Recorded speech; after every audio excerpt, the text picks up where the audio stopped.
Think that I just come in there and look for knockoffs, and that's not the case. I'm actually a sharp, smart fighter.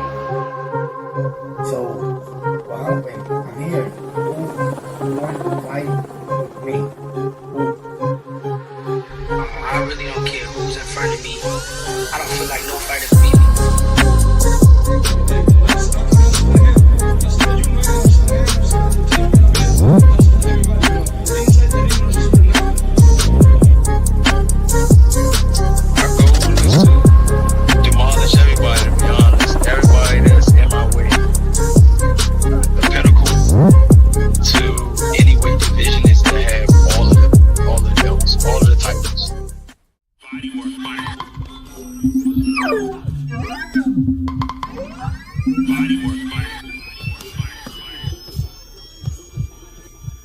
Welcome to Bodywork.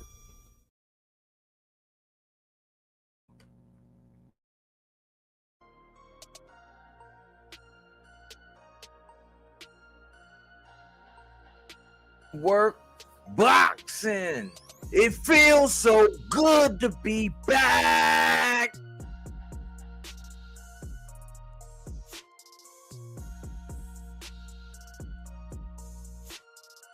Man, I'm gonna cap the Sunday night off talking a little bit of boxing before we get into the new week.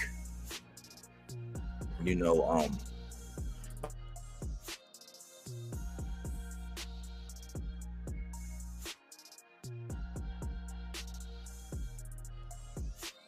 know,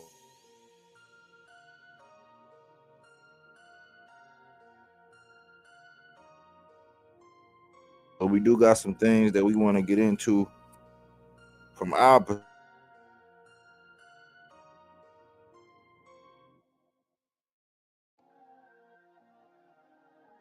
Scrabble show up.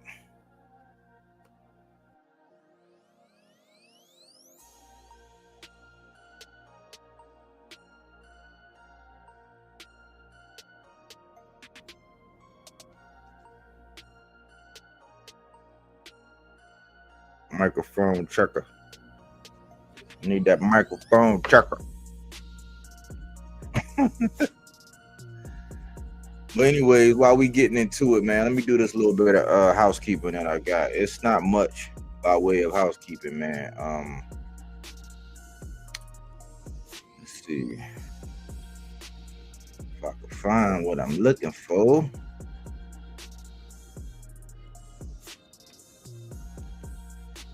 It's simple, man. Boxing is thirsty for a new star, man.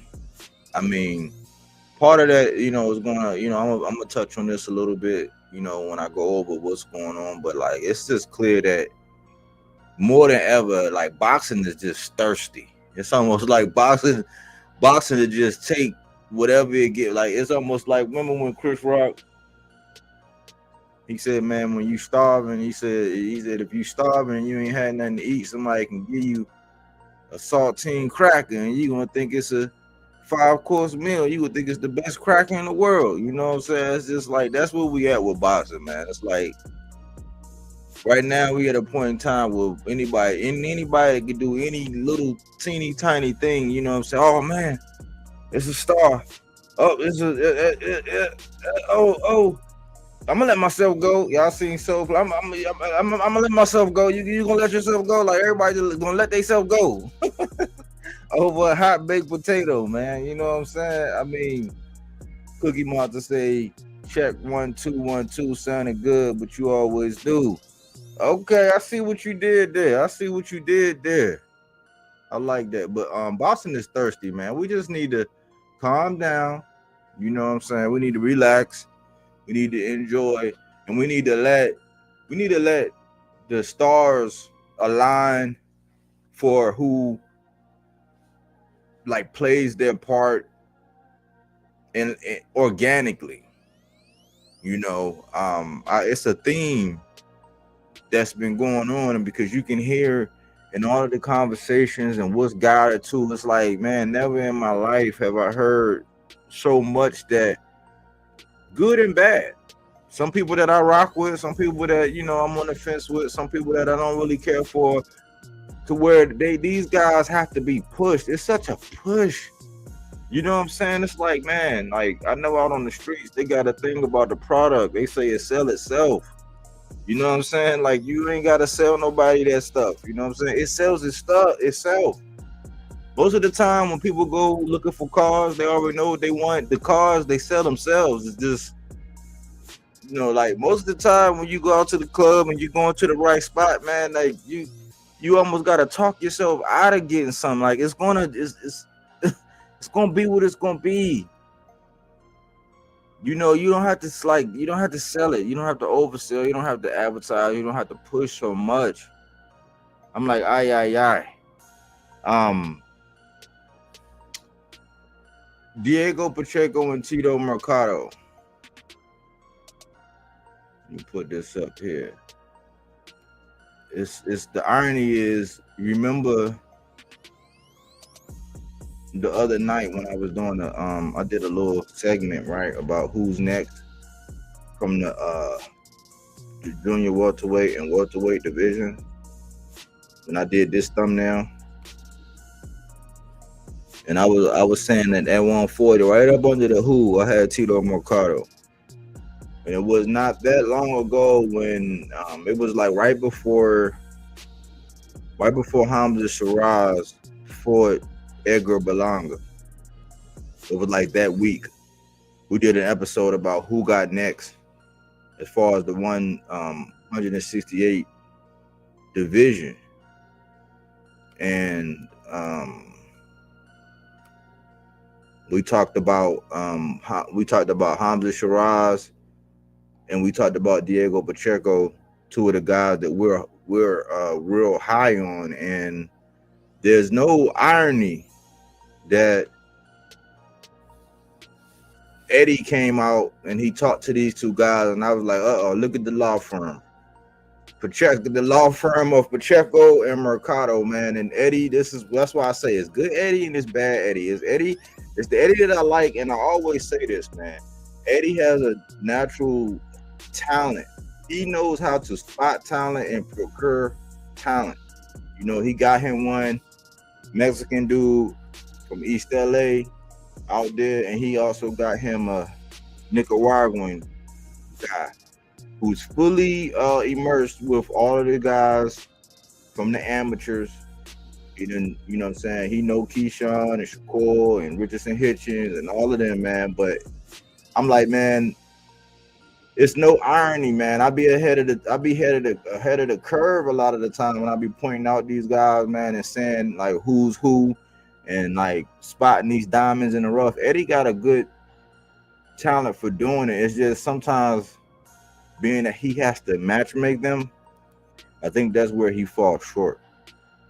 He can spot the talent, identify the talent. He can sign the talent and get everybody hyped up about him. He definitely know how to promote them as far as how he speaks about them, giving them their glowing praises.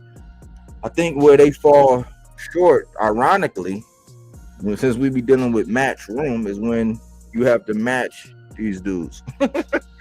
But they came out, man, and he talked to both of them. I said, dang, look at the irony, man. Two of my guys, man, the law firm of Pacheco and Mercado, two of the dudes that I think are the futures at their division, even though I think Tito Mercado is probably going to go to welterweight. I think he talked about that a little bit, because it is, people are like, they're treating him like they don't really want to see that man. You know what I'm saying? And Diego Pacheco, he said a lot of things that happened in camp. And because he just, him and his coach just split ways. They just parted ways, him and Benavidez Sr. But look out for these guys, man. It's the reason why they had them ringside and why they let them talk. And I like the way Tito Mercado was doing a pretty good job because they let him commentate during the fight, man. He talked fast, but he talks clear and he knows his boxing. And he was also giving people respect because even though Zay Quinn Moses is like, cousins with Shakur, he still gave him his props. He still kept it professional and still was objective when speaking on these guys. And that's what we gotta do, especially coming from these boxers. I love to hear when boxers, even if because Tito Mercado, he been wanting that. He hasn't been shy with calling out Shakur. He hasn't been shy with calling out Keyshawn. He hasn't been shy with calling out anybody. Richardson Hitchens. You know what I'm saying? Devin Haney, he was calling out all of them cats. You know what I'm saying? He was saying, I want to get it on with all of them. T.O., Gary Antoine, like he's calling out everybody. But in his position, he was very professional. He found ways to be able to express that he's interested in fighting those guys. But when it comes to, like I said, somebody like Zay Bop, who's Shakur's cousin, he was very professional. He still was rooting to pick for him. He still gave him his props. He still said, "Hey, listen, man, this guy can finish and all this." Now we'll get on to Zay Quinn and all that in a second.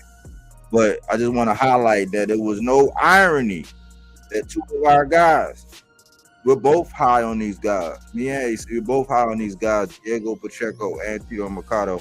They were ringside, you know what I'm saying? And they got a chance to rock the mic. This is another thing I'm going to talk about.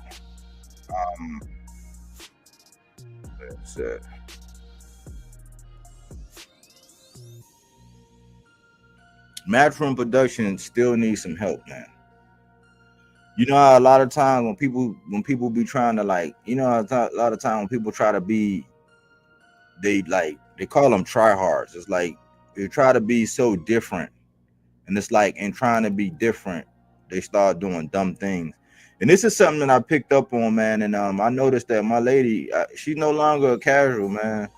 Cause she be picking up on stuff and she be noticing stuff when we be watching fights. And I don't be saying something sometimes, but then she'll notice something, and I'll be like, you know what, babe, that was bothering me too. Let me show y'all what I'm talking about. She had commented on it. I had made a note of it, and she had commented on it. Let me show y'all what I mean. Like, typically, this is an image from the fight, right? When Vizzioli was fighting Wilkins, and I noticed this. And I said, man, maybe this is just on the, maybe that's just because this is prelim, you know what I'm saying, blah, blah, blah.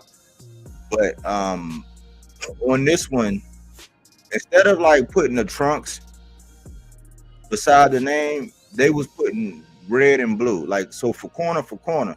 So a lot of the time when you coming in, especially like new people or people that's getting abreast, like just getting abreast of boxing, you know what I'm saying? Most of the hardcore will know, but even if it's somebody that don't know, like let's say you don't know people, when you first come in and you start watching the fight, right? Let's just say you come late, like you catch the fight late, you turn it on, and it's just two people in the ring. Most of the time when they show the names, when it have the round, it has the time, you know, sometimes it'll have the division they fight in. Sometimes they'll have that in a box, but then they'll have colors beside the name. Most of the time the colors correlate with the shorts. But in the prelims, I know, especially for the prelims, they was actually doing it to where the colors was represented by the corner. And I'm like, at the angle they were showing, all you could see was white. You couldn't even really see red corner or blue corner. So I'm like, that's just dumb. Somebody got to wait, you know what I'm saying, unless they can correlate who is who in the ring, or somebody got their name around their waist belt. They was doing it by blue corner and red corner beside the name, which I thought was kind of lame. It's like, don't try to reinvent the wheel, man. Stop trying to be so different. Just keep some of the things you don't got to mess with. Be creative in other ways. That's not one of them. But you know, my lady, man, she's no longer just a casual. I consider her a hardcore, man. But I noticed that. Let me talk about this before we get into the meat and potatoes. This is how they was going last night. Now,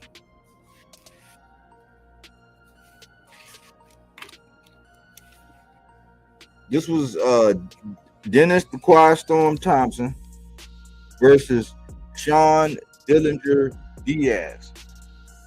And Thompson, he landed 91 punches as opposed to 44 punches. He threw 283 and Diaz threw 166. He connected at a 32% percentage rate, and Diaz connected with a 27% percentage rate. There was even a time where for holding, Diaz got docked for holding in this fight in one of them rounds. And it was several rounds where Thompson had Diaz right on the edge. Like he hurt him at least a good 2 times. He hurt him. Do you all know that they almost made this thing a draw? They almost made this fight a draw. And I was like, man, something got to change about that. Now, my lady also said this. She was like, see, man, because remember, because when Guido, when he actually stopped his dude, she was like, see, now that's what you do. She was like, you got to take it out the judge's hands. I was like, say that again, babe. She was like, that's what you got to do. You got to take it out the judge's hands because, man, these judges are treacherous. And I don't know how they almost had this a draw, but Thompson won that. I ain't going to say running away, but he clearly handled that from start to finish. You know, but it was a matter of showmanship, a little bit of showmanship, because every time Diaz would land one of them hooks, he'll put his hand up or shake his hand. He did a lot of showboating and stuff like that. So it was a lot of showmanship on his part, taunting, but he also did a lot of holding. Thompson could have fought behind his jab a little bit more, but he was consistent and he did the better work. He did more body work as well. And I think that's pretty much what won him the fight. But the way the judges were, I was like, oh man, like they made this fight a little too close for my liking because they had it 60-53 for Thompson, 57-56 for Diaz, and then 57-56 for Thompson via split decision. It should have been a unanimous decision. The fight was not that close at all. I'm gonna move on to the I don't have a image for this other fight, but I'm gonna move on to this fight and talk about this fight before we actually get into the meat and potatoes real quick. This is the last thing I want to talk about. In this fight with Tamir Smalls and Jose Roman. Now, I'm not gonna say I'm a big fan of Jose Roman and all of that stuff. So before I even get started, I don't want to hear no bull because he the same one that I thought Jaleel Hackett actually edged out in that fight when they fought. I think it was last December, and you know I think they kind of like robbed Jaleel Hackett. That's when he suffered his first defeat. And, you know, some would argue that, well, he didn't finish the fight good. You know, you got to finish. And I can't argue with that point. I just looked at it comprehensively, not just because Jaleel's one of the, you know, he's like from the DMV area, not just because of that. I just think that he did enough early and he put in enough work early to where Jose Roman really didn't.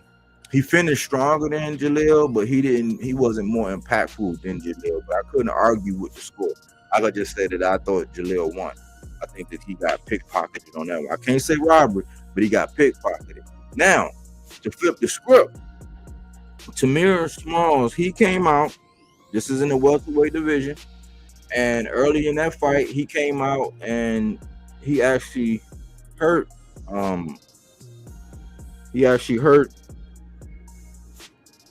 Roman. And I think that was in the third round. So the way I had it, this is how I had the scores going. Because I was scoring this fight as I was watching.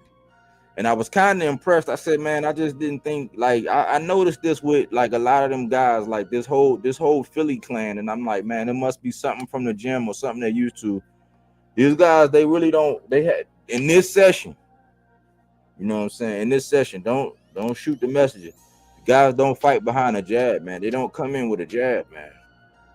Like, and Tamir had a nice enough jab to where if he used it, he could have made light work of this guy early if he'd have just settled down. But this is how I had it. I had the first round to Tamir Small, but I said it was close. I said the second round was to Jose Roman, and pretty much the punch of that fight was a nice body shot, like towards the end of the round. You know what I'm saying? Now, I'm not saying he won just because of that. I'm just saying that he had the most impactful shot, and I kind of edged him in that round. So round 1, Tamir Smalls. Round 2, Jose Ramon. Round 3, I had Tamir Smalls. That's when he dropped him with a right hook. He dropped and hurt him bad. And when he hurt him, right, he did not keep his composure to finish the job. Oh my gosh, he was so thirsty for the knockout. He was in there swinging. You know what I'm saying? He almost fell down. I think he did. Like his glove, I think his gloves touched the cap swinging to try to get, you know what I'm saying? I'm like, man, oh my goodness, man. Like when you get somebody hurt, you gotta maintain your composure or you're not gonna get it done, man. You give your guy a lot of opportunities, especially if your guy has some decent footwork, you know. And so I think he got a little bit reckless and he let him off the hook. So Jose Ramon was able to get back to that corner, regroup, get some tutelage from his corner. And in the fourth, I gave Tamir Smalls the 4th round as well, even though I seen that he dialed it back. They said that one of his things was he wasn't used to people going really past like the 3rd round or something like that. So he wasn't used to going. They was waiting to see how he do in the second half of the fight. And they were looking at his gas tank since he used to getting people up out of there. He got a nice little, you know what I'm saying, biscuit. It's like an overhand right or a right hook. If he land that thing flush, you know what I'm saying, real good, then he can get you up out of there. Explosive. You can see it in his calf. He explodes through his punches if he, you know, if his timing is right and he line you up right. You know what I'm saying? He got a nice overhand right or a right hook, you know, when he can connect. Now, in the 5th round, I had Jose Ramon. That's when Jose Ramon kind of started looking more comfortable. Number 6, I said it was close, but Tamir Smalls could have stole it with a right hand right at the end. That was the second time in the 6th round where he actually hurt Jose Ramon. Now, whether they was going to give him the whole round because of that, I don't know. But that was the most impactful blow in that round. In round 7, I had Jose Ramon. You know, he controlled Tamir Smalls. He was first.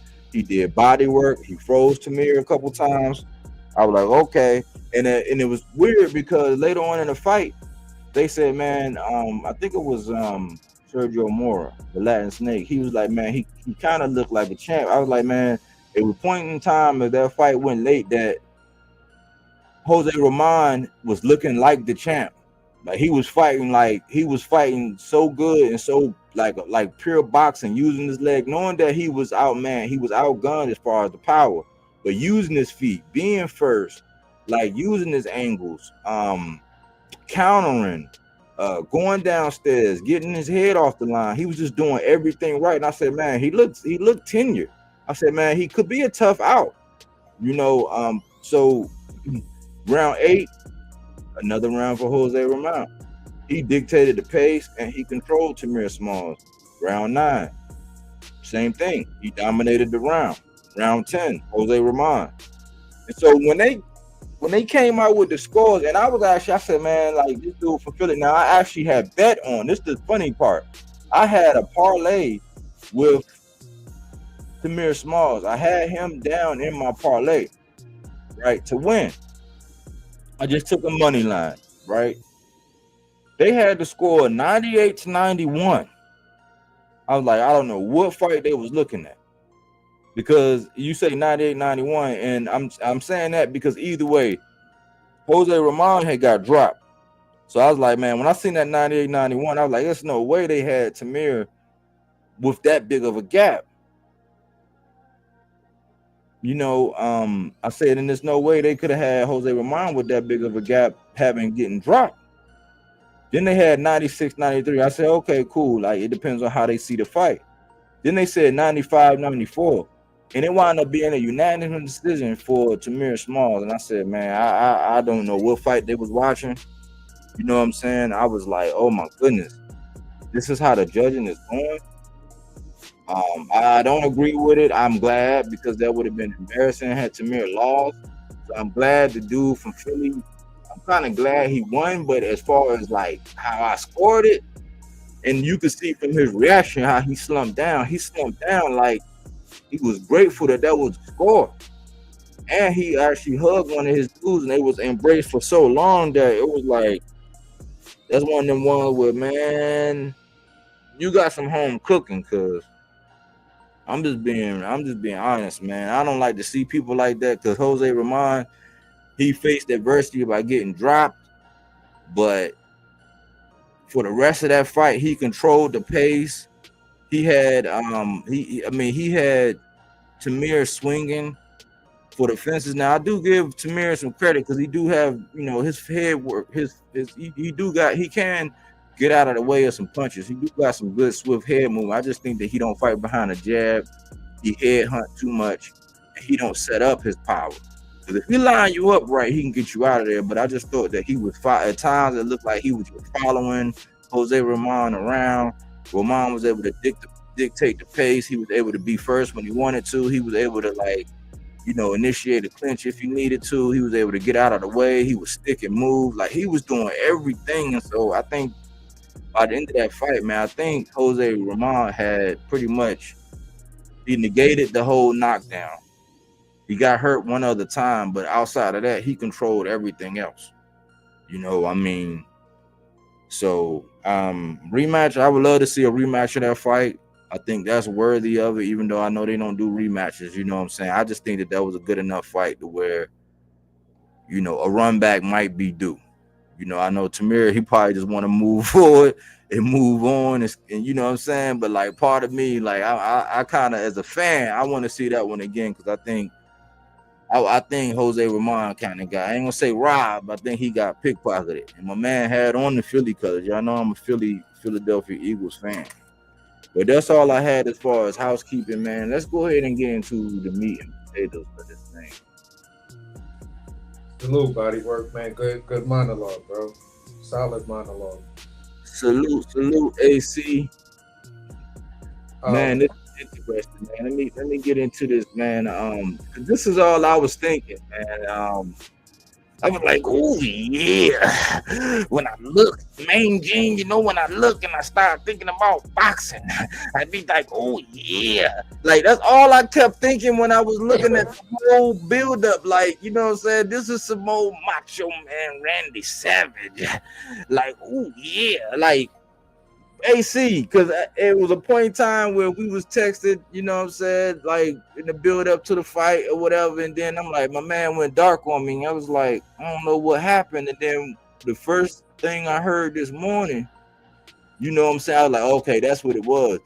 We were actually thinking along the same lines, you know what I'm saying. But what's your reaction to this whole ordeal? I'm kind of putting it in a category of Shakur versus young Floyd Schofield. It's a lot of suspicious behavior going on. I give Boots his props for going out there and doing what he was supposed to do, but it's just certain elements that are just not lining up and just not sitting right with me. And at the end of the day, I don't know. This is just reminiscence of the Avanesian fight, where it was claimed that his jaw was broken. Then the next morning, he's like, "Nah, my jaw ain't broke. Where did you get that from?"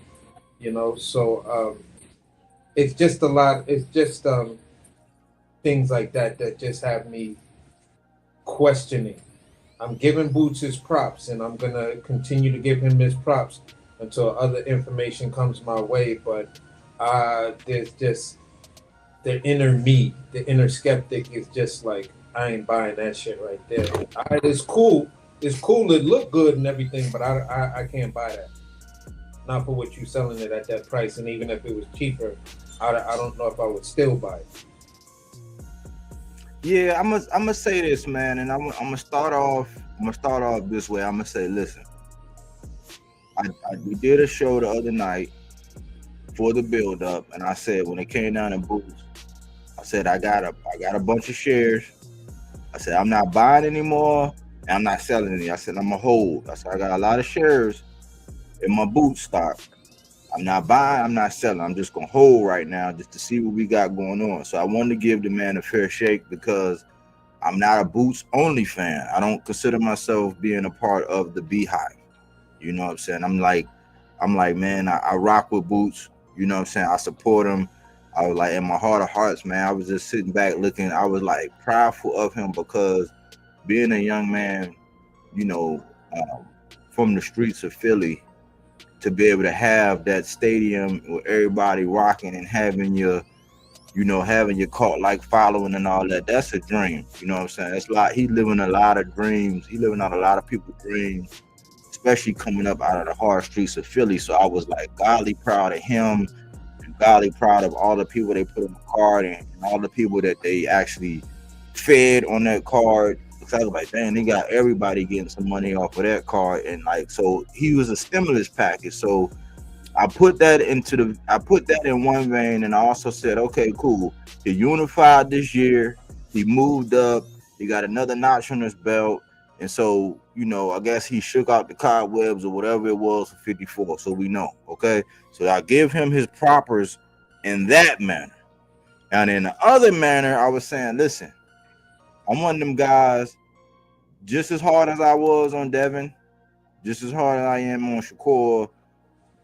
And all these other guys, Keyshawn to a certain extent because of the size and the athleticism and the boxing IQ and the pedigree and all these things. When you have all these advantages, it's the same demands that everybody want for people like Tank as well. Like when you got a Ferrari, you want to see them up against the other Lamborghinis and Ferraris. It's like it's the same thing. When you're bigger, stronger, taller, faster, higher boxing IQ, better tutelage, higher pedigree, more active. Like it's like the demands for greatness are there. So I was in the mind frame of saying, like, the people always put Boots and Tank in the same category as far as like being must-see TV. I agree to a certain extent. The only thing is when I see Tank, he always has some kind of disadvantage, whether it's height and reach or both. You know what I'm saying? It's like, yeah, he's probably gonna have more power than most of the people you see. People probably gonna disagree, but I think his boxing IQ is gonna be higher than most of the people you see. And people just don't give him. So I always kind of see him at these disadvantages where it's always some kind of puzzle he has to solve. Like I have not seen Boots in any fights with any puzzles or multiple wrinkles that he has to iron out or solve. We've only was surprised with that with the Quran fight because of the footwork, something like that. And then we can say somebody is durable and a rough, rugged, tough customer. One of my guys that go to the body, lots of volume. In Montes Stallones, he made easy work of him. Outside of those two, I'm just like, man, I'm ready to see Boots have to solve some problems. Have to he go up against something where he has to figure something out, and he's up against something where he don't have all these advantages. And I'm also tired of seeing, because I know I can only use my guy in Tank. They always say, oh man, it's just another flat-footed Mexican is what they say, or oh, he just come forward or whatever. That's right up Tank Alley. They always use that term, tailor-made, and I'm like, okay, well, I was using that term for this guy because I noticed that if you are flat-footed, and I even made a joke in the last one, I said, man, this guy, if you ever ask this guy Lima, man, about the balls of his feet, he'll probably be like, balls on my feet? Like, he probably won't even know what you're talking about because he never fights using the balls of his feet to where he could be mobile. I like in his head, it's right there to be hit, and he just comes forward. That is tailor-made. Like, I already know if you have that kind of fighting style and you're match made with Boots, he's gonna smack that out the park. So let me ask you this question, Body, in the middle of what you're saying, because this fight was built up as one specific thing, and then towards the end, I noticed it started to turn into something else.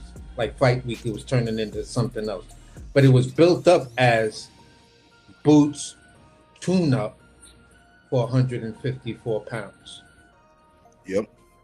Is any way, shape, and I think this is the part that's that originally started me feeling a little weird after what I saw. Is any part of that a tune-up? If you go out there and you start the guy in less than 2 minutes, is that officially a tune-up?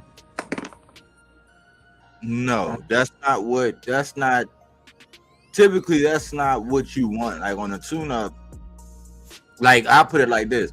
If Earl said he was gonna come back, he came out and do that. I'm like, man, I do not know what that's gonna do. What that's gonna do for Earl going into the next one, because you got to get with a tune-up, you got to get some rounds.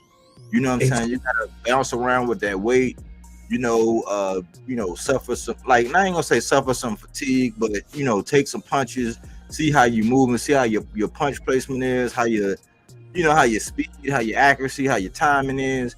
If you can so arguably we could say Bud versus Majimov was more in tune with the tune-up than this fight moving up to 54. Virgil's move up to 54 was more in tune with a tune-up than this particular fight. Yeah, as far as Bud goes, yeah. That was more of okay. So this is where I wanted to land a plane on just these questions and put it out there. All right, so more going into fight week. Boots was talking about he's going to stop the guy. Now I'm going to knock him out. Okay, you could let your opponent say he's going to knock you out, but you're still looking at him towards a tune-up. So okay, you're a tune-up to me. So if you're going to bring the knockout to me, cool. It's only going to, hopefully give me more rounds and sharpen me up. Mm-hmm. Okay, so if none of that happens and you start talking within fight week, the last two interviews or the last interview, you're talking about, I'm going to knock this guy out. I'm going to make a statement. I'm going to show I'm putting 54 on notice. Then at that particular point, there is no part of this that's a tune-up. By your own declaration, am I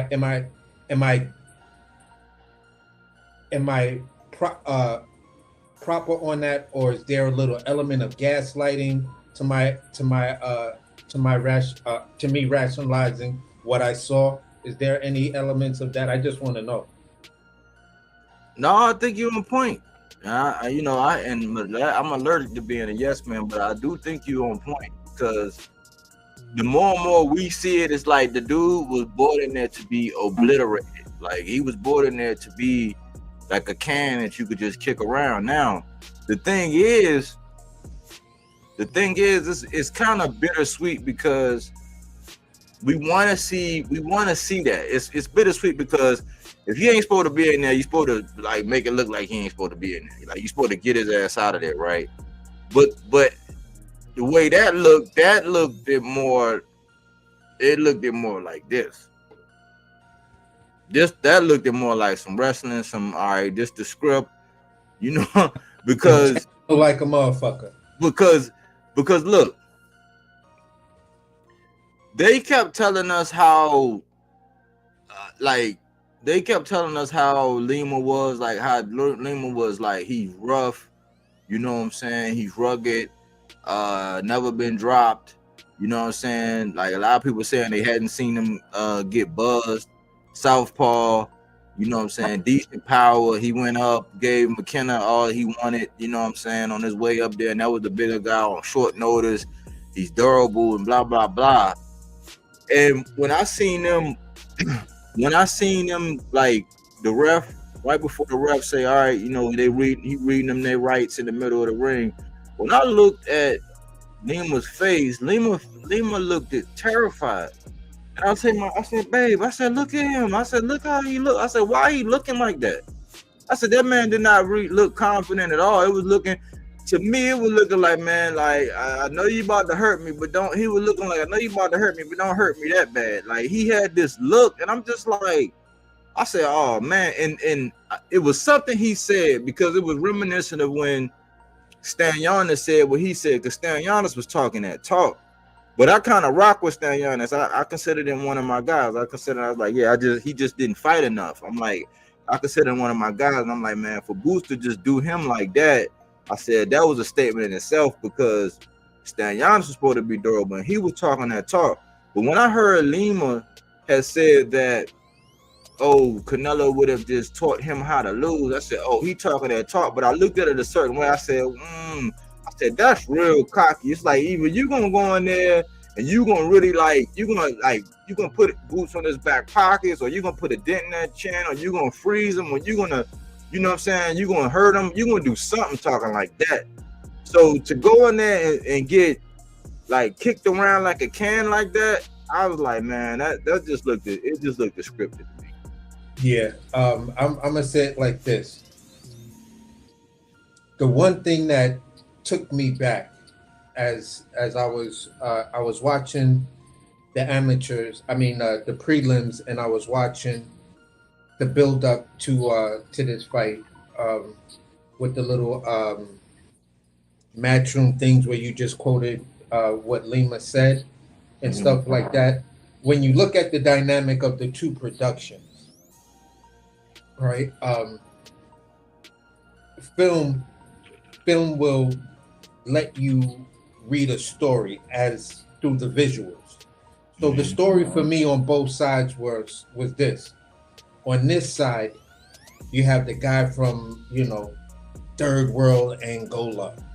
You feel what I'm saying? Third world Portugal or whatever. You feel what I'm saying? Although I do not consider Portugal a third world when you look at history and, some of those ships Columbus was fucking with were Portuguese. So when you look at shit like that, and then you look at the video with Boots, he was relaxed, he was fishing, you barely saw him, working out. When you're watching Lima's video, he's working out, he's like, yo, it's nothing but eat, sleep, gym, eat, sleep, gym, eat, sleep, gym.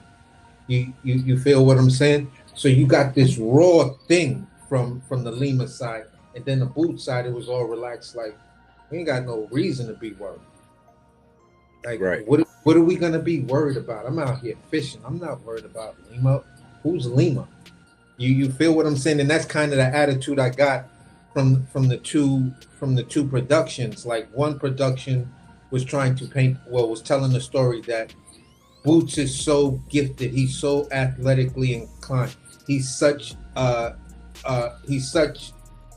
next big thing that we would be doing a disservice to him, showing him in the gym working out hard for the level of opponent that he's fighting.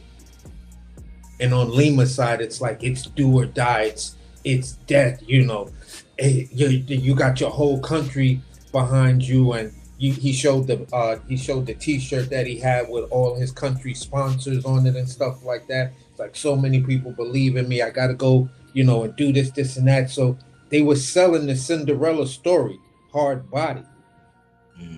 But then when you look at the champ is just laid back, fishing, talking about, next time I train, I'm gonna come up here and I want to be up here because I'm fishing and shit. And I'm just like, wow, the propaganda is fucking crazy. Yo, this fight gotta be something. This fight gotta be whatever. And I was just thinking to myself, Boots gonna knock this nigga out the second or third round. I didn't picture the first round. I didn't even think that it was gonna happen within 2 minutes of the first round. So I'm just like, what were you foretelling us? I know this is what I was reading in real time as I'm watching the two productions back to back. But what were you telling us? Were you telling us that this thing was so scripted that this man didn't even have to work out hard for this fight? All he had to do was make weight and show up? Because I hate to say it, but I can't. This is what I can't help but to think. With let's see. Man, what's good with my guys, man? What's good, boom? Man, shout out AC, shout out Body, man. Boom, put your phone number in the private chat, bro, because just put your phone number in the private chat if you want me to reach out to you. Yep, I got you. Real good. All right, so this is what I'm thinking, man. With everybody thinking that Tank is on his way out the door, with Canelo and the fiasco that he had. Hey, check that, AC. I just did it. My bad, buddy. Okay. And Copy. this whole thing about, face of boxing and superstar and who's a star. I think that boxing right now is so hungry for a star, man, that it's almost like they're gonna take anything. It's like the bar is set so low. It's like when everybody failed a test in the class, it's like the teacher got to go back and grade it with a curve. And so right now, boxing is getting graded with a curve to where it's like you do any little thing, it's like, oh man, that's like, it's almost like how we grew up, we had to learn cursive, right? Yeah. We actually had to learn how to tell time with the actual clock. Like we had to know the shorthand and the longhand. You know what I'm saying? Where they would give you exercises to where the hands would be in the spot, and you would have to put what time is it on there. You know what I'm saying? Or they'll tell you what time it is, and then you'll have to put where the shorthand and the longhand go on the clock. Like we had different things. It was a level of education that we had to actually show a barometer of what we knew and what we learned. It's like right now, boxing is like they don't give a fuck. Like for them seeing what we saw last night says this man is a star. And I'm like, hold on, bro. Like, cause if he was the one that y'all said was somebody that was gonna go in there and test him and do that, he didn't do that. And the way he went out like that kind of make me think that, because listen, we all talking about Eddie.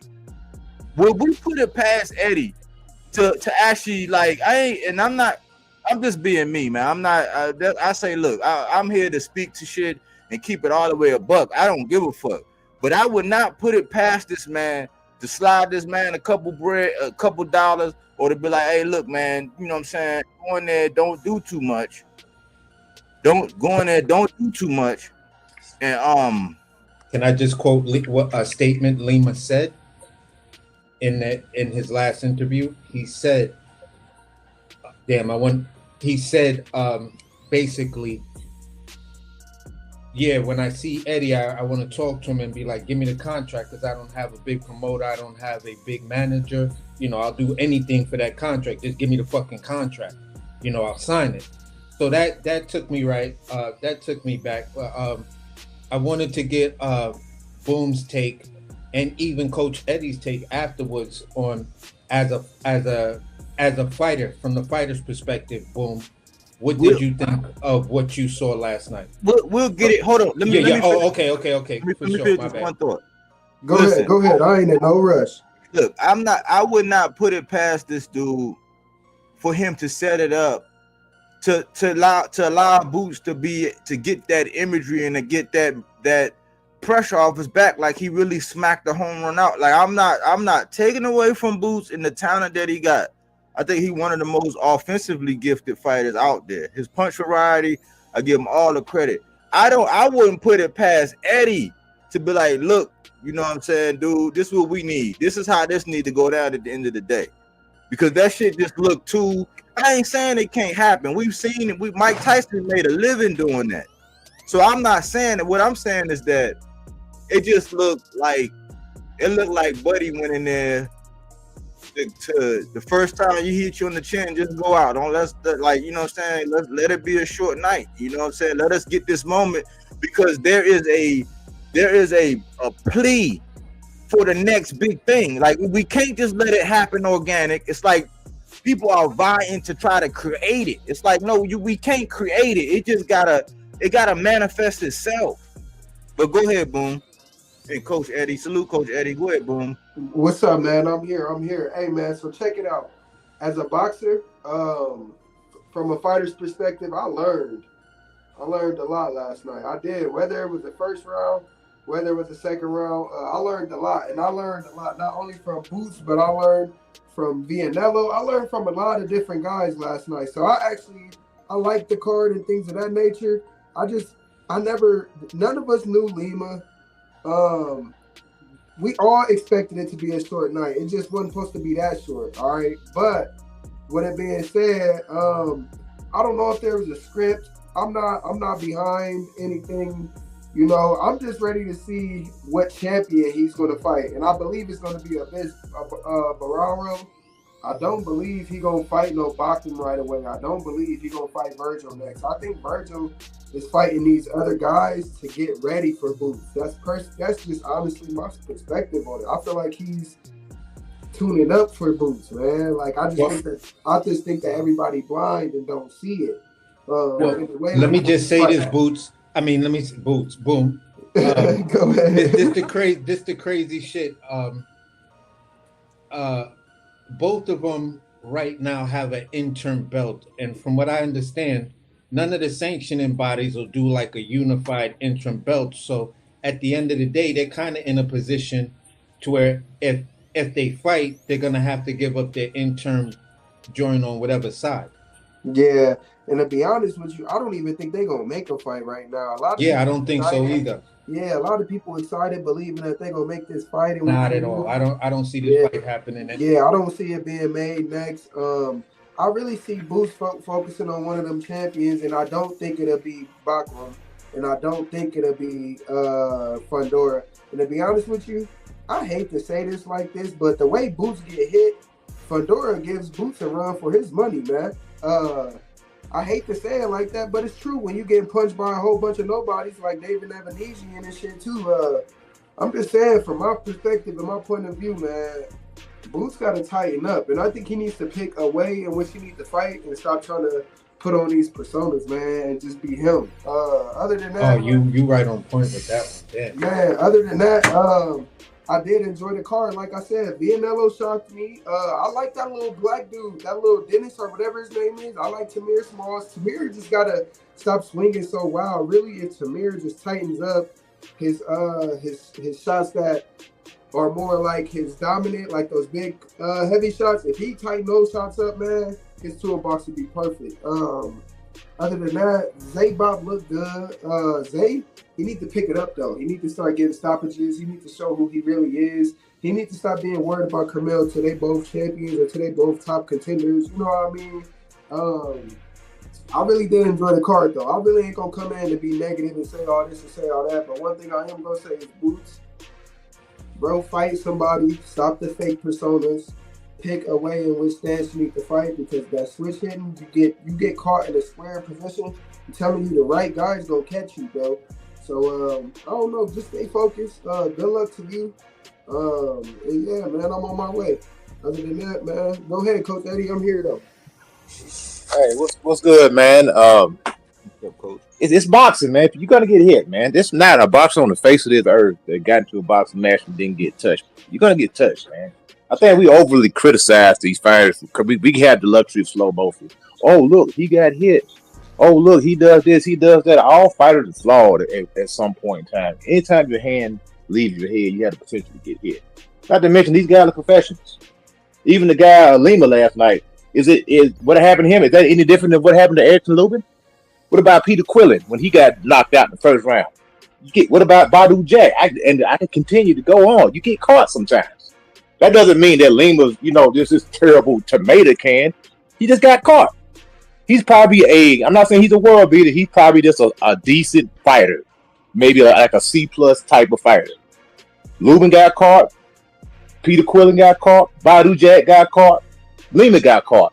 It does absolutely nothing for Lima to go and get knocked out in the first round. That does absolutely nothing for him. So I don't believe there was some type of agenda. Hey, go out there and get knocked out in 90 seconds. Because we'll never hear from this guy again. He's finished. I mean, seriously, what incentive would it do for him to go out there and get knocked out in 90 seconds? It does absolutely nothing for him. Now, going out there putting a decent showing on and maybe getting stopped in the 7th or 8th or 9th round, that does something for your career. But getting knocked out in 90 seconds, that does nothing for you. You see, simply went out there, he got caught. And one thing about Boots, if he gets you hurt, he don't play with his food. He gets you out of there. See, some guys can get you hurt. Prime example, the guy that dropped the other kid from Philly dropped his guy.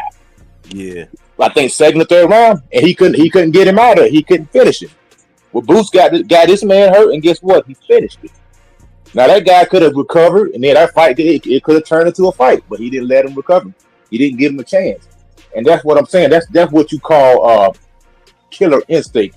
That guy Lima last night, he goes 12 rounds with Devin Haney. Devin Haney's not a puncher. That's a 12-round fight. Devin Haney may go out there and wash him, or maybe like a 10-2, 11-1 type of affair. But Boots went out there. He had the temperament. Because even as great as Terrence Crawford is, Terrence Crawford's temperament is not that. Terrence Crawford's going to take his time, going to be cautious, see what you got. Then Crawford may have got him out of there in 3 or 4 rounds. Boots went out there and got the job done. He said, I'm going to step on this dude. I'm going to make a statement. It all boils down to temperament. Even though Terrence probably could have got the guy out in the first round, that's not his temperament. Terrence is not like an attacker like that. He's strategic, going to wait for you. See, he's going to make you pay, and then he's going to, I can get him out of there. He's going to get you out of there. Okay, so Sorry. I want to ask you. I want to ask you this question based on your perspective, and the question I'm going to ask you is, in the buildup of this fight, right? In the buildup of this fight, was it considered a tune-up? I believe this fight was considered like a 4 to 6 round fight. I think that's what they had in mind. Maybe Boots getting 4 to 6 rounds. But think about it also. Yeah, I'll consider it a tune-up. Yes. Okay. Maybe a showcase fight, a showcase fight that should have went 4 rounds, but it went 90 seconds. Okay. But I hear that. But for me, it's the fight for months was a tune-up. The fans in the YouTube community was like, bro, you chose a Lima for a tune-up? And then it was brought to everybody's attention or whatever through research of who he is. Oh shit, he's the IBO champion. So you're choosing an IBO champion who's in the same company with Oslo Iglesias, Bivol, and Usyk are also IBO champions. So you're in the same company with them and a bunch of other people, but you're still a European IBO champion. So the point I'm saying is we're choosing champions as tune-ups, because then the tune-up whole persona of a tune-up doesn't fit doesn't fit what's being said. Yes, I agree with you. I'm gonna piggyback off that. You take this guy Cornflake. Did anybody ride Jamal Charlo like Boots? This dude literally fought Cornflake, a dude that should have been out of there in the first round. Boots would have got Cornflake out of there in the first round, or that fight would not have went 5 rounds. I think Jamal should have. I think I see what you're saying now, Coach. You see what I'm saying? But Boots is getting all this flack because they know that he is the next thing coming. Not only that, to the eye test, and that's why it's deserving to me, Coach. And I think most of the people who looked at that fight and said, that's okay, why. Hey, that's why I said I enjoyed it. Hey, this is why I said I enjoyed it more than I'm gonna sit here and talk shit about it. Only because I learned a lot. I still enjoyed it. And I'm not talking shit about it. Like, I'm taking away from the credibility of what Boots can actually bring to the table. Hey, look, I'm not trying to be funny or nothing, but I know what a first round knockout feel like because I had one. You know what I mean? I knocked a dude out in the first round, so I know what that feel like. So I'm not gonna take nothing away from Boots. You feel me? Nah, but with the analogy, I think what Coach Eddie is, I think I see what he's saying now. See, Boots. No, I got what he was saying from the jump. But look, see, Boots could have went in there and, you know what I'm saying, like, and showed us, like, okay, worked on some things or gave it some time, like almost like how Charlo did, because Charlo knew he could have sparked Cornflake early, but he was like, fuck it, I need the rounds. So he kind of like, he went in there and got some rounds and did all that. Boots didn't do that. Boots was like, man, fuck that, I'm gonna go ahead and just obliterate this dude. You know So was it the statement that he was looking for? Did he make the statement he was looking for? Absolutely. He couldn't win in that situation. If that fight goes 12 rounds, it would have been the worst headlines that it is right now. If that fight went 8 rounds, what took you so long? If that fight went 5 rounds, you should have got him out in 4. If that fight went 4 rounds, you should have got him out in 3. If the fight went 3 rounds, you should have got him out in 2. Hey, Like, Eddie, you so right, but he that's couldn't because of win. the competition he fought. That Lima Yeah, fought. and that's Yeah. I get what that I'm rocking what Boom just said. I get what you're saying, and that's exactly what the YouTube community would have said no matter what the Yes. decision is. But we're looking at it. We're looking at it from the level of competition he fought. If it had been somebody with maybe a more recognizable name, I don't think that any part of that scenario would have been fair or justified. The fans would have been like, nah, bro, you hating. That is a decent dude. That's a decent name. If he chose to get rounds with the dude, he would have got rounds with him. But the dude presented the knockout and walked into it because he's been a sucker for the uppercut. Teddy Atlas broke that down. He was like, Boots has the best uppercut in boxing right now. And this guy is susceptible of being hit by the uppercut 100 times out of 100 times. And what was the punch that caught him? The uppercut. Teddy Atlas' breakdown was, I want to see if he follows with the left and the right after the uppercut to get the stoppage. Boots tried it, but Lima shelled up, and he was basically doing a lot of punching of the gloves. I think it was more the volume that really got him out of there. You feel what I'm saying? Because a lot of the punches was blocked, but when you just throwing heavy leather at somebody, the judge is going to say, all right, intelligently defend yourself, and it leans towards the stoppage. But when it comes down to that, it wasn't like a one-hitter quitter, knockout, or anything like that. It was a TKO. He got a TKO stoppage, which is respectable, is what you're supposed to do if you don't have that one-hitter quitter power. So it's a tough call because, yes, Coach, you're absolutely right. But the fans are also looking at it like the diehard fans and the diehard community is like, yeah, but you tried to sell this fight as a tune-up. And then towards then when we in fight week, y'all tried to say Lima is now an elite fighter because Eddie Hearn said it like 3 or 4 times during interviews, and he's like, this Boots is used to fighting elite fighters, and Lima is an elite fighter. And I'm like, oh shit, word? Yeah, Eddie said that multiple times. Multiple. Exactly. So I'm like, okay, so Yeah. But what's how the this outfit you're trying to sell me? how this any different than Virgil Ortiz fighting Frederick Lawson, the guy who couldn't even pass a neurological exam? You see what I'm saying? It's the hypocrisy.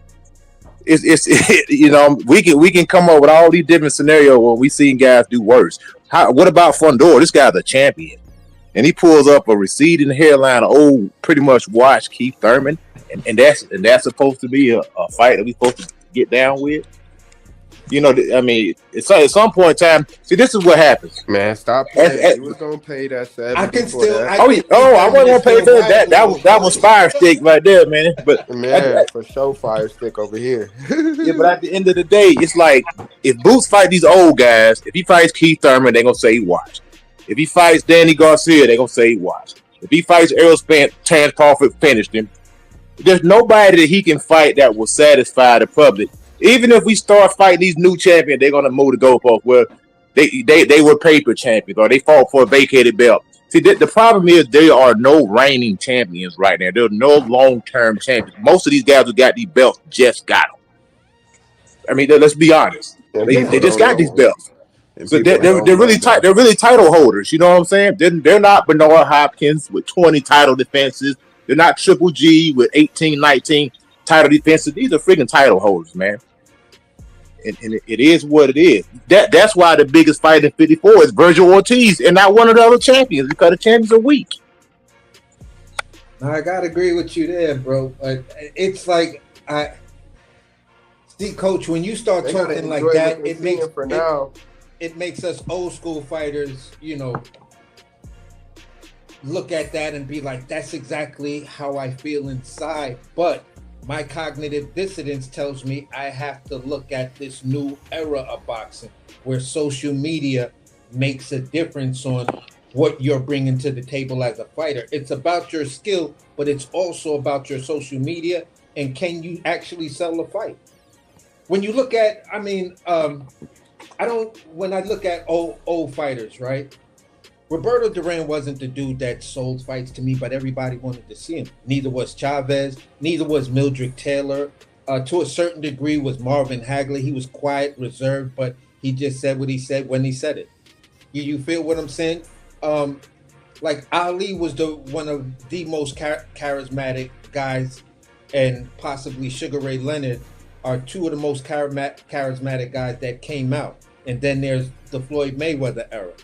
You feel what I'm saying? So when you look at the other champions, it kind of, I get what you're saying, but the thing that I look at, and it's like, bruh, listen, you're still an A-side to any one of these guys. The diehard boxing fans will not shit on you if you went after a Fundora. We won't shit on you. We weren't. I don't recall being on any panels where guys were shitting on the fact that Fundora wants to fight Keith Thurman. There was a large portion of people that was in the comments and the panel, and I was one of them. Like, bro, I don't know, because we're talking about a skills gap. I think our old Keith Thurman still gets either a split decision or maybe some type of majority decision over Fundora. Could possibly stop the nigga because he's learning how to fight off of his jab, and he's already been a unified champion.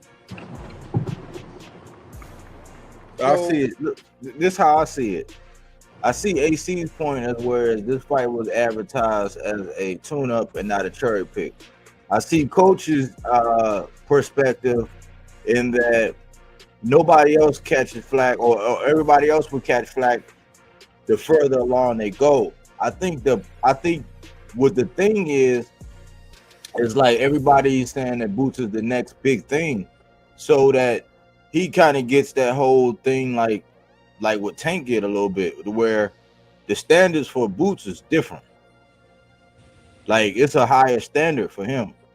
It's like they expect more out of him, like, than they would anybody else. Because when I looked at it, when Lubin fought that dude, the last dude he fought, I'm like, what's this dude doing in the ring with Lubin?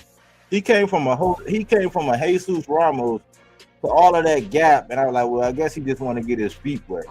But I saw that dude. I knew that dude ain't had nothing for Lubin, and he did go a lot of rounds with that dude. He went. I think he wound up stopping him in the 10th. I think, if my memory serves me correct. But see, the expectations for Lubin ain't the same as what it is for Boots. Exactly. The guy that you said, like the guy that you named for Virgil, the one who didn't clear the physical. Now that's just flat out wrong. That's something between the commissioners and whoever do the health exams. Yeah, for these something was guys. wrong with his blood, bro. Yeah, like that's just bad. But that's look at it. But look at it like this. The expectations for, like, Virgil got that Mexican fan base, but they're not saying that he's the second coming of anybody like they are with Boots. So I think it's kind of like the reason why it's a lot of pressure for Boots is because of who he represents to the sport, like that potential. Everybody's ready to crown him. So we got to understand that they're putting higher expectations on Boots. That's why he gets the kind of conversation that he get, because they saying he the second coming of Roy Jones, or he's the hybrid of Roy Jones and Purnell, and and stuff like that, or that he's just like Bud, and like, you know what I'm saying, or he's the next best thing to Bud, and like he's that welcomes the kind of critiques or the kind of energy that he get, and that's just how it is. Like that's what it's gonna be about. That's what it's gonna be, because I know me, I'm ready to see that Lamborghini up against some of the other Lamborghinis. Yeah, definitely. And just to piggyback off of what Body was saying, to add a little context to what he's saying. Yo, can y'all hear me? Can y'all hear me? Yeah, you Chris. My bad. Just at the post-fight press conference, he was talking about becoming undisputed at 54, right? When he was in the ring, he said he said he's calling out everybody, but didn't mention anybody specific. In this instance, Eddie Hearn was talking about potential for Boots. Yeah. He talked about if he AC. Go ahead. Can I ask you something? Yeah. I want to ask the whole panel this. Why is Jaron Ennis not rated number 1 in the IBF though? When he was IBF champion at 47 and interim champion at 47 for them. Why is he not? That's a good ass point. But let me land it right here. He was talking about Bad. No. He was talking about going over to the UK. He was asked a question about going overseas. He mentioned Jack Catterall. He did mention Conor Benn, but he also admitted that he's purposely keeping those guys away from Boots. He's not trying to make the Conor Benn fight. Do you feel what I'm saying? But he's willing to let Jack Catterall fight him. He's talking about the winner of Lubin versus Ortiz. But you just said you want to become undisputed. He said either them or one of the other champions. That I'm quoting him exactly of what Boots said. But Eddie Hearn is specifically talking about Catterall. Eddie Hearn was saying a whole bunch of bullshit last night. Exactly. He was talking about Catterall or the winner of. I thought Eddie Hearn was high last night, man. I turned that shit off, man. I thought he was high or something, man. For real, man. He was saying some crazy shit last night. Yeah, exactly. But Boots, Boots did say, Boots said, I heard that little cub, so he said something about Mel. He said something about Baka. No, he called Mel baby girl. That's what he said. He said, I know baby girl want to fight me too.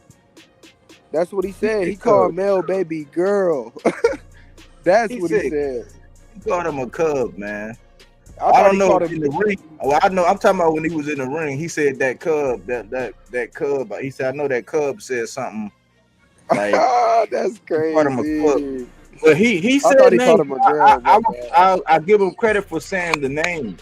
I give him credit for he finally said some names.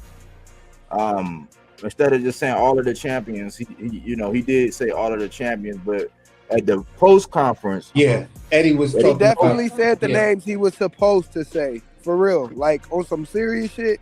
And I'm happy about that because don't go calling out nobody that's not in your class right now or that's not even on your, you know what I mean, on your radar to become champion in your division. You know what I'm saying? Like I'm for real. I'm glad about that because that makes him look professional, for real. I'm gonna tell you what I believe. Business. I believe what the end game is, and y'all might think I'm crazy, but the final boss is Terrence Crawford. That's the final boss. If Terrence Crawford stays around, what they're gonna do if Boots can go collect these belts, unified, whatever, undisputed, depending on how quickly he can get him.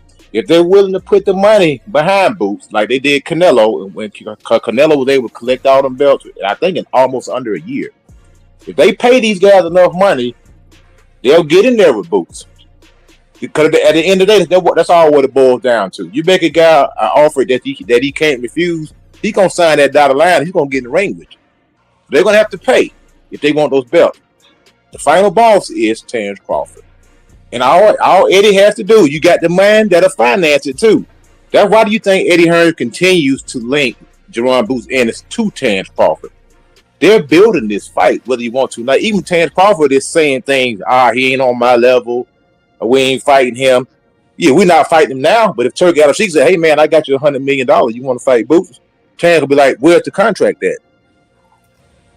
And it's going to take money to get the fight done.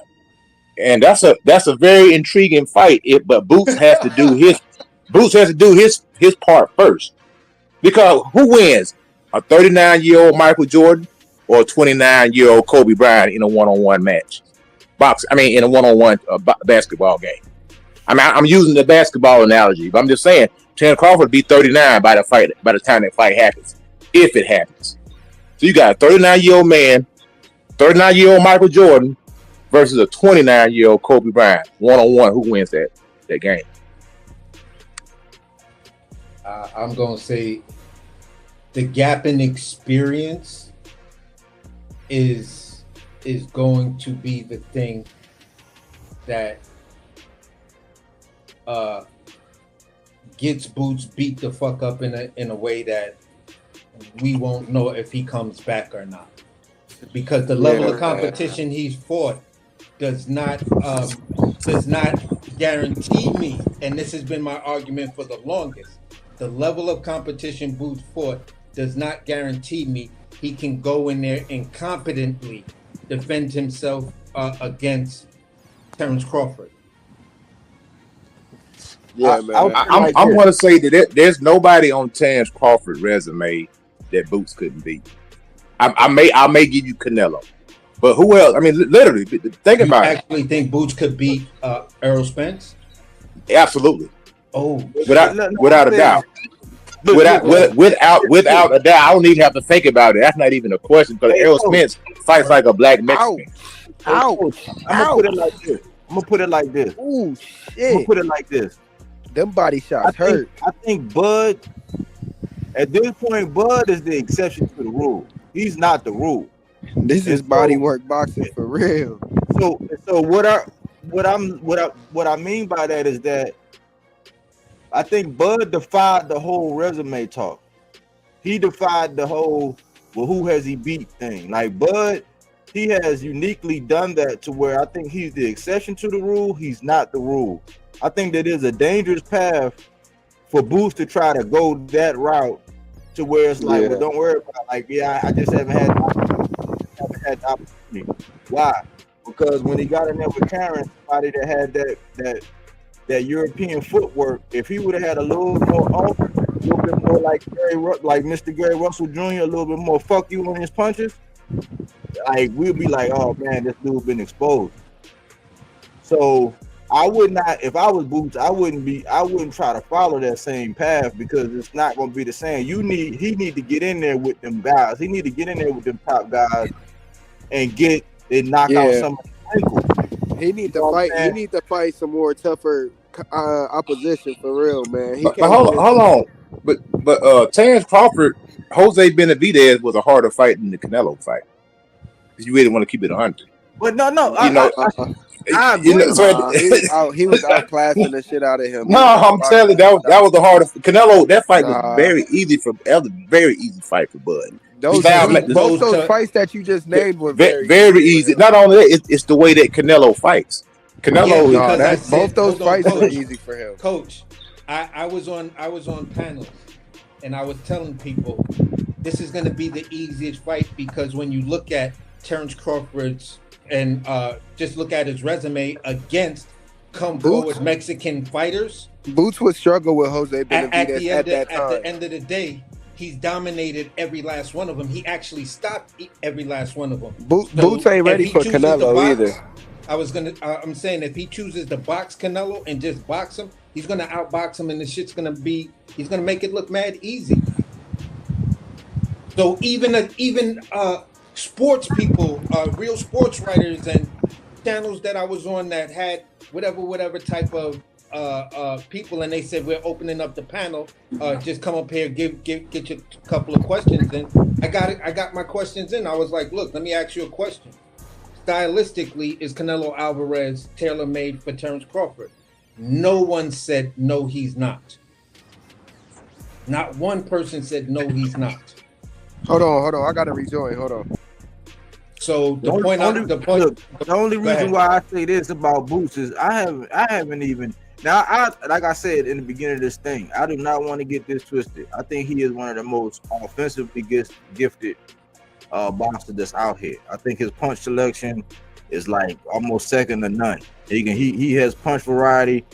Like he can hit you damn near with anything, you know what I'm saying, that he wants.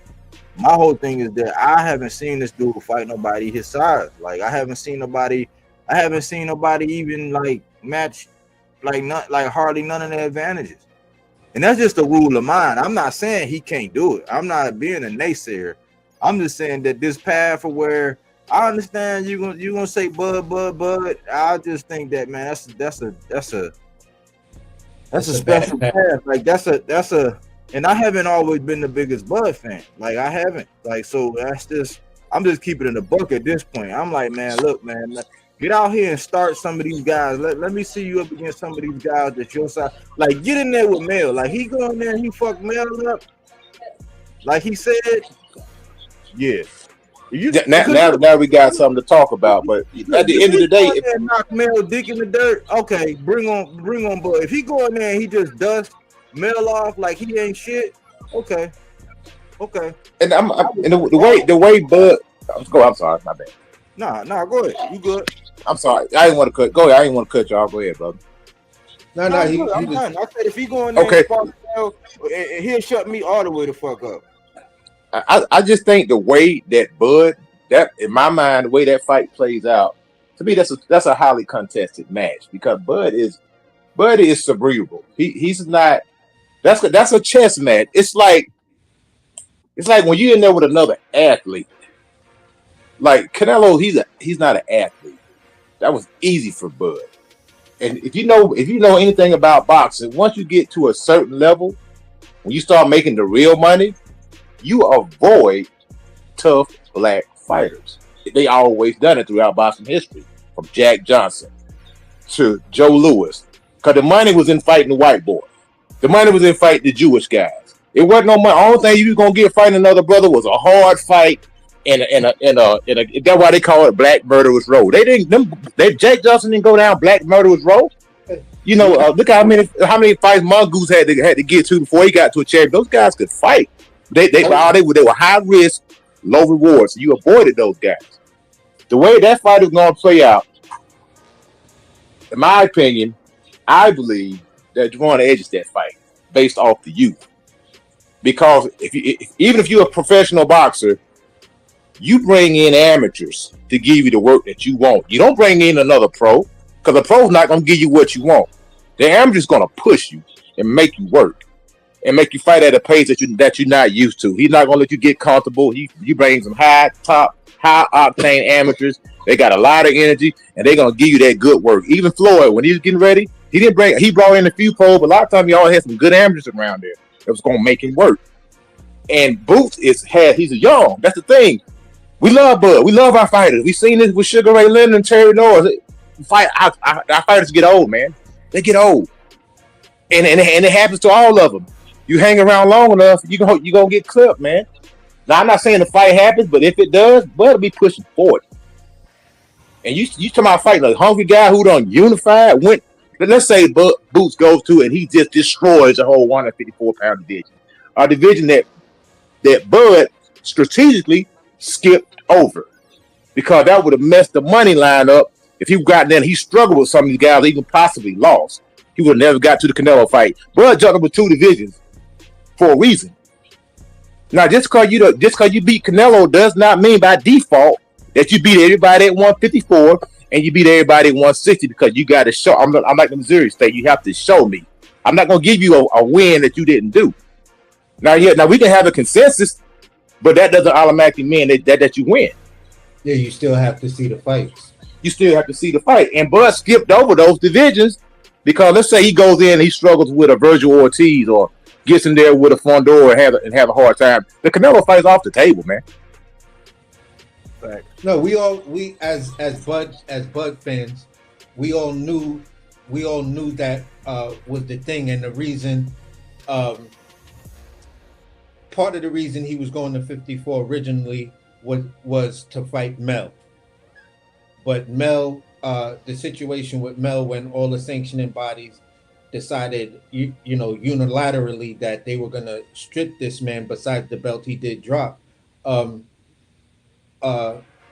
it made that fight impossible. And then after Bud beat Errol, he was on this high horse, like, oh, that fight don't make no sense. He just lost. It still did, but that fight still did make sense because everyone knows Mel didn't fight that fight the way he would fight you, because he was still viable at that time, and it wouldn't have been no long layoff. So, no, I won't give him the pass. I won't give him the 100% pass on that.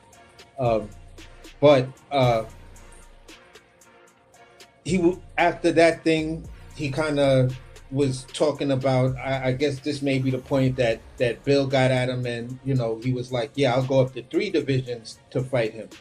Then everybody was like, no, 3 divisions is impossible, yeah, blah blah blah blah. Okay, I'll stop at 54. For us Bud fans, that's how we looked at it. we looked at it as if the Canelo fight falls through, then he's gonna try to become undisputed at 54. But if the Canelo fight goes through, he's the fuck up out of there. And none of us was looking at it like you ducked everybody at 54.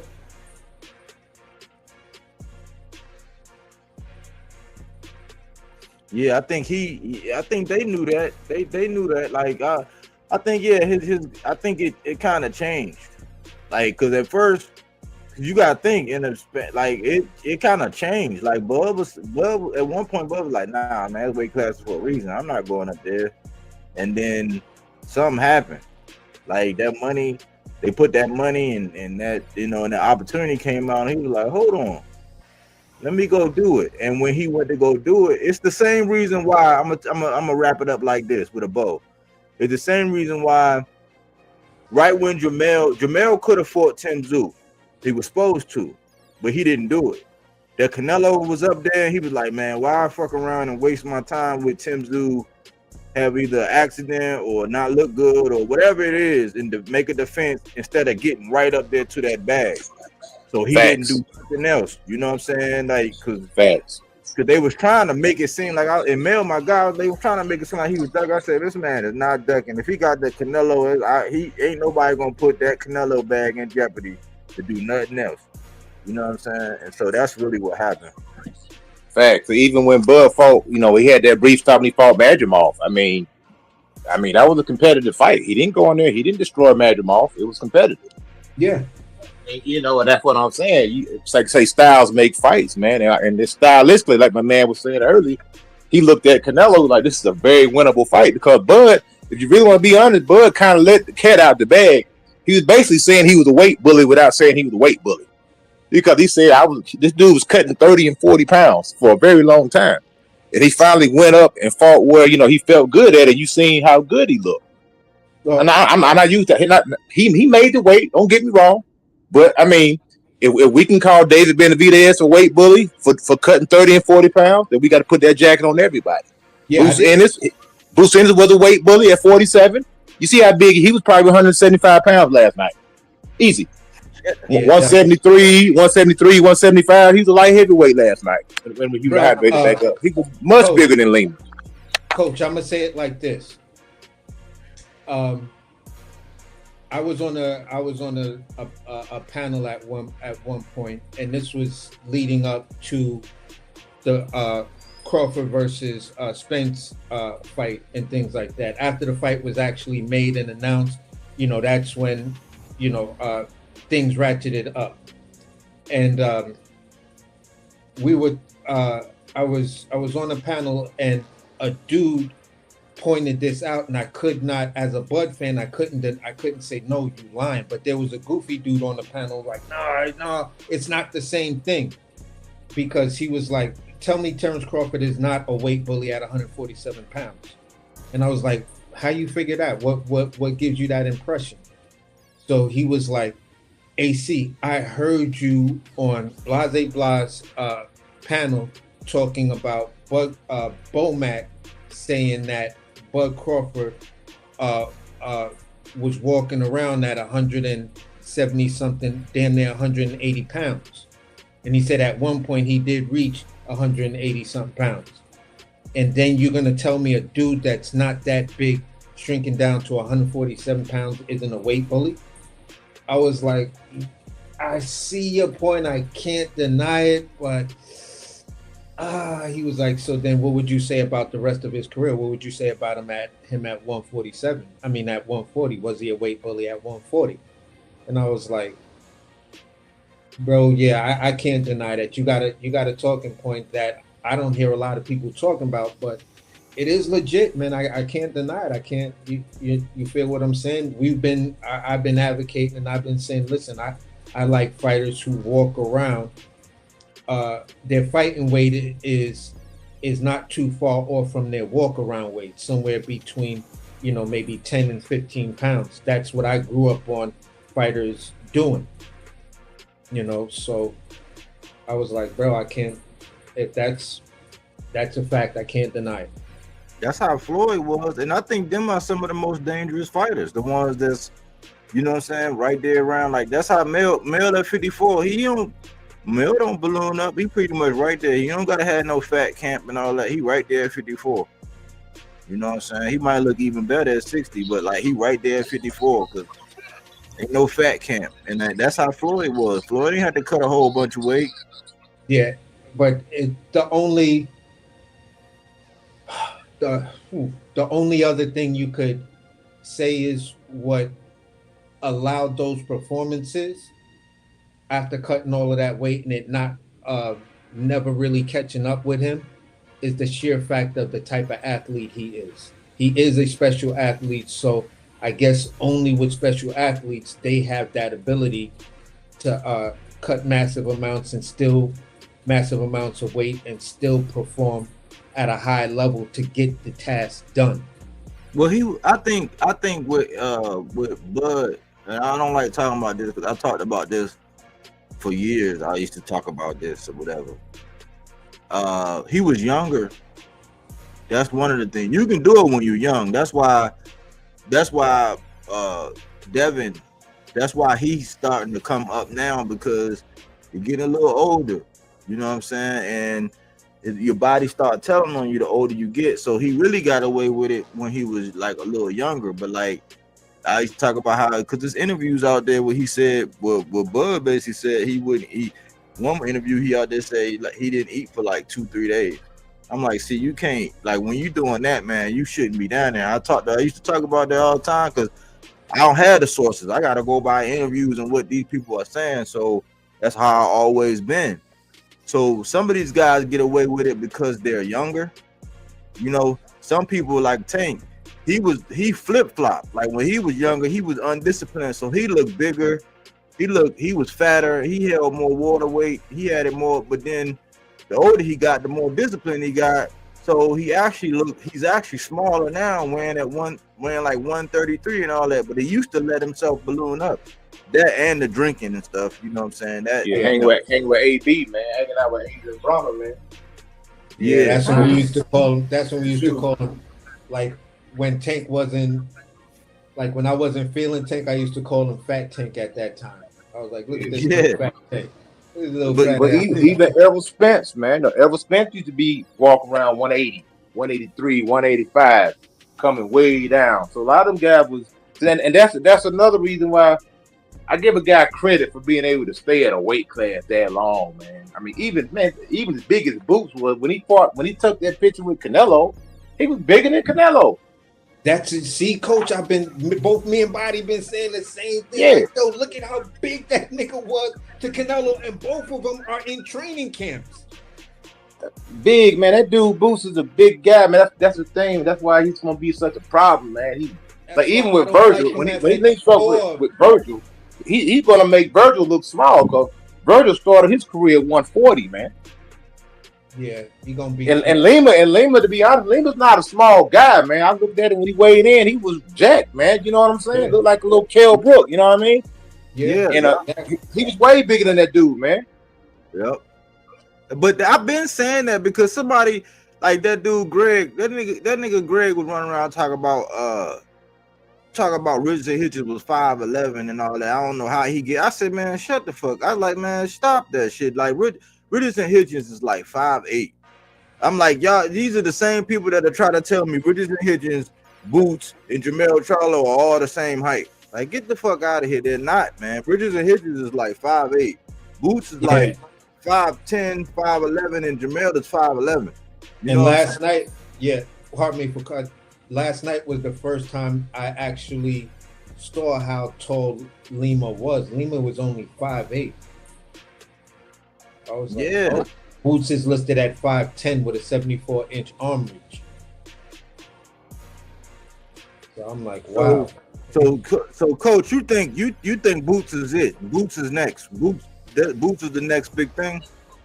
Bro, he got to be, man, because I mean, as much as we love our fighters, man, I love Terrence Crawford, man, but boxing is like, you remember that song The Whisperer said, and the beat goes on, man. That's what boxing is, brother. The beat goes on, man. And Terrence Crawford, he don't have much time left, so, and it's popular to with the YouTube channels and stuff, just make headlines or make thumbnails to get people to click on your channel. The bash boot, boot tomato can. You see all these different little illustrations they're making about Boots, talking bad about Boots. But then 2 years from now, when Boots is that guy, then they're gonna switch up. And then they're gonna be covering Boots like he is the man. You know what I'm saying? So all I'm saying is the talent you gotta be blind. You can't recognize the kid has talent, man. Oh, hell yeah. Talent. You're just hating if you saying Boots ain't got talent. Yeah. I mean, tremendous talent. That's me being a heavy Boots fan in the beginning. Then it came to the point where it was just like, okay, I see you in a text war with Virgil at 47. I see Stanionis calling you out at 47 when, things was in stalemate between Bud and and Spence, and it was like, okay, when are these guys actually gonna fight? Stanionis' team put out a text saying, listen, since them guys up there don't really know what they doing, they ain't got their stuff together. Why don't me, you, and Virgil get it on, and the winner gets the winner of them, and nothing ever like Boots Camp was like, no, why would we do that? We going after the IBF belts. I was like, wow, see, that I don't like. I think the American promoters, they really missed the boat on Boots, man. Eddie Hearn seen something to that guy. One thing I'm gonna shout out Eddie Hearn. Eddie Hearn is a heck of a promoter, man. Whether you like it, love him or like him, hate him, dislike him, whatever, he's gonna talk for his fighter, man. That's what a promoter does, man. You talk your man up. You know what I'm saying? And you can compare him to the great. You say he's the best thing out there. That's what a promoter's supposed to do. I'm supposed to promote my fighter. He's the next best thing since sliced cheese, sliced bread. Yeah, he's the next best. That's my job as a promoter. And they missed the boat. Showtime missed the boat because they were so heavily invested in Errol Spence and Tank Davis that they missed a freaking diamond that they had right there. They could have pushed this guy. They should have gave him Danny Garcia. They should have gave him Sean Porter. They should have gave him Errol Spence to boost his profile of the same way that HBO did with Canelo. They gave Canelo all those old champions to put them on his resume, and they elevated this young man, and he carried the sport of boxing for 12, 14, 15 years. They made him into a star, man. And they should have did the same thing. The Tank, you see Tank, man, you see how Tank moving. Tank is a good fighter, but Jaron Ennis, he checks all the boxes, man. Wow. You know what I'm saying? Most of them, and he's somebody they should have got behind him, man. But let me see. I think that it was a combination with that, because I think that they wanted to get behind him. I think that because you gotta think, it was just like that situation when Bud went free. Where when Bud went free, he didn't really want to commit. He just wanted to he wanted to one off. He kind of wanted to come over there and just do it. And it's like, nah, like, because all these promotional companies do that. I think that they believed in Boots, but I think that because over there, when you go over there to PBC, you kind of gotta like have your own kind of thing going on. Like, see, you think about it. Keith Thurman had the gab. He could talk and promote his own self. He's like just add water. Adrian Broner, he's like damn near right behind. If not, when it come to talking that shit, like he could promote his own self and do that. Like Boots is not like that, and he don't have some of these guys. They have fathers that'll do it. So over there on PBC, I think they like Boots, but Boots know they that couldn't work with him. They talk it up for you, and he don't. Yeah. Bozy ain't like that. The way he gonna talk all that shit, like how Norman, B. Norman Sr. or Devin Haney or Schofield, he don't got that. So Boots is special because he got all the talent, but he don't talk like an Adrian Broner. He don't talk like a Keith Thurman. And when you with PBC, you kind of got to do your own shit because it ain't no media to put you out there. It's like when you look at PBC fighters, like they don't have that. They don't have that drop. They like little LLCs that you gotta like whatever you got going on. We gonna give you some fights. How you becoming whatever you gonna become, like because Tank had Floyd, Tank had Leonard that'll talk to him, and then Tank came out of his shell. So then Tank started talking for himself. Boots is a little different. I think they had a plan for him, but I think because of his style, like how he is, like his demeanor and all that, he felt more comfortable with Eddie because Eddie gonna get out there and talk that shit. You know what I'm saying? Yeah. And you know, lead him like that. That's just my opinion. Yeah, I get it, and I'm gonna piggyback off of it because I'm in the same space with you when it comes down to that. Because when you look at the Charlos, people will say the Charlos was the actual sad story for PBC because they just didn't put that much promotion into having a built-in cake. Their shit was just add water. You had two very good-looking twins. They knocking everybody to fuck to sleep. They can box. They are charismatic. You feel what I'm saying? So that was built in, but PBC didn't make that type of investment that they made with them. And looking at Errol Spence, who was all right. Errol Spence popularity was brought in basically off of to a large degree off of the Floyd Mayweather sparring session. It was like, oh shit, then let's look at this Errol Spence kid. And plus, he was part of that trio, that Texas trio. And that was the Charlo brothers. And then there was this other dude, Errol Spence, that was hanging out with him. Errol Spence was a little bit more reserved, but what he said resonated with his fans. I don't need to say a lot, but what I will say will resonate. You feel what I'm saying? Terrence Crawford was not that, but going into the PBC, like the Garcias, the Keith Thurmans, all of these guys had the gift of gab. You feel what I'm saying? Or they had the official stamp from Floyd Mayweather. Boots wasn't neither nor none of them.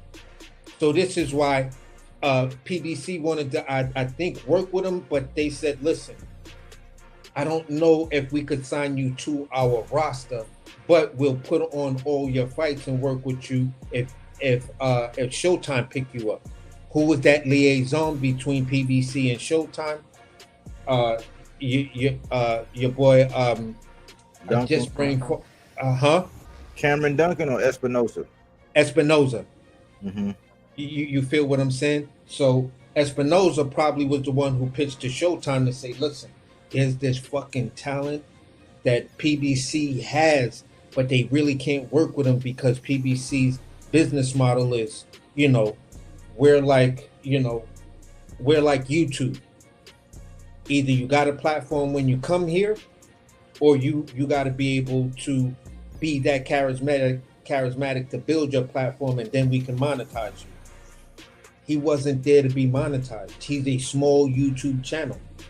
You feel what I'm saying? And he was slightly behind on that age gap because Spence, Bud, Danny Garcia, Sean Porter, Kell Brook. Yeah, he's in the same category, but he was just a youngin.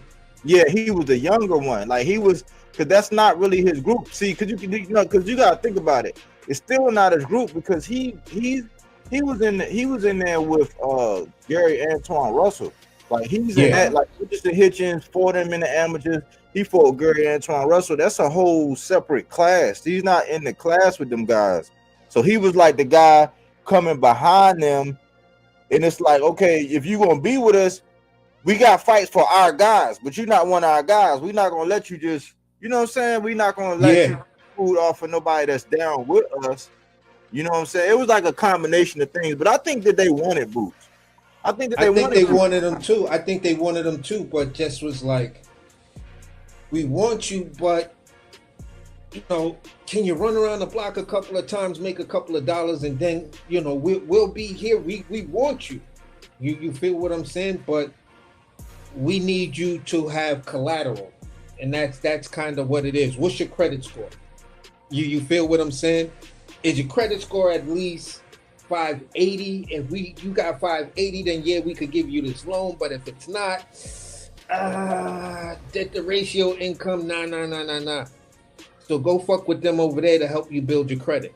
And I think that's what Showtime was supposed to do for them. But Espinosa and Showtime are not what they used to be as far as putting on like the fights. They could do it for big names again, but Boots is still in that situation where He's trying to build his name. He's got a hell of a lot of talent, but we wasn't seeing young Jaron Boots Ennis on none of those big cards. But the only reason why I'm making a hard stance on this is because he had that dude Cameron Duncan behind him, and I don't know what kind of agreement they had. I don't think he was moving free. You gotta think that dude died.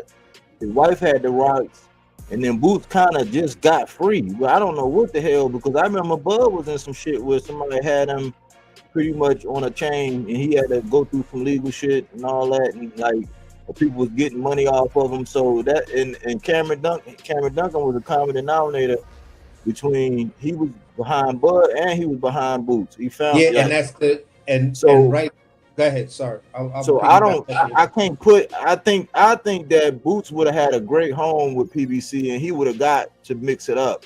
But I don't know. Some of that shit was management. Like it was like, we can put you on our card, but is you with us? Like, can we count on you? Because we not gonna take food off nobody. Like because Keith Thurman, the Danny Garcia, the Sean Porter, the Errol Spence, like all of them dudes, they was coming back. They was round robin. We can keep them because they with us. They under our umbrella. Like, are you with us, or are you gonna try to do like? Are you shopping somewhere else? Like, what is it? Like, I think you gotta kind of be down because remember, it's history of this. Because remember, Danny Jacobs, he left. He had to go do his thing.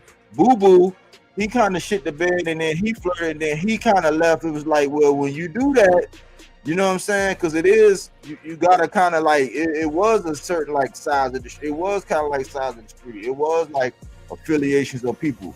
Like, I'm not gonna take food from over here and give it to you if you're gonna take it and go over there tomorrow. It's like, nah, you gonna be with us for 3 fights, or can we count on you, or what's your management situation? I think, and that's some shit that's behind closed doors. Like, we don't know. Yeah, now I'm gonna piggyback off of what you're saying, and it might add a lot of clarity to, and I just didn't want to like. I wanted to gradually go into it. Being that you mentioned Bud, and this is where I was actually gonna land a plane with Bud and Cameron Duncan, right? Being a Bud fan and talking to some of those people over there, and a couple of times Red Spice actually was in the comments and answering questions and stuff like that, and it was stated that Cameron Duncan, when he gets a fighter, the link he always has, and it's always consistent, is in the fact that if you look at the majority or almost all of Cameron Duncan fighters that he managed, where did they wind up? They all went to Top Rank. He had a direct line to getting you into Top Rank. You feel what I'm saying? So when Boots says, no, I don't want to go to Top Rank, I want PBC.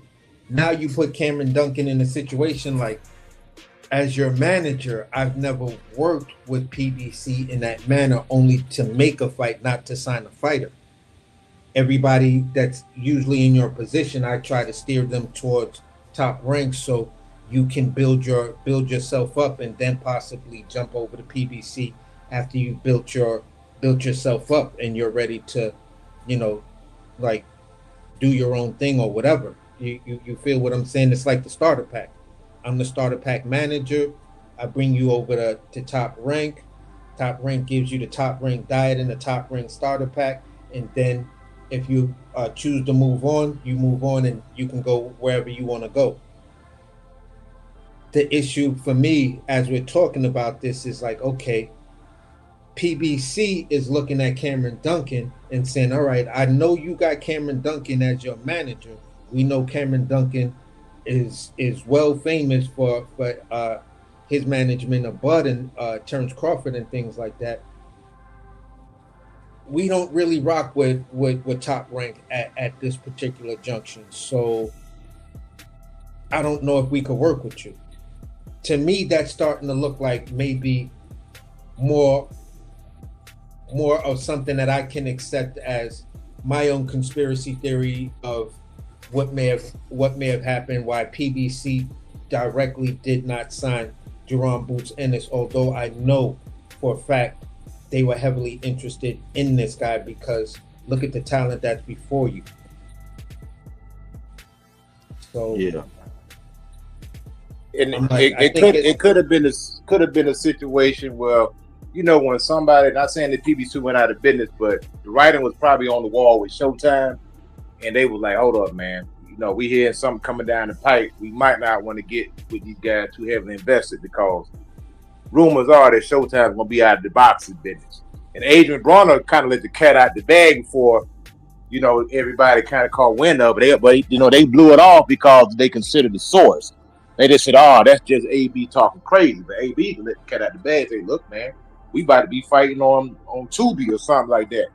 Basically, letting you know that Showtime was getting out of the boxing business. He did. And for that whole year, the Showtime was out of the boxing business. The PBC was looking shaky, man. They ain't putting no shows on. You know what I'm saying? They wasn't doing nothing, to be honest, pretty much, man. That was pay-per-views. Yeah, but I think that they had signed Boots like a year and a half before that. Yeah, it may have been all right, but at the end of the day, I think everything kind of played out right because with Eddie Hearn, man, he's going to turn Boots into a globetrotter, man. And what I mean by globetrotter is you got a guy who can sell out in Philly, no doubt. No doubt he can sell out in his hometown. A lot of fighters can't do that, man. Let's keep it a bean. A lot of fighters can't sell out in their hometown. That's a plus. You got a guy who has a plug with turkey out of sheep. You know that you can go there, you can get, you know, decent paydays. You can get some big fights over there with him. Not only that, you got a guy who can introduce you to the UK fan base, and that will embrace you as one of their own. You know what I'm saying? That's what Eddie Hearn was saying. Boots need to at least just take a trip over to the UK because, you know, they'll mob him. And somebody said, you know, they'll mob him, and that was an inside joke within the press conference and stuff like that. But this is something that, you know, us boxing fan of Boots was pissed off at the fact that, you know, before Conor Ben popped dirty, why when Keith Thurman turned down the Conor Ben fight by saying, "Listen, I'll do it for 10 million," and then Conor Ben just put that tweet out there that, "Hey, listen, if y'all saying y'all can't find a fight for him, I'll come over to the either I'll come over to the US or have him come over to the UK and I'll fight him." Nothing ever really happened after that fight, and then, you know, Conor Ben went in a different direction, got caught up with the eggs, and then he tried to call him out again during the suspension. Like, look, I'm suspended over here, but I'll go over there, and it's just like, bro, Conor Ben is a legacy name. It's still a great look to fight Conor Ben in the UK.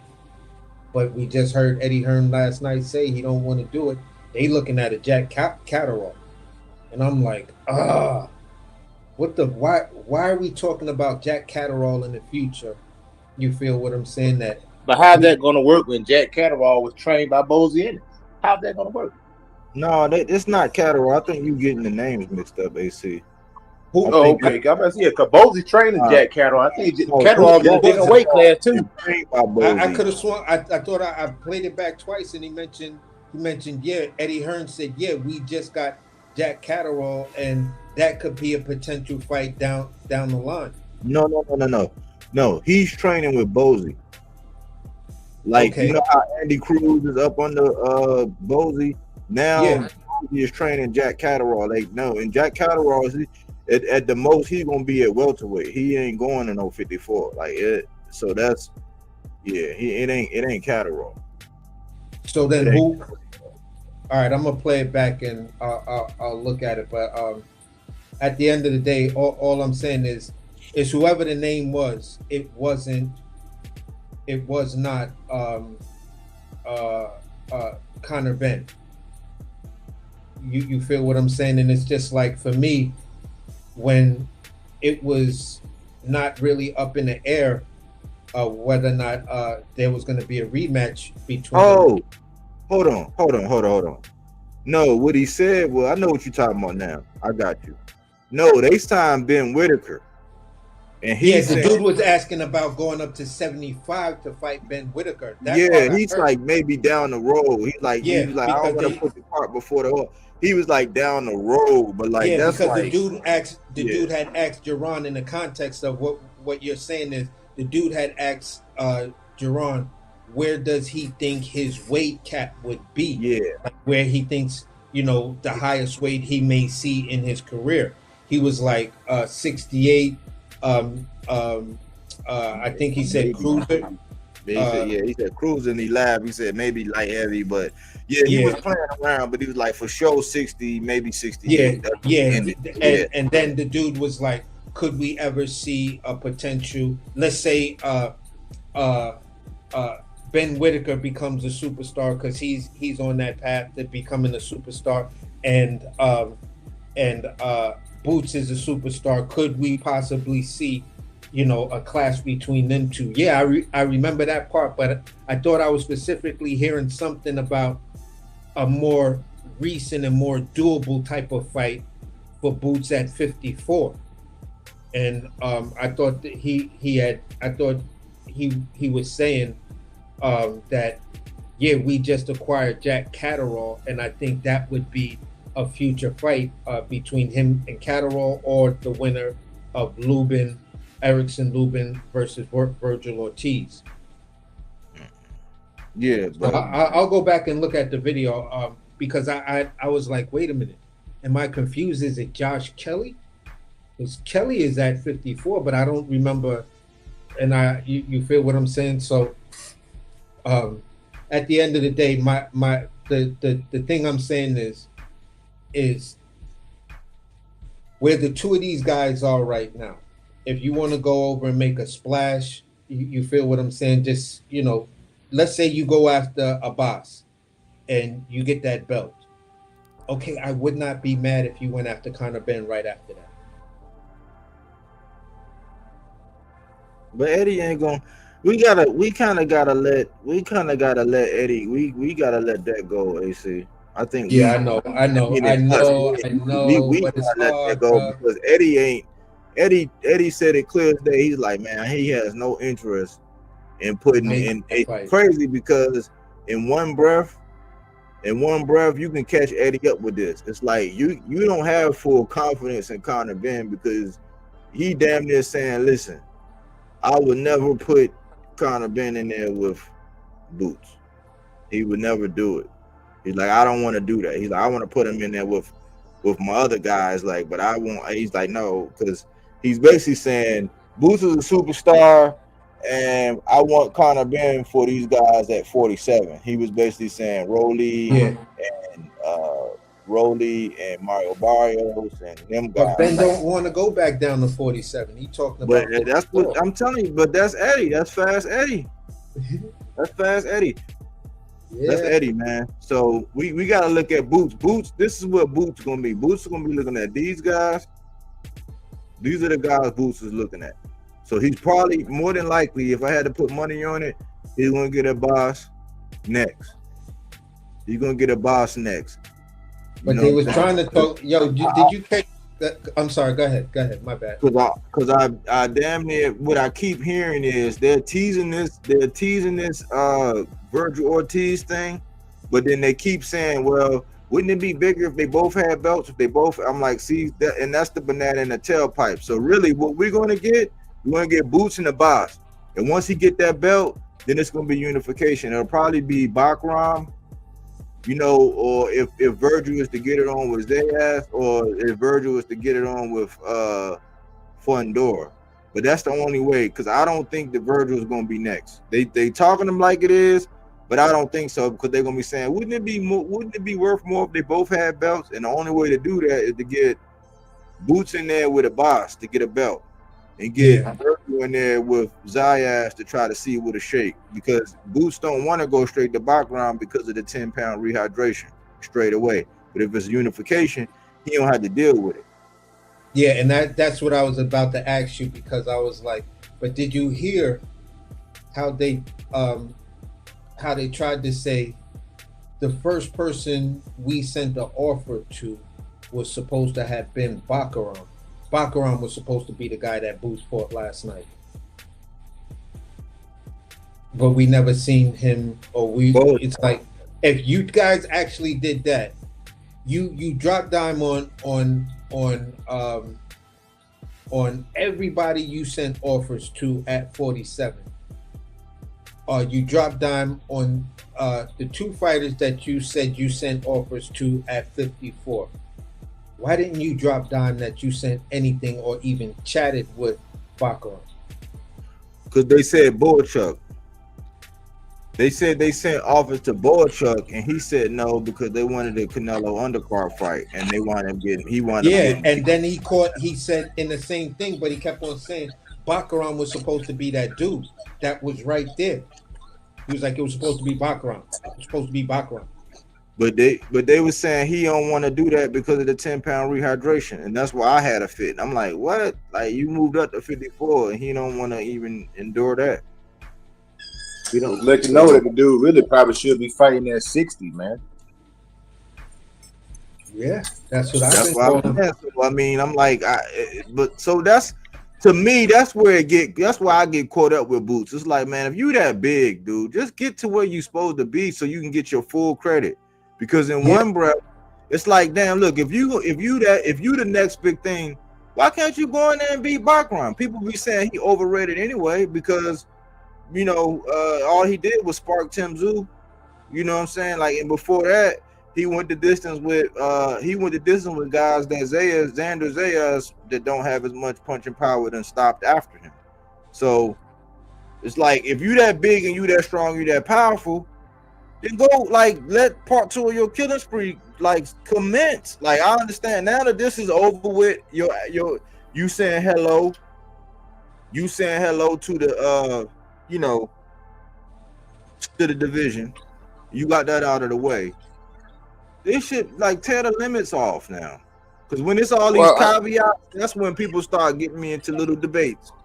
You know, where I'm like, well, I don't know, because in one breath you say this, and the next breath you say that.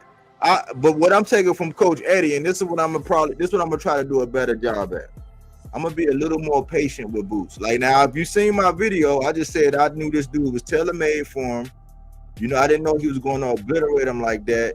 And I said that I'm ready to see Boots against some of these guys where he don't have all the advantages. That's all I said. And I said that I'm not buying any stocks. I'm not selling any stocks. I'm holding on to my shares right now. And that's what I said.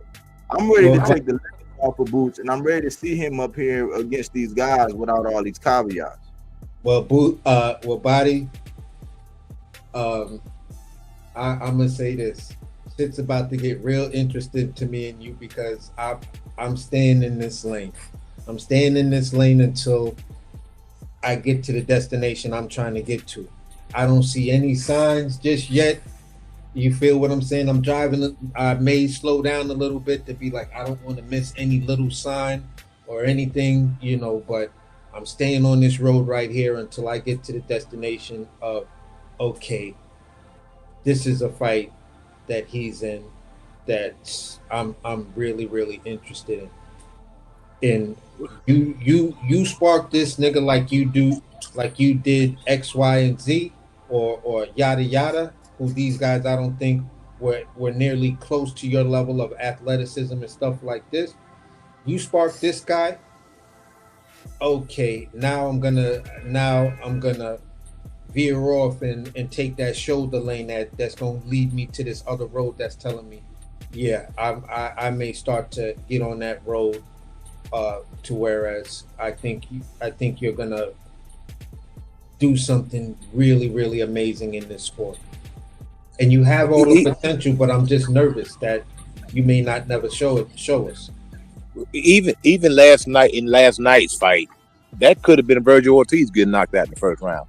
Because it happens, man. I mean, it's rare, but it does happen. Guys get knocked out. They get caught cold, they get hit, and they get knocked out in the first round because they can't recover.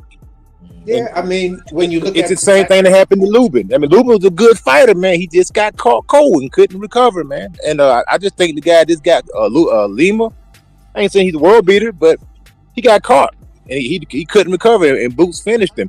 But I want to say one thing as far as with Eddie Hearn, what it is, these guys want life changing money to fight Boots. And Eddie Hearns don't have that blank check like he did 8 years ago when he was paying $7 million to Mikey Garcia and giving this other guy Vargas, $3 or $4 million. They tighten up them purse strings. So Eddie Hearn don't have the luxury of paying these guys the money that they want. That's why Rashidi Ellis didn't take the fight. Rashidi Ellis he wanted to touch him. And they was only giving maybe $5 or $600,000 or $700,000. He was saying it wasn't enough. And I think that's what it is, man. A lot of times, like even the Norman situation, they was $200,000-$300,000 away from getting that job done. It didn't happen for whatever reason. I think they said maybe Boots should have sacrificed a little bit and gave some. But I mean, why not Eddie Hearn? They've been in business forever, man. These guys, they got the money. You see what I'm saying? They got the money. They didn't want to spend it. But see now, Coach Eddie. See now, this is where you start dipping off into what I be saying. So this is what I try to say. Boots, you signed with Eddie, but the writing was on the wall because how he handled Boo Boo, how he handled Saburo Matias. Like even more recently, now he got Richardson Hitchens to a belt, but now shit. I mean, can Richardson Hitchens get a fight? So I'm like, some of the accountability got to be on Boots and them for going with Eddie, because look at what Eddie did with AJ. You know what I'm saying? In the games he played. Look at a lot of the games he played when he had Devin, when he was lowballing people. Shoot, AJ, he turned AJ into a multi-millionaire. That dude is worth probably $300-400 million, man. He did a great job with AJ. Into that, but as far as you fighting the competition, it's like Eddie will do that shit. Like Eddie has a history of lowballing people. And it's like people ain't gonna get in there just for like this boxing, man. Like people be saying, hey, this boxing, we getting hit in the head. You want me to get in there, you know what I'm saying? Then pay me. Like I ain't trying to break the bank, but you gotta pay me. So this is where I put some accountability on Boots. It's like you choosing Eddie, and we're gonna be patient with you because we know your potential. And we're gonna let it ride, but you're gonna get some of this criticism because Eddie is famous for lowballing motherfuckers. He's famous for. He made a living doing it. Just to get you out in the media to be able to say, "Oh yeah, we sent him and all," because he do it. But at the same time, in boxing, is it a lowball when your highest payday is $150,000 and somebody offers you right at $2 million and you turn it down, and in your next fight you take $300,000 and get knocked out? That happens all the time, brother. Yeah. You know what I'm saying? I'm gonna say it like this, Coach. I do agree with you on what you said, but it's the dance partner. Okay, this guy, you're telling me this is your hottest commodity. You feel what I'm saying? And you want me to go in there and fight your hottest commodity, and I can't get a decent payday off of that? Why the fuck did you choose me then? You could have chose all these other fighters, but you called me. You guys want to fight me? I mean, but who's to say that almost $2 million is not a decent payday? I mean, how many fighters even get anything close to that? Well, when you it's very few. The average pay of a boxer is around $40,000 to $50,000, and I guess that's where you would be an average fighter, and that probably makes you say if you're a club fighter, you're a club fighter or some shit like that. But, like 3,000. Your average pay is about $3,000. Yeah. So what I'm saying, Coach, what I'm saying is like, all right, we see the hype that's going on behind Jaron Boots Ennis, right? You offer me $2 million, right? I say, you know what? Looking at the dynamic, throwing an extra $5. You feel what I'm saying? You kind of want me to take this on short notice, and it's not really a solid whatever. So make it this. Oh, see, we sent the guy. Yeah, but the other caveat is you're notorious, especially with Boots. And I've talked to fighters that actually have got phone calls from Eddie Hearn saying, yeah, and they've never ever offered this one particular fighter a fight with Boots where he's got a full training camp. So these are two caveats that we see that some trainers do. Look Look at Charles Conwell's career. Charles Conwell, look at Bacoli's career. These guys are always short call notices. And when they take a loss, that's the nature of the business, man. I mean, you gotta stay ready so you ain't gotta get ready. You know what I'm saying? Business. But let's bring in homeboy Iron Boxing. I want to hear his perspective too. Can you hear me? Iron Boxing. How you doing? What's good, bro? How you doing, fellas? God bless. What are you guys discussing? We're just going over the whole dynamic of last night's fight with Lima and the expectations for Boots going forward. Okay, like what's next and like okay. I mean, I hear a lot, right? I hear he called out all the champions. You know, he's the interim for Abbas Barraou, right? Yeah. Is that a fact or okay? Because personally, what I want to see happen is I want to see Boots and Virgil first, because I think that's the biggest fight in the division right now, from a business standpoint. Now, of course, somebody might say, you know, why don't you go and fight a champion, right? You're interim as it is. I mean, I'm good with that. I'm good with him fighting Virgil first. If he wants to go and fight a champion, there's no real bad choice here from my perspective. I prefer Abbas Barraou gets into it with Xander personally first, and he settles the score with Virgil, because that's been brewing for a while, right? So that would be the ideal scenario for me. If he can't get Virgil, personally, I would go after Fundora before I go after Backroom. Can I just pause you for a second, because I need to ask you this question? You cover a lot of Latin boxing. Well, yes. You got a channel and you cover Latin boxing. Yeah, I mean, I mostly speak in English, but yeah, I can do, of course. No, because I'm only saying that because I was about to give you your props, because I had no idea that there was some kind of beef, and I'd love to hear you expand on that talking point that you just dropped, that there's this thing between Virgil and Abbas. No, I said they had beef. Oh no, I'm sorry. I was talking about Boots and Virgil, not Virgil and Abbas. I'm sorry. Okay. All right. Welcome. Okay. No, I don't. That I know of. There's Abbas, and Abbas. I love that kid personally, and he just said in an interview that he's shooting for the Xander fight. Like, that's the fight he wants the most.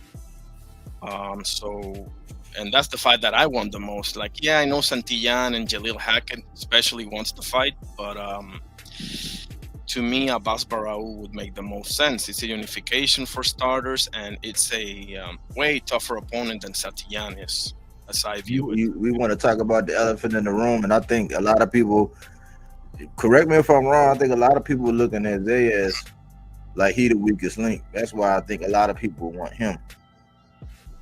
I understand that, because I mean, he's the youngest for starters. You know, he's, I think, 22, and you know, he, not for nothing, he's the one with the least, you know, names on his resume, right? You know, Backroom's got Tim Siu, so does Fundora, and Abbas Barraou got Ennis, and you know, Xander got, you know, Chino Garcia Perez, who beat Charles Conwell. So if, you know, yeah, I understand that he's quote unquote the weakest link, because he's the least polished of them all, right? You know, he's 22, he's still, you know, greenish, so to speak, and I understand that they want to get him young. I mean, they want to do what Benavides did to Morel, basically, you know.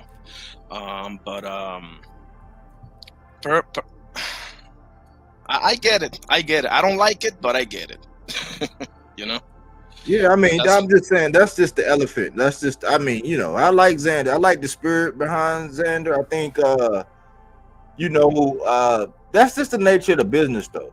Like, they're going to do that. Like, in boxing, I'm starting to learn, like, well, we be wanting, like, we want to see somebody go beat the shit out of Bakram, like, because he's looking like the boogeyman. But see, in boxing, they are more strategic. They are picking the guys where they have more advantages, or the one that they got the up on the one, because it's like, it's just how boxing has become now. It's nobody really going up to the top of the mountain I mean, we just seen an example. With we can make an example of what we just saw here not too long ago with at 68, but nobody really climbing up Mount Kilimanjaro, beating their chest, saying I'm King Kong around this motherfucker. They like, yeah, let me try to get this. Let me pluck this guy off, and then I'll wait, and then I'll try to get this guy over here. That's what they're doing. That's just what boxing has become. Yeah, and that's why it makes me really evaluate when I hear some fighters talk about undisputed, and then I look at their moves. It's like, okay, how are you going to be undisputed when some of the guys you're talking about fighting, or the names that you're mentioning, are not the champions? You mentioned the champion's name, but your promoter, the mouthpiece for you, is not mentioning those names as what's actually next for you. So I'm like, I maybe they're holding it close to their chest, and the Abbas fight is next. But I like what Iron Boxing's perspective is with basically Abbas Baruch going after Xander Zayed for unification. You feel what I'm saying? Because if that was the game plan, let's just say Boots, lives up to the original plan, which was 2 tune-ups before he goes after a champ. But the second / tune-up is something of a big name or a solid name. Let's say he does get let's say Lubin wins and he does get a Lubin fight. They're gonna have to make the choice out of who's gonna drop what belt going into the fight, because there are no unifications of interim. Or maybe he chooses somebody else, and then he holds his position, but he holds his interim belt for Abbas. Abbas becomes unified, then he fights Abbas and automatically becomes a unified champ at 54. Then it's just a choice between Pandora and Baccarat. I don't understand. Maybe you guys can shed some light on this. I don't understand why Lubin, and maybe this is about the 10-pound rehydration clause that's heard around the world for the IBF, right? But Lubin beat Andrea Holmes, right? And that was the title eliminator for Baccarat, right? Yes, sir. So you see where I'm going with this, right? Yeah, we already know, because this the shit we've been cooking on, bro. We've been talking about this for months, bro. We've been talking about this for months, bro. It's like if something go down, and for some reason they do not want to follow through with the background. And I'm like, the dude done been out for a year now. Like, he's been out. Right. By the time we get back, it's gonna be well over a year by the time we get, like, he's like, you got ring rust and shit like that, especially if you've been active. But somehow, some way, and I'm not even at this point, I'm not even saying he the boogeyman no more. I'm just saying that if something happens when people get in line, or they start saying, oh yeah, we gonna do this, and then for whatever reason they don't follow through. It's an anomaly, man. And it's like I had to sit back and relax for a second and say, well, okay, the same way I was looking at Tim Tszyu, I was like, when I analyzed Tim Tszyu, I said, well, why is everybody so hyper? Because when they were saying my man Jamel was ducking him, I said, hold on. That made me like really look at Tim Tszyu, and I'm like, well, why would he be ducking Tim Tszyu? Then I was like, no, it's just a business move, and the fact that he got that Canelo bag, so he's not like, right.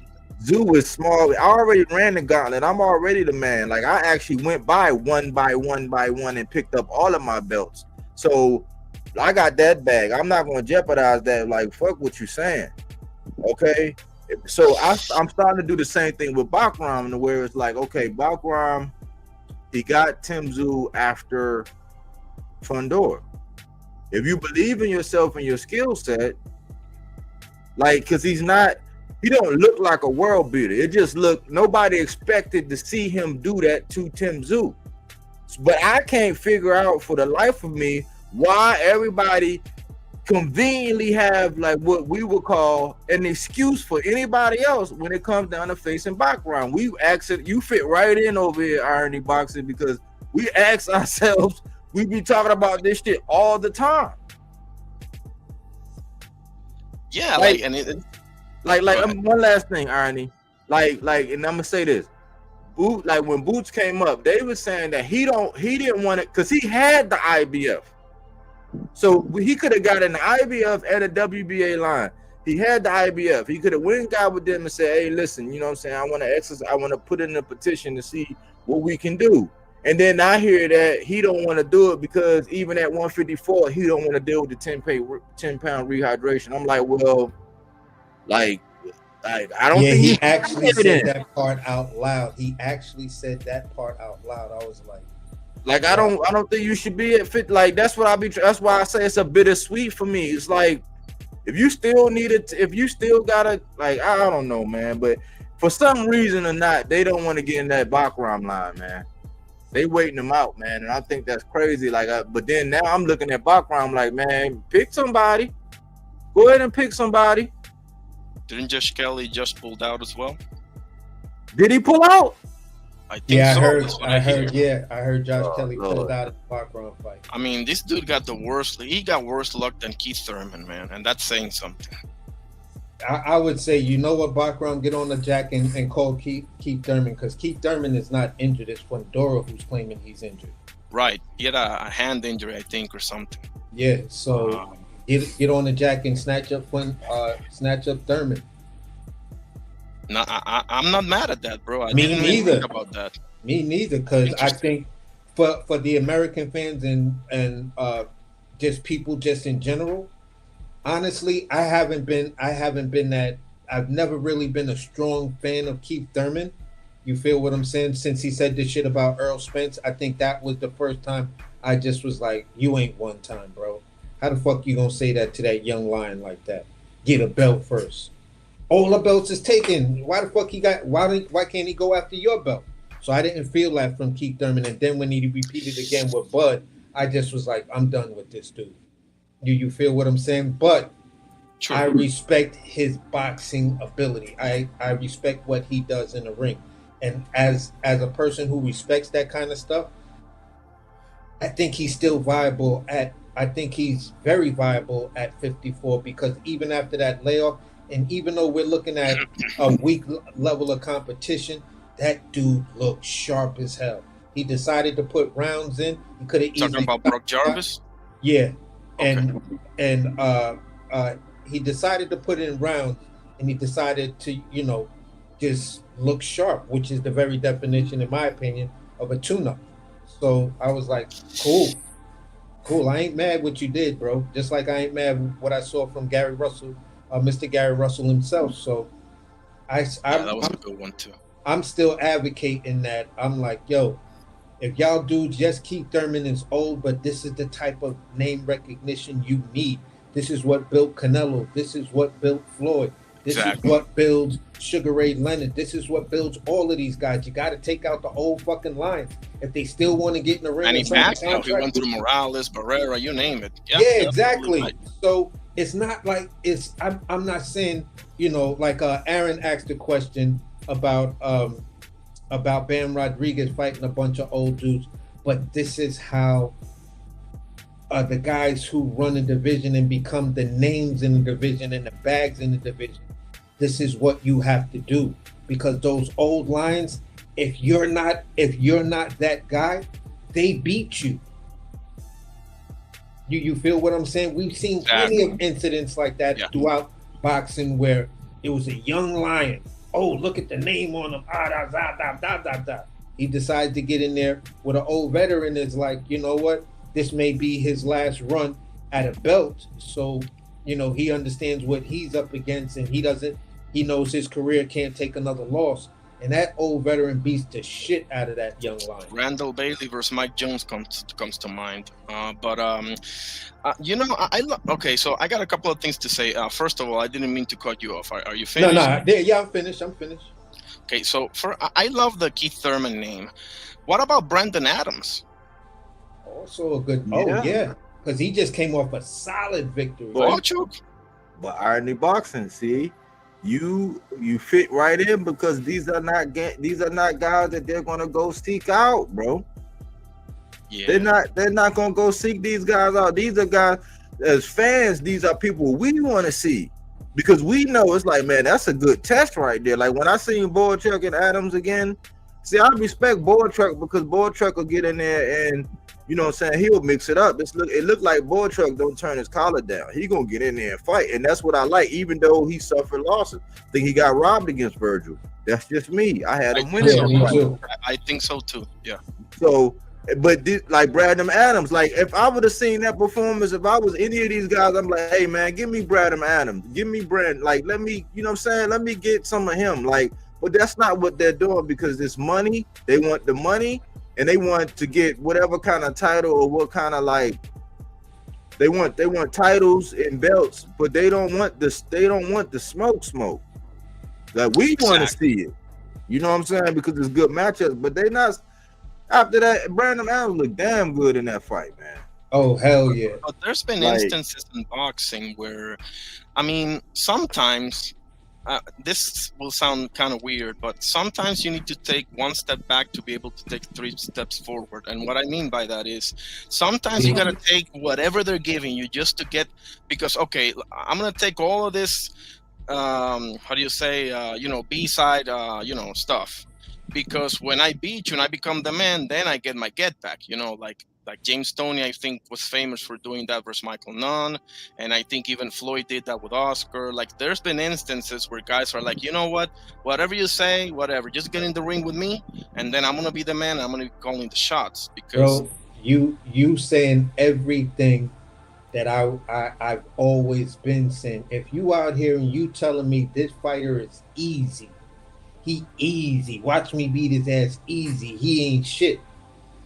But they the A side and they say, okay, we'll offer you 1.5. Well, you feel what I'm saying? Come beat his easy ass for 1 point. Nah, that ain't enough money. And then the fan base come out. How y'all gonna tell this man his worth? What the fuck is his worth?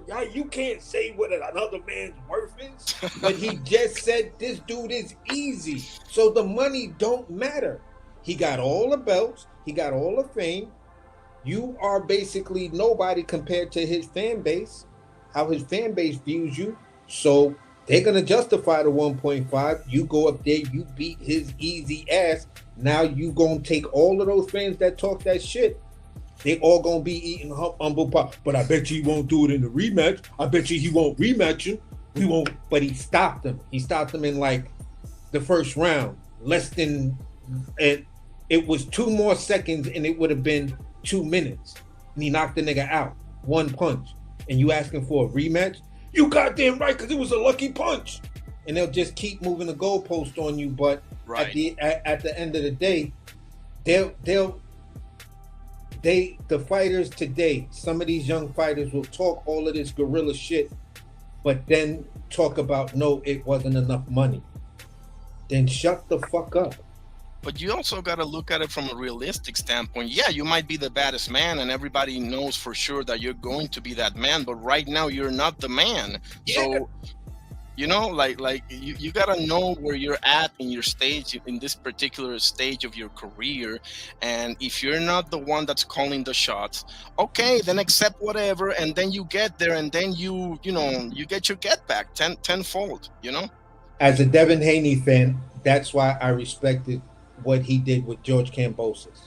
Yeah, that's a good example. Yep. Did it twice, and then did it kind of did it 3 times with Loma. I don't know if he was paid more money than Loma in that fight, but that's really irrelevant. But just the situation with him and Kambosos it's like, bro, they knew it. They said, what, you want to give me 21%? Insulting? and then give me 22 on a rematch, even if I win, man, I'm about to fuck your son up. Yeah. And I got another one for you. You remember when Bud Crawford had to go to Scotland for Ricky Burns? He went over and he took everything and he beat his ass because he knew. Now Ricky Burns ain't no chump, but nevertheless, he ain't no match for Bud Crawford. But you imagine Bud Crawford starts like, "No, I'm the ace." No, bro, you gotta do better than that. You gotta look more ahead than that. You know? Yeah. You can't, like, the money gonna come after you beat this easy motherfucker's ass, and it's just that simple. And bro, please come back, man. You kind of fit into the ideology, the mindset of everything that we got going on here. Put your channel in a thing. Hope people will subscribe to you. You feel what I'm saying? Your boxing conversation is extremely welcome. Like Coach, like, this was a fire panel tonight. Like, this shit was like, bruh, legendary. You feel what I'm saying? So I appreciate I know I definitely appreciate the conversation, and I would love to see you come back and give your takes on these other fights coming up and things like that. Thank you. You feel what I'm saying? This is Bodywork's panel and stuff like that. He invited me on it and things like that, but I'm pretty sure he feels the same way. You have a set schedule. You fit in because you talking you talk the way we be talking. Like your logic and the stuff you bringing up is stuff we've said or things that we kicked around up here several times. Like, so you fit in. You fit right in. We know Coach is busy because that's Coach, so he's automatically carte blanche and stuff like that. But you fit in like nicely, and plus the dynamic of when there's Latin fighters, and you feel what I'm saying, and there's a Latin channel that can give us that Latin perspective without it coming from Mexican boxing fan #1 or some shit like that. But you feel what I'm saying? But it's refreshing, to be up here and be invited by Bodywork and stuff like that, and then have someone else come up here and that just automatically gelled. Appreciate you guys. You guys go every day, or do you have like a set schedule, Bodywork? It's like 3 times a week. It's like I used to go more, but it's like I done cut it down to 3 times a week because it's a lot of gas. Like we don't do no gaslight, and we talk that tough shit. Like this is a channel where we ain't. Now, a lot of people say they keep it 100. Like we keep it 100, even if it's to the detriment of us not gaining any. Like, this channel not getting any more subscribers. Like we just gonna keep it a buck. Like even if it's somebody we rock with. See, like, cause I'm a Tank guy. He's a Devin guy. But he can agree with me. We can agree to disagree. We see eye to eye. Like you know what I'm saying? He can call out when his fighter ain't doing what he want him, what he don't want him. I can call out my fight. Like, that's just how it is. Like, we not over here just trying to get no fans and trying to say whatever we gotta say to appease nobody. Yeah, because I've been in so many panels, bro, where they say the B word a million times, and they say the P word, all the the cute little terms, and it's it gets tiring, to be honest. Yeah, bro, I'm gonna keep it a beam with you. I've been on panels to where it's 10 people are on a panel. 9 people against me talking about Devin Haney. But I do not have Devin Haney beating Brian Norman in this up and coming fight. I actually do. Okay. Interesting. Yeah, it's just he has the technical ability. He has that boxing skill set, but I haven't seen it in so long that I'm just like, Bro, everything you do wrong these days gets you knocked out by this guy. Okay, so I get where you're coming from, right? Because in the Ramirez fight, I wasn't expecting much to begin with, because I tend to give guys the benefit of the doubt in one of these two circumstances. One, if they're coming out of a long layoff. Number two, if they're coming out of a bad, it got overturned, right? But you know what I'm saying? Like, they're coming off of a bad, loss. It wasn't a loss at the end of the day, but you know what I'm saying? Like, he got beat up, he got dropped 3 times, this and that. So you never know what that can do to a psyche of a fighter, particularly a fighter that has never been, beaten like that. Like Devin Haney, you can point to the Jorge Linares, wobble at the end of that round. That was one instance at the end of one round. And the Loma fight, obviously, Loma's always going to be tough, man. That's just how it is. And I think it was, a bad matchup, the whole build up, the whole thing with the Austrian, and he needed some time off, not to mention the outside the ring stuff he had with his, ex and this and that. And it's a lot on his plate, it's a lot on his plate. This is a young man. And so he had both things working against him, a long layoff, and he was coming out of that fight. So I wasn't expect much to begin with, so I wasn't like shocked or anything. I was like, listen, not everything is gonna be pretty. You did what you had to do to win the fight. Now, with all that being said, this guy right here is dangerous. He's dangerous, but I think Devin Haney is the perfect style to beat Brian Norman, to be honest with you. I think he has all the tools to give Brian Norman a lot of problems. And I mean, it's a 50-50 fight, man, however you look at it, in my opinion, because I always prefer when styles clashes. Personally, people might prefer boxer versus boxer or puncher versus puncher. I always prefer styles clashing, because that to me is the sweet science, as we know it. And this is one of them, man. Like okay. Devin, go ahead. I was gonna say this. When you go back to those old training videos when Devin was working with the Mayweathers, and you see him throw that triple jab, and this is always the thing.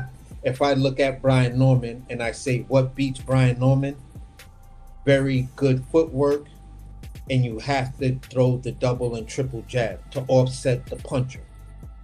You take away the punching and you take away his willing to want to load up and throw those big shots, because you can see him and you keep stinging him with a double and triple jab.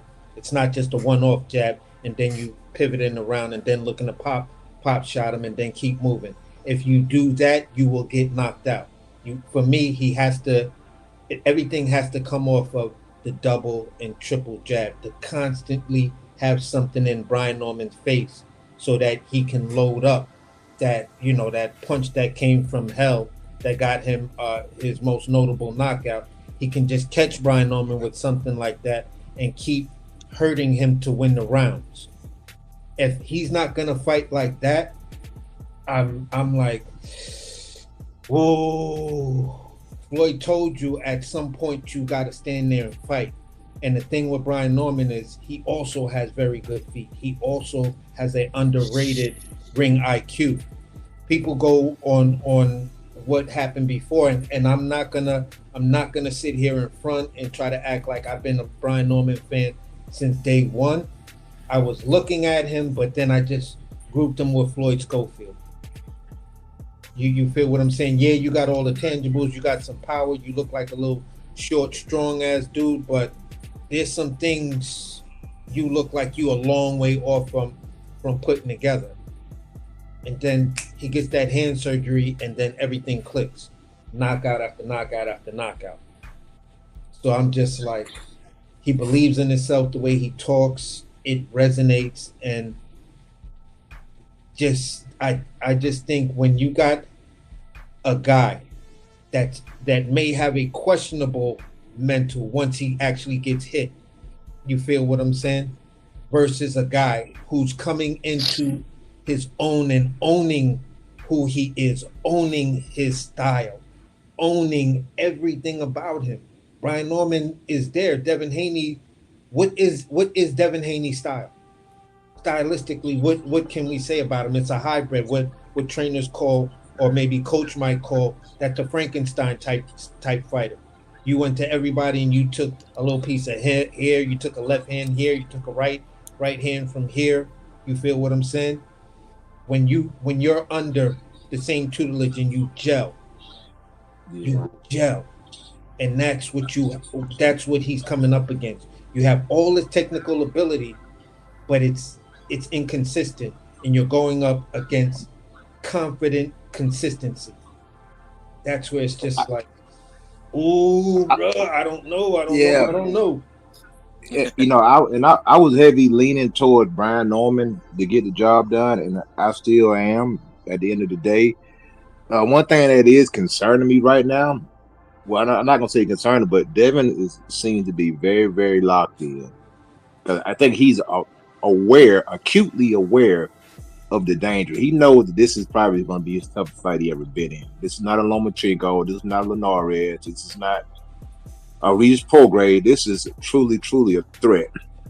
And he's very, very dialed in. Even Bill Haney, to some extent, is not as vocal as he has been in past fights. I think they're very, very locked in for this fight.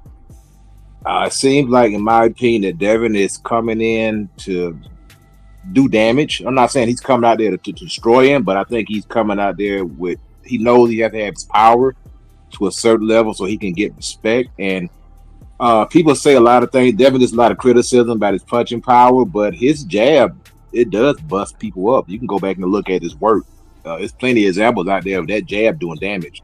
Cambosis, Regis Prograde, the jab is busting these guys up. And that's what he's going to rely on. Brian Norman Sr., in my opinion, great guy.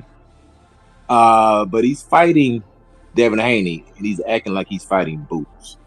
Every time I turn around, he's talking about Boots. Brother, you need to lock in on what you got on your table and stop worried about somebody else who's not even mentioning your name, is not even on your radar. So why are you so much focusing on Boots? I think all your energy should be focused on Devin Haney. It seems like he's almost dismissing, like it's just a foregone conclusion that his son is going to go out there and handle business. And that could be dangerous as a trainer, because just like the fighter needs to lock in, the corner needs to lock in also. And every time I turn around, you talking about Boots. I mean, I'm just keeping it 100. No, you keep it 100, but it's also some of the goofy channels he's going on that keeps bringing up Boots. They won't let that shit rest. Oh, so what about Boots? What about Boots? What about Boots? It's like, yo, he fighting Dev. Not even the same division anymore. Like, you know what I'm saying? You fighting Devin, man. I think the question is today. Look, man, I ain't talking about this guy, man. Right now, we gotta. The thing about it, he has to win this fight, man. I mean, they put it like this: as a fighter, man. And I know these dads put a tremendous amount of pressure, unneeded pressure, on their fighter. This pressure that they're putting on these guys, it's not needed, man. It's like somebody that's, you talking all the crap, and then I gotta go back it up. And Danny Garcia's dad was the worst at doing it.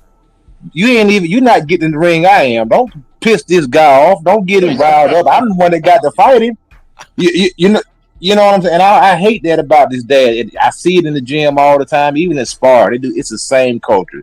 You get two dads in the corner, and they wolfing, and neither one of them ain't never laced up a pair of gloves. Like, I ain't saying that about Brian Norman Sr. because he has fought, but a lot of these fathers never been in the ring, never took a shot, and they over there bumping their gums, and they're fighting their kids like they're pit bulls, in the ring and stuff like that, and they're betting money on the side, and it's the same culture. Like, why are you trying to give this guy any extra motivation to go out there and destroy me? Hey, coach, they go in their son room. They knock on their son room and say, "Son, you busy?" No, Dad, come in. Hey, listen, son. Listen, I'm gonna go out here. I'm gonna talk all of this shit, and if you lose this fight, I'm gonna disown your little black ass. But listen. If like, to me, Schofield Senior is the worst of the worst. But even if you did fight before, even if you were a great fighter, it's even worse, because you should know better than this. Yeah, that makes it even worse to me. Yeah, and for me, go ahead. I'm sorry. No. That like you were in the business. Like, you know better than this. You know. The thing is, but see, this is where I be having to sit back because it was bothering me, and I had to tell my father-in-law about it's coming up on 2 years ago. I say, man, boxing is changing, and so some of these guys, some of these people that they sign with, they make these guys get out there and do that. They say, oh, well, you're not vocal enough. We got social media. You got to promote yourself. And then you'll hear like some of the older guys, like, and then you look at Tim Bradley.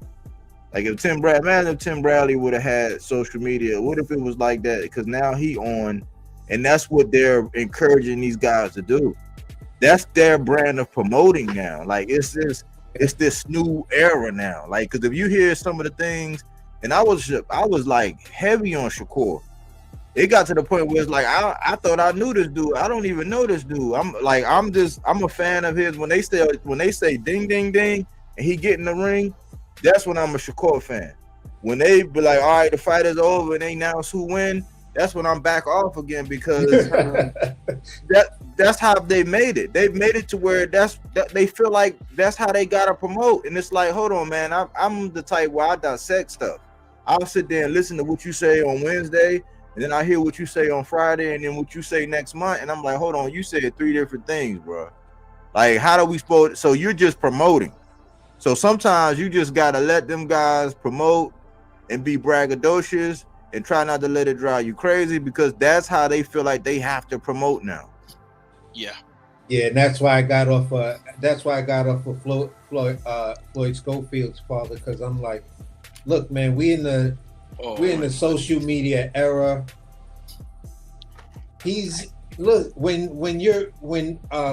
When you're a shock jock, you have everybody talking about you.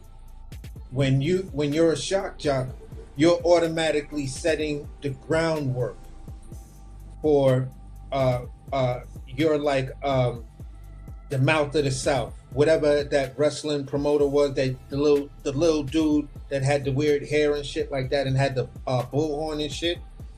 You have to be like that because they're gonna ask you these days, all right, you're gonna make the big fight. What does your social media look like? Because this is a sport where the publications, people just can't go. You have to know these websites. And there's so many websites out here and channels and stuff like that. They're like, okay, regardless of all of that, your website, what you're saying on social media, let's see, does it generate the buzz in the YouTube or the social media atmosphere? Because then we know how much you move the needle. Then we know, can we start to promote this guy and put him in a position of getting big fights? Hey, AC, check this out. Yeah. Check this out. I got an example. Schofield and them, because we was heavy on their case, right? We was on them, right? And they did that thing where we believe they got tapped on the shoulder, right? With the Shakur fight, right? So they pull out, right? Well, when they was on their way to come back, there was an offer. Schofield would have got $1 million to fight Abdullah Mason. He says no.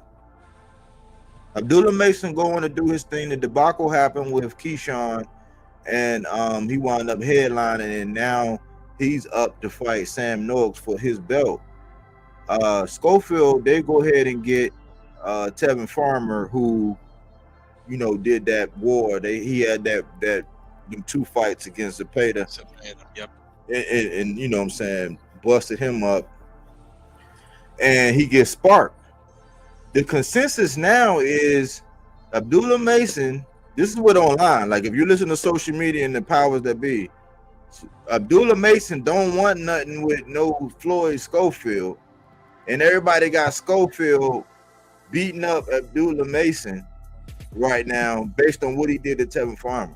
I'm like, well, if you look at the action, it's like he had the fight. That was you don't really hear that. Like most of the time, you be like, nah, man, we can build it up later, and that'll be a bigger fight later because the money ain't right. It's like, hold on, that's $1 million payday to fight an up and coming prospect. Like this is like, because I remember when it was like it'd be like Floyd and Chop Chop or Zab Judah. Like when it was when these dudes was young, they was getting it on. Like just the fact that offer was out there for 2 undefeated dudes, and you was gonna get $1 million to do it, and you said no. It's like you don't have no right. Now they doing interviews talking about how Abdullah Mason and them don't want it. I'm like, but you had a fucking contract for $1 million. This wasn't no low ball, or this wasn't the shit that Eddie did, like sending out an offer where he knew the shit like you couldn't have done it, like it was already a done deal because Karan already put the paperwork in. This was like this is free and clear. This is $1 million bag to fight this young prospect to bang and show who really got it. Y'all said no. Now, Body, there's a part where I get it from the business side of what they did and how it made the duck of Abdullah Mason work against Abdullah Mason, because part of this is you can attribute it to what you just said, what he did to Tevin Farmer, and the other part where you could attribute it to is Abdullah Mason getting dropped twice. Because remember, after he got dropped twice, we was on that murderer's row, and BH comes up there and he's talking about Mason being chinny. Well, to be clear, Kid Austin got dropped against Rene Giron also, but but this was after this. Like this offer was sent after. This offer was after.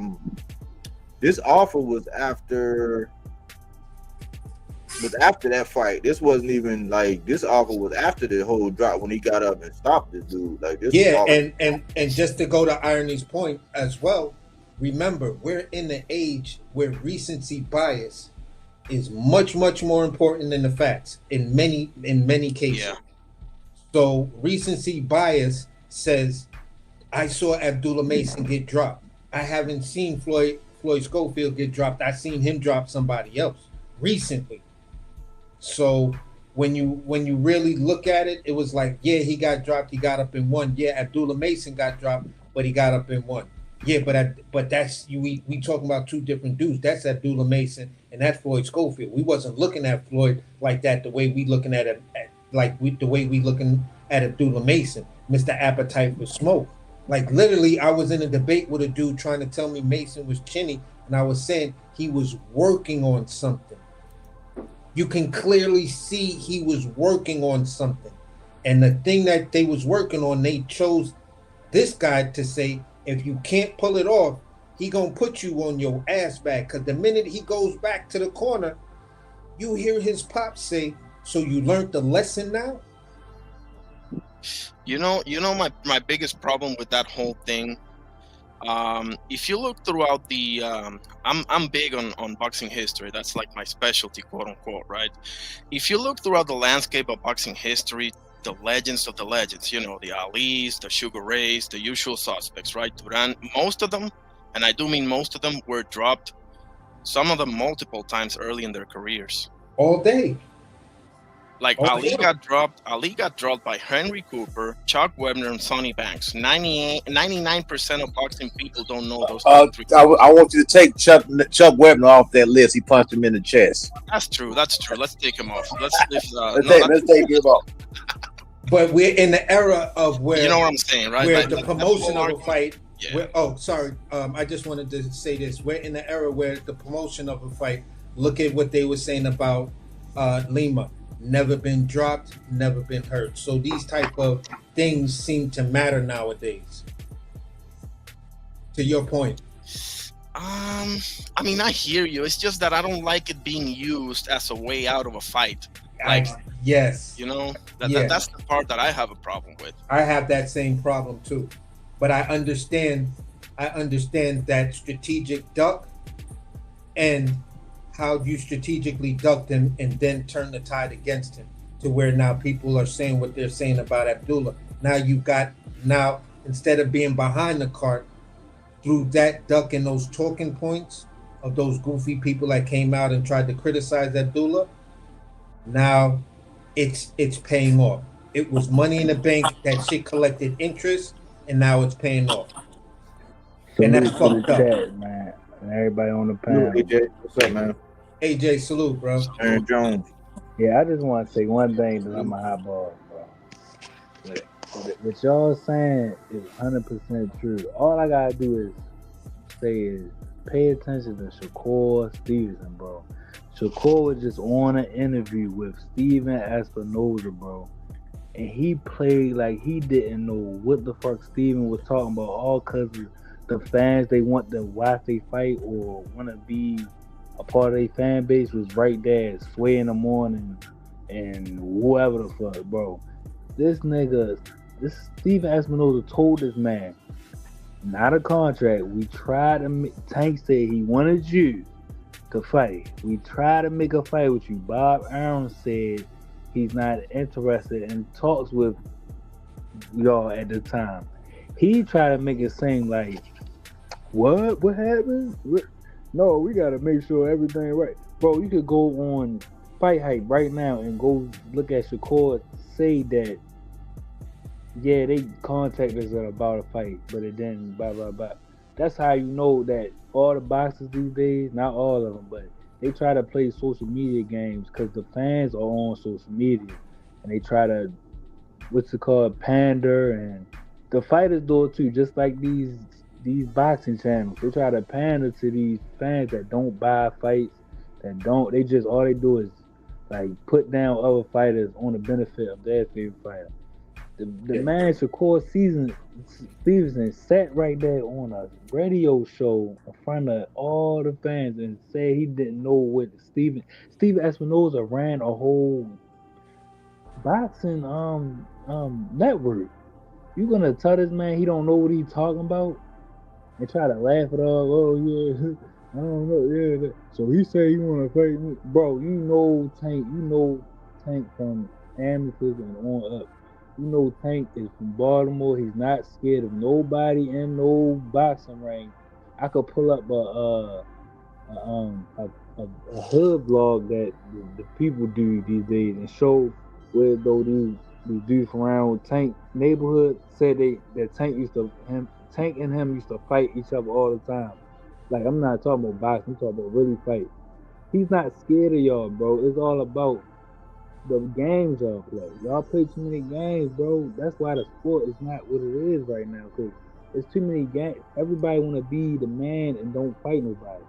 Like, it's getting sad out here, bro. It really is. AJ, this is Aaron Jones. Yeah. And you've heard me say on this channel a million times, it's my go-to comment. We're in the age of where perception is reality. Exactly. If I perceive that I'm trying to make a fight with you, that is what my fan base is gonna take as reality. If I just called you and said, "Yo, what's up? Yeah, you all right? Yeah, all right." Click, and then I come out in an interview and say, "So what about a fight between you and AJ?" Well, I called AJ, but he never got back to me. The fans, even though you never said I tried to make a fight with him, all you said was I called him. The fans that follow you and on those channels and the goofy writers that are heavily biased, yeah, Shakur just made an offer to Mike just made an offer to AJ and AJ turned it down. Like, what? And you out there like, what? When was the offer? Hey, the nigga just called me. He just called me to say what up. Exactly. Boo. And now, if you're explaining what happened, you've already lost the argument. Yeah, because they're gonna jump on you. Exactly. Jump on you. Like Boots and Eddie Hearn at the press conference yesterday talking about, yeah, well, he's gonna beat everybody, bro. Then make the fights, bro. Yeah. Make the fights. If he's gonna beat everybody, make the fight. Like, I don't know anything about that Boots and Virgil Ortiz or thing, but I heard they try to make that fight, and Boots side said no. Whatever would happen, but nonetheless, bro, you gotta get him. And if he's a talent, generational talent, he's 28. He's 28. He's gonna be 30 really soon. Like, yeah, the prime is they say you can jump to your prime around this time, but bro, he gotta make some type of fight or or something because somebody's gonna get him. Yeah. Like it's not even close because even with last night knockout, he showed no signs. I didn't see no defense. The B was just scared to throw. I didn't see no defense, bro. Like his father kept telling him, even with the current fight, because the current fight came on like after the fight he just had on, and I'm watching that. His father keep telling him, bro, get him out of there, get him out of there, get him out of there. He will not get that man out of there. Because why? Because whenever it's something about Boots that is not like I don't want to say because I like Boots, but he gonna get exposed one of these fights, bro. It's inevitable. Cause there's something about him that he don't got that I'm trying to figure out what it is. I don't know what it is yet, but he gonna get exposed because it's too many holes to where though your father keep telling you get him out of there, but you're not getting him out of there. He been saying tighten up your defense. I forgot what fight he was fighting on PBC, but his father was telling him stop playing in there, and you know his father get real mad. Can I respond to that?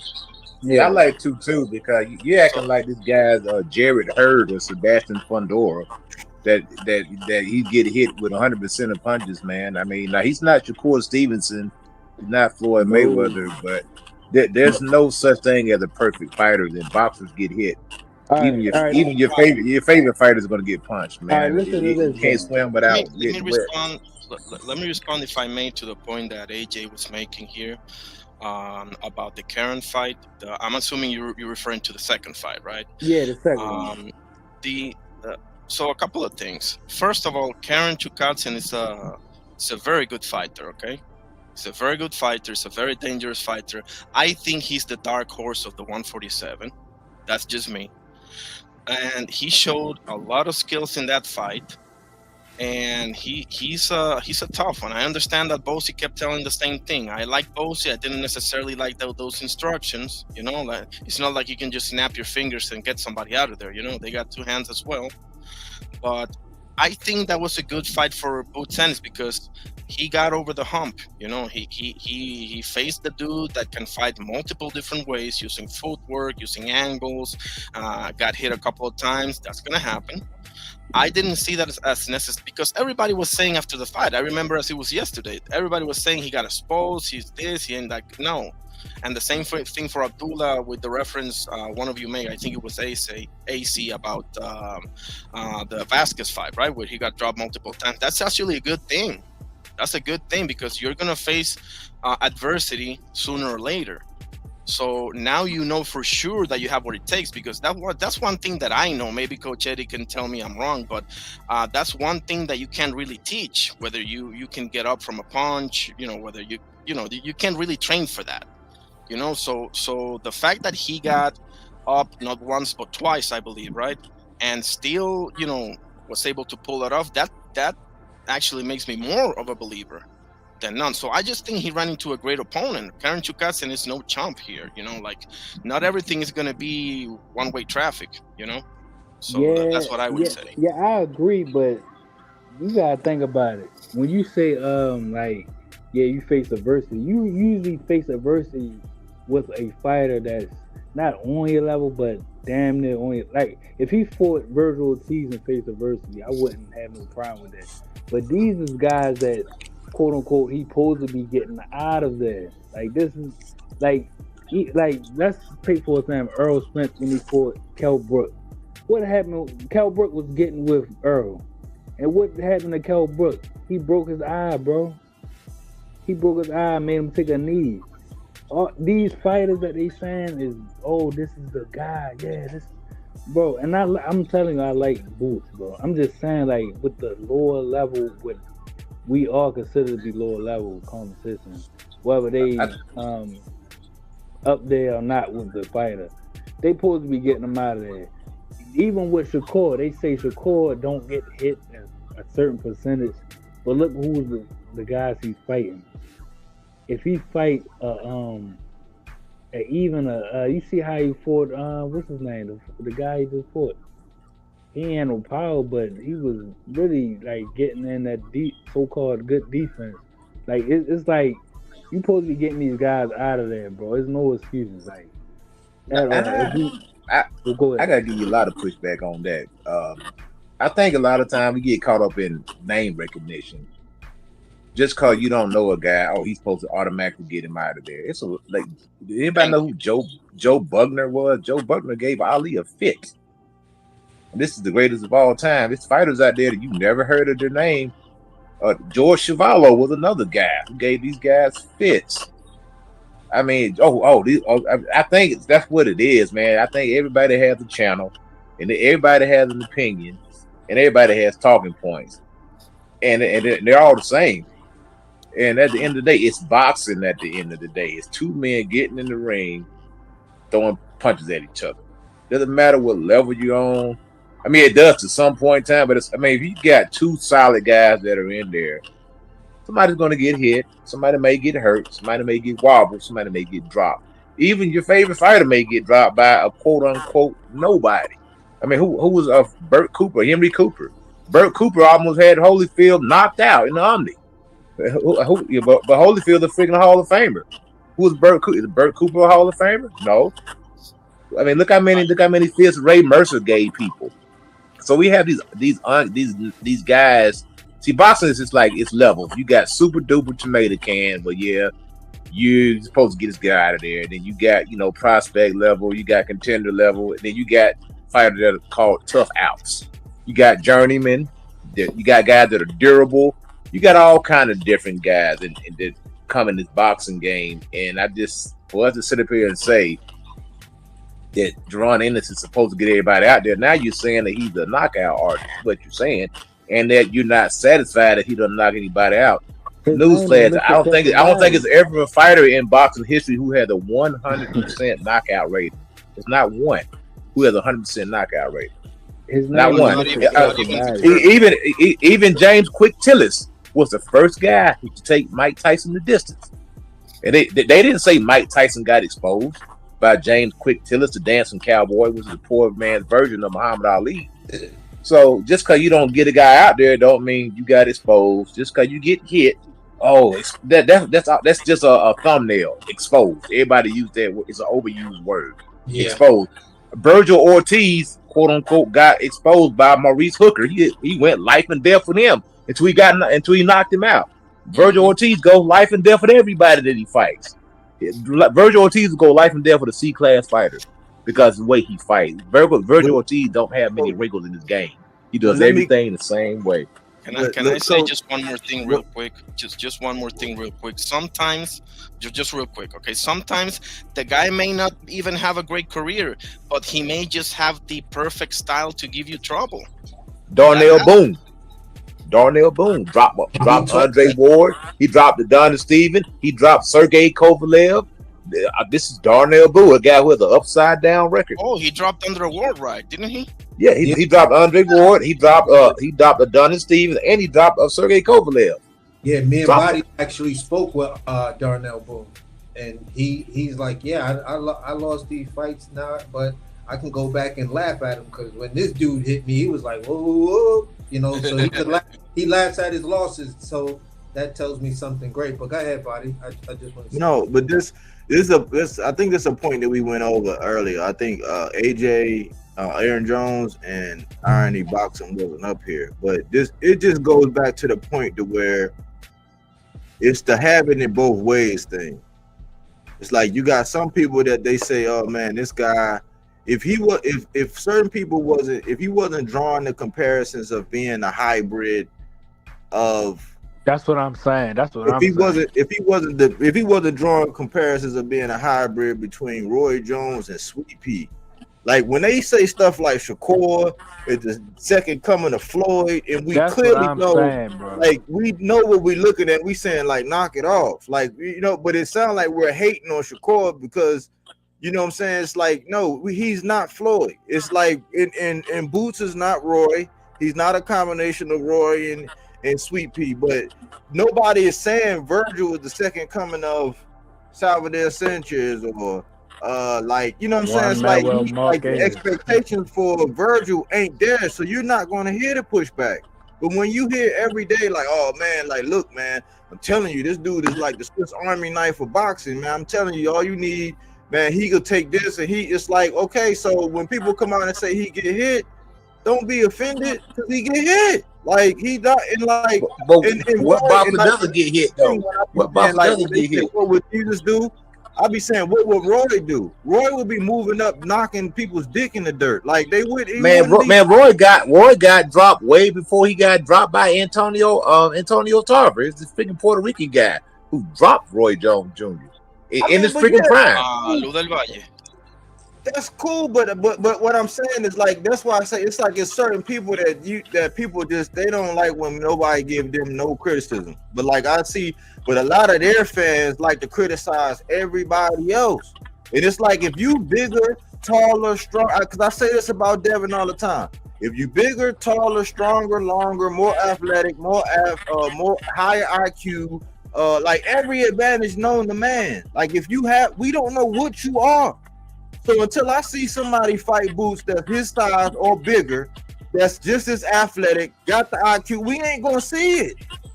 Because he ain't giving it to us. Eddie ain't giving it to us. In the competition that we seen here lately, like I said it the first time, my channel took a lot of flack. It's the video up right now of the first Cameron fight. When I said Boots got touched too much by Curran the first time. The second time, Cameron was cranking Boots' ass, and I don't give a fuck. Well, that mean he got a good chin. Like if he was Mexican, you would say he had a good chin. The shit out of Boots. If he would have had any kind of power, Boots would have been in trouble. How you know he didn't? How you know Boots ain't got a good chin? How do you know that? No, I ain't saying that though. But that's what I'm saying. People try to act like the man. Like yeah, he did have a chin. But what I'm saying is, Karan, he didn't have the power. Like if he would have had a little more power, like if he would have had Blair power. If he would have had Keith Thurman power, if was a fifth, we all would be drunk, man. His strength was his feet, but like people don't like that because people would say, "Oh man, Earl get hit." Man, Boots be getting touched, bro. Like he be getting touched, and we ain't seen him with we ain't even seen him with nobody on his level. Like even on paper, we ain't seen him equal. That's why I say it's like you people don't want people to criticize certain people, and it's like no, that everybody gonna get criticism because they'll sit around and talk about a dude that's shorter, that's smaller. Like I'm talking about size wise, reach wise, height wise, but he got a better IQ and he might got some power, and he fucking all these other dudes up. He get all the criticism, but a dude that's bigger than every fucking body he get in the ring with, more athletic, higher boxing IQ, speed, power, length. Like, come on, man. Like that sound like Terrence Crawford. He's bigger and stronger than everybody he got in the ring with. What are we talking about, man? I don't defend Terrence. I have a lot of after the Canelo fight. I said I'm gonna leave Bud alone. That's when I said I'm gonna let the man have his little whatever. Because I said I hope him and Canelo ride off in the sunset. But that's not. I'm not even the one to be defending no Bud. I'm not talking about that. I'm talking about like everybody else. Like it's a lot of people that's like untouchable. People don't like when people criticize Devin. Brother, I don't know where you've been at, but everybody, hold on, bro. Everybody's down on Boots. Ain't nobody that Boots. Everybody's down on Boots. Ain't nobody giving him praise. Everybody's constantly been criticizing this guy for like the past year. Everybody. He's not getting a bunch of praise. So what are you talking about? This guy's freaking that dude's catching strays from everybody, even his own fan base. So I don't know what you're talking about. Nobody's defending him. He's getting crucified, man. He's getting smoked, brother. So I don't know what you're talking. Let me ask you a question, if I may, bro. Right? Why can't we just give an opponent credit for being pretty good instead of just, I think people look at this the wrong way in general, right? Because I saw that fight, right? The Karen 2 fight. And I was like, I wasn't down on Boots whatsoever. I was just like, okay, this guy is pretty good. Like, you know, he ain't no Royman Villa, that's for damn sure. So, I mean, this guy can move, he can put angles on you, he can put combinations on you, and still he got over the hump. So why don't we just give an opponent some credit instead of just expecting a one-sided fight every single time, which is not even possible, to be honest Exactly. with you. You know, And if it was a one-sided fight every single time, you would be accused of fighting tomato cans every single time. You gotta think though. You can't have it both ways, man. No, I'm the same guy. I'm the same guy that was pissed off. I'm the same guy that was pissed off with Tank with the Lamont Roach fight. I came online. I snapped. I called it right down the middle. I said, man, they robbed Roach. I said, man, Tank, he was in there goofing off, and his mind wasn't like, he was just like, nah. And I was pissed off about the decision. I was pissed off with the way he fought. Like, I do that all the time. Like, I keep it like that. But what I'm saying is, it's like, what I noticed is with certain people, y'all don't want, like, certain people, they certain fan bases, they do not want no criticism for their fighter. But I noticed that those same people that don't want no criticism for their fighter, they criticize everybody else. That's what I don't like. I give credit to all ops. Like last night, that dude Tamir Smalls, I said he lost. The dude Roman, he beat him. They almost robbed the other dude, Dennis Thomas. They almost robbed him. It was almost a draw, or they almost made a decision. It was either going to be a draw, or they might have edged the other dude. So I be trying to call it straight down the middle, but I'm saying when we having these assessments, we need to put them all on the scale and be right about them. Everybody keeps saying, even like Aaron Jones, which y'all didn't hear when Aaron Jones, he said, man, and I like Boots. He said that more times than anything. He just said that I think that he got to fight some of these names or he get hit. And that's all people heard was him say that he get hit. Yeah, his father even said, when I was talking about the current fight and all that, his father was basically saying, like, get him out of there before you fuck around and he knock your dick string loose. That's what I was trying to say. I'm not saying he's a bad fighter or don't give credit to the other fighter. I'm saying, like, you can't play around with certain quote unquote, you could call them tomato can and all that. Anything, because look what you could say you like Devin and all that, but look how he took the Ryan fight. He took it as though he was gonna come in there and beat him up and knock him out, all this. But Ryan hit his ass with left hooks back to back. That's all I'm saying. Like what Bodywork said, comparing him to Roy Jones, all that. Roy Jones would have knocked that man out, like with 10 straight left hooks, whatever he used to do. Why? I hope he doesn't wind up like Roy Jones, because you see what happened to him. Roy Jones, he got clipped. He was finished, bro. But I think a lot of people use the term tomato can. They don't know what a real tomato can is. I promise you. Yeah, you want to see some real? They don't know it. I mean, no. I'm saying if you want to see a tomato, if you want to see a tomato can, brother, like even they call Lima a tomato can. Nah, Lima ain't a tomato can. You want to see a tomato can? You go. Out, though. That's what I'm saying. I'm saying you go to a fight, like a little club pro fight, and you'll see some real cans. So, super duper cans, like these guys, like the worst boxers you ever seen in your life. Those type of cans, like guys with like records like with 1-47. They're out there. It's a bunch of them, about 3-50, 16-80. Those type of guys right there. Those are super duper cans right there. They make their money by losing. Yo, I know a couple of dudes that are club fighters, and he absolutely right. Like my man, he's literally 3-68 and got like Jesus Christ. 14 draws. 368 like 14. So Lima is a solid. Lima's a solid C+ fighter. That's what he is. He's what I would call a professional, a consummate professional. Maybe a journeyman, just a little bit, maybe a little bit above journeyman or a journeyman level type fighter. He's not a tomato can. Trust me, I'll show you some tomato cans. He ain't. He's not coach. So coach, let me ask you this question, and I'm the majority of the reason why I'm asking you this question is to be funny and facetious. So would you now say Jaron Boots Ennis is the 2-division champion? Well, that's one of them belts that's not recognized, man. But and that But it's goes back. recognized overseas though. The IB. But Yo, listen. none of these guys are champions, man. They're belt holders. Hold on. Oslo Iglesias got the IBF belt. Bevo got the IBF belt. You said IBO, IBF, IBO, right? IBO. Oslo Iglesias he's an IBO champion. He's at a 68. You got Bevo, who's an IBO champion, who fought for that belt on a Riyadh card, and we got Alexander Usyk. I forgot who was that dude that he fought for that IBO belt in between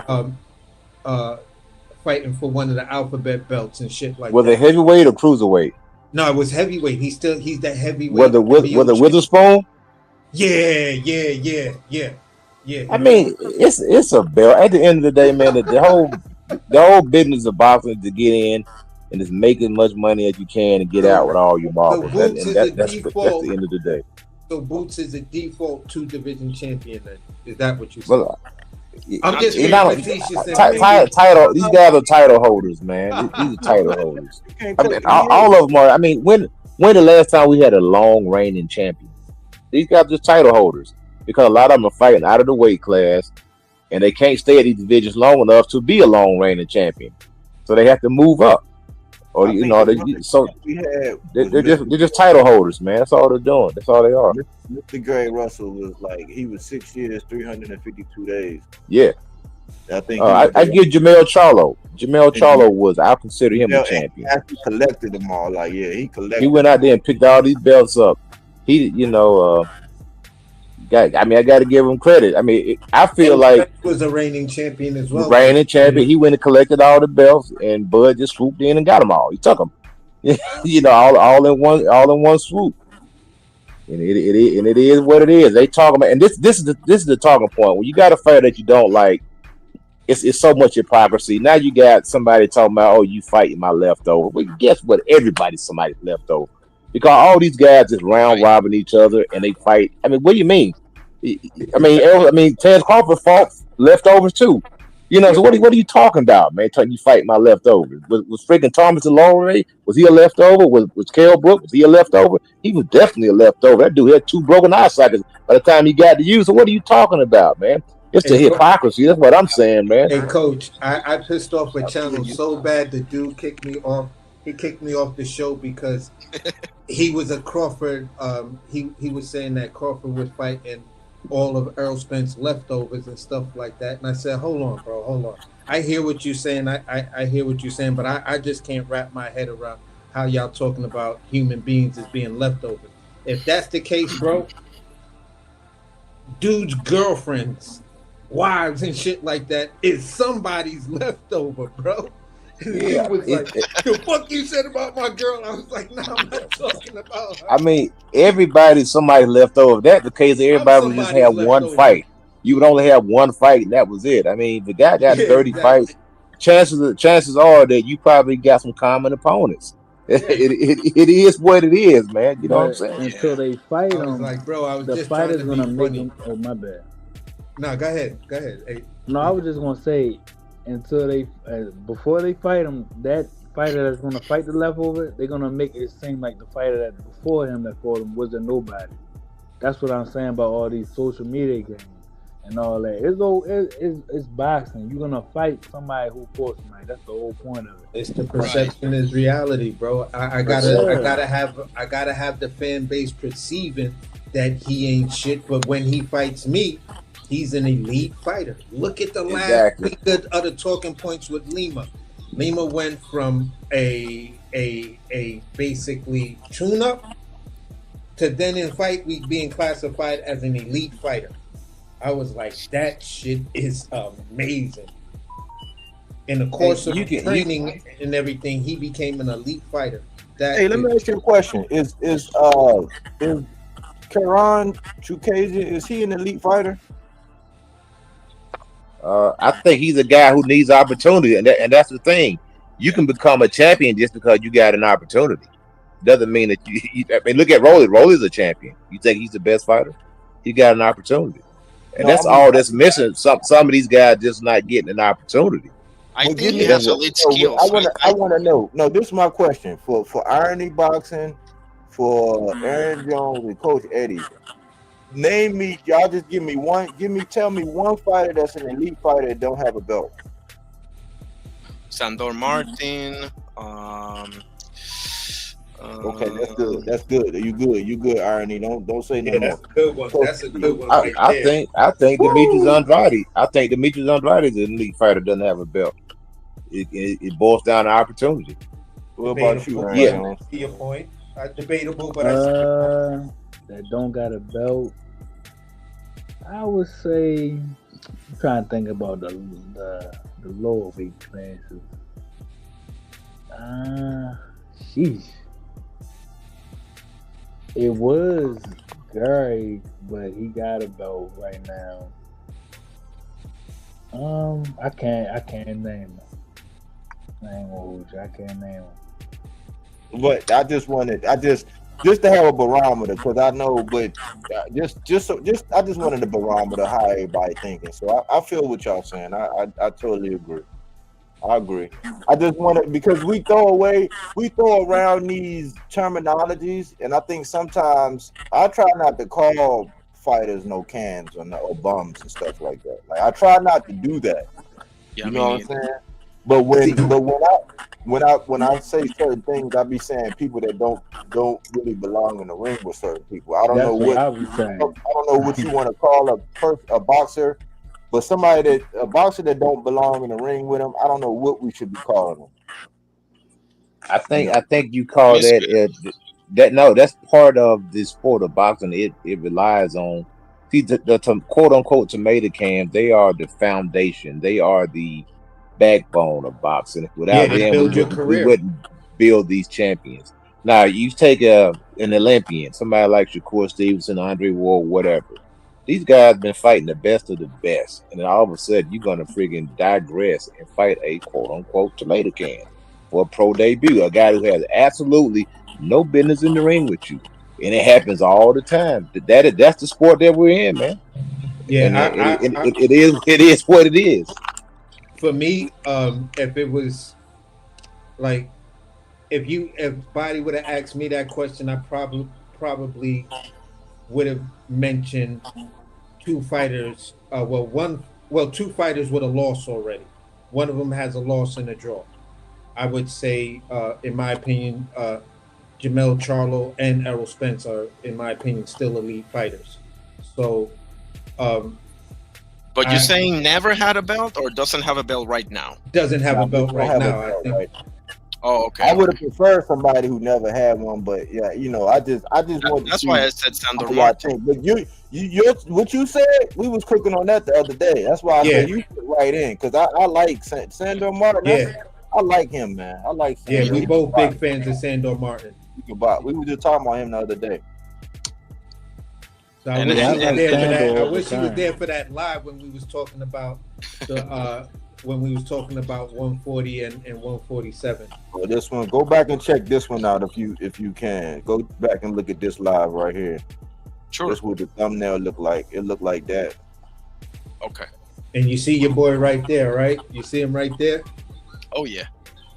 I think Yo Diablo. I think he's gonna have a chance to be a champion. Hernandez, and Glacier, and I'm glad that Bud has the belts now because now at least the 168-pound division can be freed up because Canelo Alvarez held them belts hostage for years, and Bud I Sure. don't think he has any intention of campaigning at 168.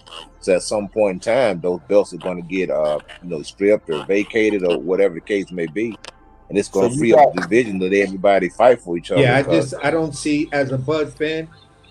I it's hard for me to justify anything he needs to do as far as what the fans may be asking him of. I think this is the perfect time just to ride out. Leave like Ward, leave like some of the other greats, leave on top. Don't yeah, extend because the career. he hang around, he's going to get beat, man. Hey, Yeah, That's what it is. exactly. hey. It's just like the movie Undisputed when Wesley Snipes was in the jail cell. He Oh, said, the "Well, first hey, we all lose at some point in time." So look, Coach, at 68, you got you think Oscar Iglesias is the dark horse? I like him. I like him. I also like Hamza Shiraz. Like I say, I don't want to campaign. I don't want to see Chance Crawford campaign up there. I think those guys are too big. I think it'll be a stylistic matchup. I think the Canelo fight was just a perfect matchup for Bud. Just the size makes sense. Getting in there with a guy like Inglacia, a guy like Hamza Shiraz, that's too much of an uphill battle. Even as good as Bud is, it's just size dimension. It makes a huge difference when you fighting a guy 6'4", punching down on you that can punch, and it's young, and it's not going to be scared of you. And it's too much of an ask, man. I think Bud should just let the belts ride off and just fight easy fights, man. You know, you earn that right, brother. When you get to a point in your life, like what Floyd and Canelo did, you know, you earn the right to pick and choose who you want to fight, man. And I think that's what he should do. I think he should pick and choose who he wants to fight. Honestly, I would go to 160 if I'm him. It's some tough fights at 160. I don't think so. I don't think neither of them are tough, to be honest with you. I think Carlos Adames gives him a good scrap. I think what's the name? What's the other guy name? Lara? No, not Adames. It's the other guy. Janibek. Janibek's dangerous. That's a dangerous fight. My only issue with Janibek is when I'm talking about some fighters just going up to 60, because I got a fighter like Boots beating Janibek at 160 because Boots does throw great combinations to the body. And at the end of the day, he's got a decent stab jab to the body, plus a couple of variations of body shots, not wide hooks, but just straight up type shots to the body. Janibek don't like those body shots, and I think that's what ultimately breaks Janibek down in a Boots fight. Even if Errol went up there, Errol breaks him down. Even if Bud goes there, Bud is they're gonna tune into that ASAP from watching film on him from either Bomac or the Spanish dude, and they're just gonna be like, yeah, Bud. I don't think Bud punch. I don't think he's punching like that at that weight. I really don't. Who Bud? I think he'll beat him. It'll be a decision. I don't think Bud's punching like that. I don't think his power transfers up to 160, 168 when he's starching these guys and just getting them out of there like he's doing at 147. Well, I think those guys are gonna be able to take it. They're gonna be able to take his punch. What I'm saying is this. When you with him, when you look at the majority of his stoppages, they've all been TK. The majority of them have been TKOs. You feel what I'm saying? These are smaller guys. Janibek should be fighting at 168. This dude already missed weight at 160. Yes, you know what I'm saying. And at the end of the day, he's really a 68 pounds. Just like Hamza Shiraz was at 160. I don't know how the heck he made it. Yeah, I don't know. But this is what I'm saying. At 160 with Janibek, and we know because we had that example, and we have maybe a couple of other examples where we hear these reports of him struggling to make weight. If you attack his body, you don't have to be the hardest puncher because he's already depleting himself. So now you're taking away his ability to breathe and breathe efficiently and have that oxygen going, because once you take away the diaphragm, now you left to try to do it in the chest. And if you try to breathe through your chest, you're going to gas out fast, or you're just going to hyperventilate and get knocked the fuck out. As great as Bud is, he's still 38. And it can come a time you can just get old in the ring. Yeah, and that's why I'm saying, and coach, that's why I'm saying I'm only making an argument just to make the argument. I'm only making an argument just to make the argument. I'm a fan of his that's standing firmly on saying, but you have nothing else to do. What y'all think really about Bud and Charlo to do. I like that. I wanted. That's a good fight. That is a hard fight. That is a very competitive fight. I like that fight, bro. For like as far as like him selling on his own without Canelo, without Earl, Bud and Charlo, bro. That is a very competitive fight. The one thing about Charlo, and I think he'll fight black people extremely hard. I It's like because that's a part of our culture. Unfortunately, he went there and laid down for Canelo, but if there's another brother in front of him, he's gonna try to kill him. I like Bud versus I like Bud versus Charlo at 160. Yeah, Yeah, me 160. too. Yeah, that's Me what I too. was saying. Cause You you feel know, what I'm saying? Because 160. Charlo, I think you may be a little bit, to me, you're still a man at 154. And those other younger guys, I believe you can beat them. Yeah, but it's But time to get that up. at the timing is not right. Yeah, it's It's gonna time to get take that you up. way too long. You feel what I'm saying? Um, that's why for me, you've done what you've done. You feel what I'm saying? Go to 160 and fuck around at 160 for a little bit. Fight the Adamas. I think you beat Adamas at 160, Mel. I think you beat Laura at 168, and either Adamas, I mean either Adamas or Jennebeck is like, for you, it's a big payday fight, and for the boxing fans, I think they're gonna love uh, either one of those fights as the mega fight that you take, or even both of those fights. The boxing fans are gonna be like, "Yo, yeah, Mel doing it." One of you just said about Joenly Feliciano and Iglesias, and I love them both. But the one that I love the most out of the Cubans is Andy Cruz, personally. Yeah, Andy looking sharp coming out of He's with Bozy. Bozy, right? Yeah, exactly. Yeah, he's looking amazing these days. Like, I bruh. think he beats Raymond right now, low key. I think he beats Raymond Murataya right now. Hey, Honestly. look, Raymond think Cruz. Raymond thinks Andy beat. This man turned down $2 million, bro. It was This ordered. man turned down $2 million to fight Andy Cruz, bro. Oh, that's not happening no more. That was after they Nah, ordered like, it. I think they gotta revisit it. But they talking about Raymond might go to 140, man. Oh man. That's why I said, bro. Like when Eddie it comes Hearn down had to it. it, bro, behind the scenes, these dudes don't be wanting to fight, bro. That's Yeah, why. Eddie That's Hearn. why I say in the chat, you gotta listen to Leonard Ellaby, bro. He be on Leonard Twitter. be lying, bro. That Saud Abdullayev fight left a lot of doubts in my mind. Yeah. To be honest. Leonard be capping hard, No, man. Leonard's one of the realest you gonna ever. He tells you in your face. He tell you in your face.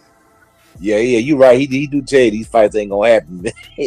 we tell looking you, to bro. go another The direction. thing with some boxers, That's why they like I to love lie Leonard to him. Ellaby. He the one. He talk a lot of gorilla shit, little black Smurf, but little black Papa Smurf. That nigga tell you exactly what it is. Like, no, that's not. A lot of these fans want you to lie to him. He's gonna tell you, bro. He's gonna tell you straight up. Adrian Broner burned him. Remember when he said he was a B word, ass, etc. right next to him? He said, shut that soft shit up. Shut that soft ass shit up. I'm like, you ain't about to talk to me. Adrian Broner, not for nothing, bro. He'll make it rain out there just talking, bro. That's what I'm saying. Like, I like Leonard Ellaby because even if, let's say I didn't like Tank or all that, bro, you can't do nothing but respect them because they tell you what they doing. They not gonna lie to you and say, "Oh, we want legacy, but fight this other person instead of this person," or "We want legacy," or "We just want to fight for the fan. We want to do it and then fight for the money or go get the bag." And all. They gonna tell you what they gonna do, bro. It ain't no. It's either you buy it or not. It's either you gonna support it or not. It's just like that's just what it is. That's why I understand why people don't. When people get mad about what they had Tank doing, what they got doing. All you gotta do is not watch.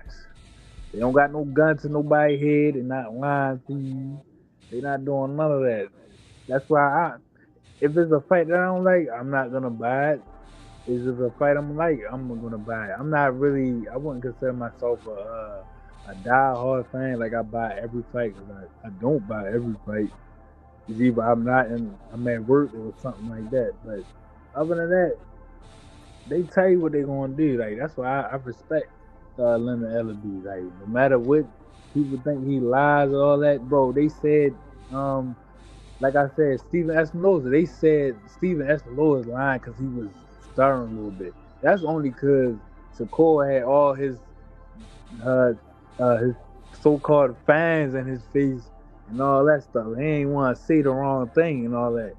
But he basically told Shakur to his face, we contacted Bob Arm and he said he's not interested. And it's speaking of Leonard Ellaby, on Twitter, they posted a video of Bob Aaron saying what benefit it is making a fight with Tank Davis when I could make fights with my own guys and all that. Nobody said nothing of that, but they said, oh, it's just one thing to fight, this, that, third. Bro, I don't. Everybody could say they don't like the exhibitions, but I don't. When they got announced, I was like, oh, whatever. Like, I probably don't even pay attention to it or whatever how the case may be. But what is he supposed to do when they trying to freeze that man out, bro? I think that dude gonna knock Tank out, man. No, he ain't gonna knock him out, bro. That's Jake Paul. He's not gonna knock him out, bro. Yo, unless it's a scripted fight where they got an agreement. No, Tank gonna. They said which he was. They said what's his name? Conor McGregor was too big for Floyd, which he was big as shit in there. But man, they don't have the technical fit, even though he boxed and all that. But look who was boxing. Tank gonna go in there and hurt that boy if he don't knock him out. Bodywork put me on. Dude out, man. Bodywork. That ain't even. Even Zab Judah said, I knock big niggas out all the time. Man. No, but understand what I'm saying, Coach. Bodywork put me on to this dude from the UK or whatever. He has like a accent or whatever, right? I don't know if he's actually from the UK. And he just dropped, one of his recent videos is talking about Jake Paul trying to say, nah, I fuck with USADA. You feel me? So he's out here like, I'm signed with USADA. So old boy basically broke down how USADA runs. As long as you in camp, you could juice as much as you want. That's what Tank was saying. He said, y'all bet not try that shit. Y'all know what I'm talking about. So basically, he's like, yo, you could juice all the way up until fight week.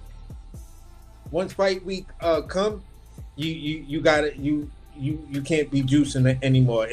They may let trace amounts go, but pretty much you could juice the shit out of yourself in camp leading up to the fight. And I'm like, wow. So Tank got to be careful with that dude, man. That dude's big, man. He's gonna have to watch big. out. Make sure you don't get him no big shot. If it's a real fight.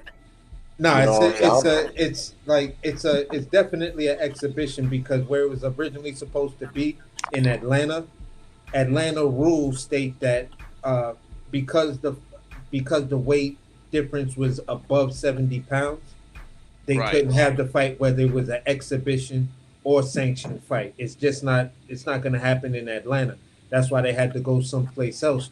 Even though it's still an exhibition, I'm pretty much sure that somewhere in that contract there's a no knock me the fuck out rule between Jake Paul and Tank, because me personally, Jake Paul, you big. Tank got better feet and he got the kind of fucking power because you're not a pro that he will fold the shit out of you with a liver. No, Jake Paul is a pro. He's not, trust me, he's not a tomato can like the ones I've been telling you. No, he's not. Well, I'm gonna say it like this: how he built his career by fighting Nate Johnson and Nate Robinson. Nate Robinson. Those would be within the category of a tomato can. Those early fights where he was just slapping them dudes to sleep. Askren and all those. Absolutely, yeah. Those guys, yeah. But like, you feel what I'm saying? Like even Anderson Silva, I wouldn't consider him tomato can level. No, but Anderson, he's an older fella, older guy. Yeah, that wasn't. Right. That wasn't the Anderson Silva that beat up Chris Lieben or No beat way. up Chavez Jr. He ain't fighting that Anderson Silva ever. Yeah, You no can believe that. no freaking way. Just like he won't get in there after John Jones called him out. You feel what I'm saying? Yeah, So, it's hard, man. But Yeah. you still, man, just the sheer size. Like for instance, even you take the Floyd and Logan Paul fight. When Logan just came out and just bum rushed Floyd, man, Floyd had to cover up, man, because you still got a big dude, big strong guy just raining punches down on your head. yeah, but I've seen situations, right? I've seen a situation where a guy, his max out weight was 180 pounds. He looked like a little butterball, right? In there with a true light heavyweight, a guy that can come in at 215 pounds or 210 pounds, and then 205, and then rehydrate. Irony Boxing might know who I'm talking about if he watches a lot of MMA, or anybody up here watches a lot of MMA. I do. Yeah. When you talk about when BJ Penn fought Lyoto Machida, Yeah. he put fucking hands, and he never threw a kick. He just beat the shit out of Lyoto Machida with his hands, and he was robbed. So at the end of the day, to me, I've never been the one to be like, size matters.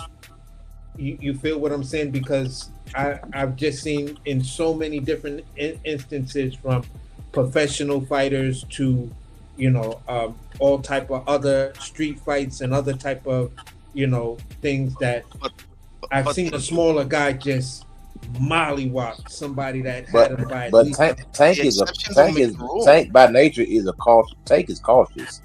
Tank is a cautious fighter, especially nowadays. Right. He's a lot more cautious now than he was 5, 7, 8 years ago. He's very conscious of getting hit. It's in the back of his mind. He talks about it. He's not going to go in there. He's not going to go in there looking to knock out Jake Paul. He's trying to go in there and not get knocked out himself. Yeah. But AC, the exception don't necessarily make the rule. I mean, you can find an example like the BJ Penn one you just mentioned. You can find an Usyk beating a Tyson Fury. But for one example that you find for that, you can find like 10 more examples of the bigger guy just mopping the floor with a small guy. Yeah, you could up until a certain point with Mike Tyson, he was the smaller guy. Everyone had an average of right. There's another exception, and the same for Rocky Marciano, and like there's a few exceptions, but they're so unique that you got to be a little careful with that. That doesn't necessarily mean that you can go and fight a dude that's God knows how many inches taller than you, maybe a foot taller than you, and like 70 pounds, bigger than you. Like that's usually bad news, man. Usually in some cases, but I'm still going to stay with the Floyd Mayweather saying, because this resonated with me hard body, in the fact of saying size doesn't matter. It's skills that pay the price. Yeah, because AC, it's a video that was going around when they fought. Floyd had hit him right in his chin. I'm talking about, what's his name, Logan Paul? Yeah, he knocked him out a couple of times, and he was holding him up. Yeah, he had to hold him up from falling. And this is the person that they say don't got that much power, all that, but he cracked Logan Paul. Yeah, I seen that. I don't think he was knocked out, but he looked like he was asleep to me, though, Coach. I don't see why Floyd would do it. Man, Floyd done knocked out plenty of people in the exhibition, so I don't see why Floyd would hold him up. It was because Floyd don't care. No, hold on, hear me out. Floyd don't care. He freaking knocked out Victor Ortiz and went home early and got his money, man. Floyd ain't finna hold nobody up and you get knocked out, man. But that's the guy that headbutted him, right? Yeah. Hey, but Coach, I think you're forgetting the part that Floyd said he had made a bet on himself, and he wanted to fight. He bet on himself and started the bet that he would stop in the 10th round. So as it was getting there and he was chopping up at his body, little light punches kept on slumping him, like a little boop. You feel what I'm saying? This dude was like, Floyd looked like he was holding him up, just like the old school joint with Jack Johnson when he was told, if you knock him out, we gonna lynch you. And he's got the white champion. I don't remember who it was, but he's holding him up like Please wake up. Please wake up. And the dude wake up. He push him back and they start boxing again. Bop, mollywop him again and knock him out. And just looking at shit like that, I was just dying. Like, okay, yeah, I definitely seen in history 2 different examples where a fighter knocked somebody out and they was holding them up. What typically happens on AC is George Foreman versus Joe Frazier. That's what typically happens. Yeah, I would agree with you. I would agree with you. And I would say in that situation, I think I gave George Foreman the more skilled fighter. Well, yeah, sure, I agree with that. So, but man, I mean, we're both Jake Paul, it doesn't really take long to learn how to. It don't take that long to learn how to box. Right. I mean, it really doesn't. Everybody that you've seen, like you take a guy like Anthony Yarde, that dude had 12 amateur fights, man. George Foreman had 12 amateur fights. David Benavidez probably had 20 or 30 amateur fights. Man, you can learn in the gym, man. Fabio Wardley is a better example. I think Fabio Wardley, had like 1 or 2 or maybe like. Yeah, so if you stay in the gym and you're getting good quality sparring and training every single day, you'll become a good fighter, man. You know, you may not be world class or, you know, you may not be ever reach that championship level. And then again, you may. I mean, Anthony Yarde, look at him. Do that 12 amateur fight, man. And you can take a guy like Jake Paul, and I think if they were really fighting, it's a highly good chance that just off the sheer size that he can get rid of Tank, man, because it's freaking big, man. And Tank, and the way Tank is right now, the way his mind is right now, Tank is not in. Tank will freaking be moving around trying to stay away from this guy, man. He gonna go in there and try to engage him and try to knock this dude out. He gonna try not to get knocked out because that's where he is right now in his career. Tank is in his Rocky 3 right now, man.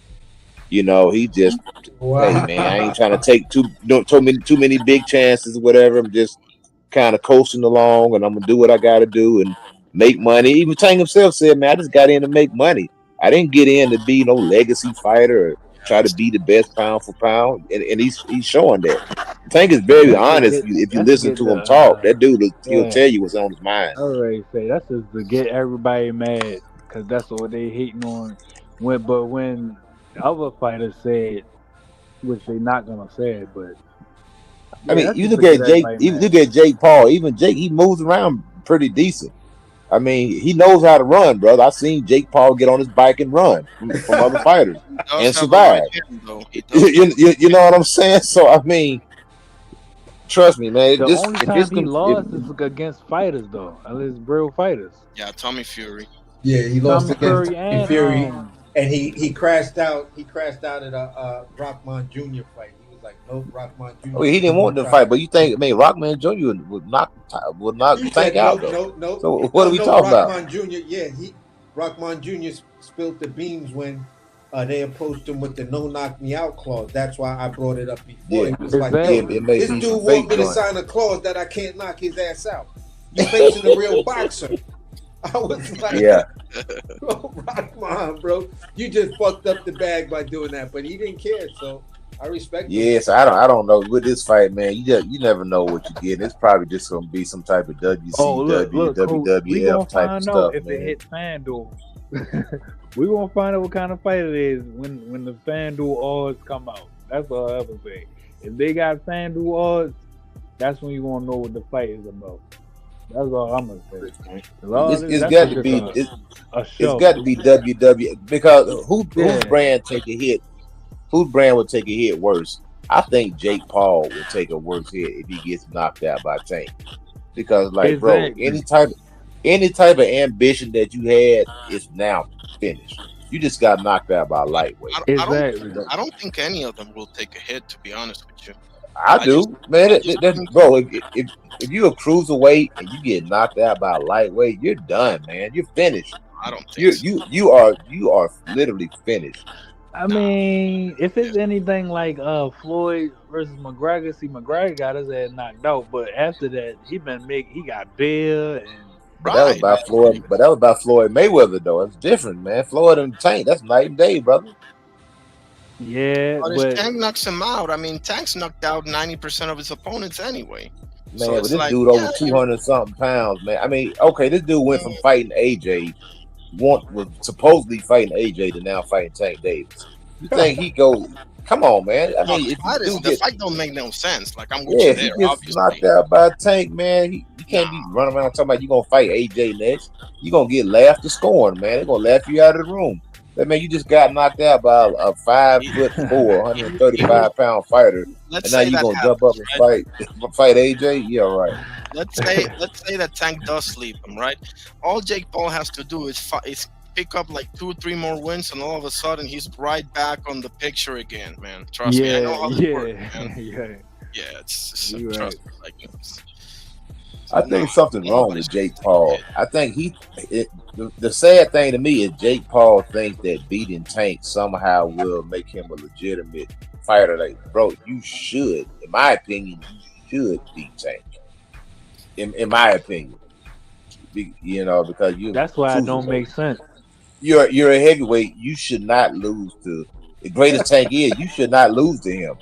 and if he beat Tank, and let me give you the other side of the coin too. Like, let's say some miracle happens and he beats Tank, right? Which is not gonna happen. But let's just have some fun here, right?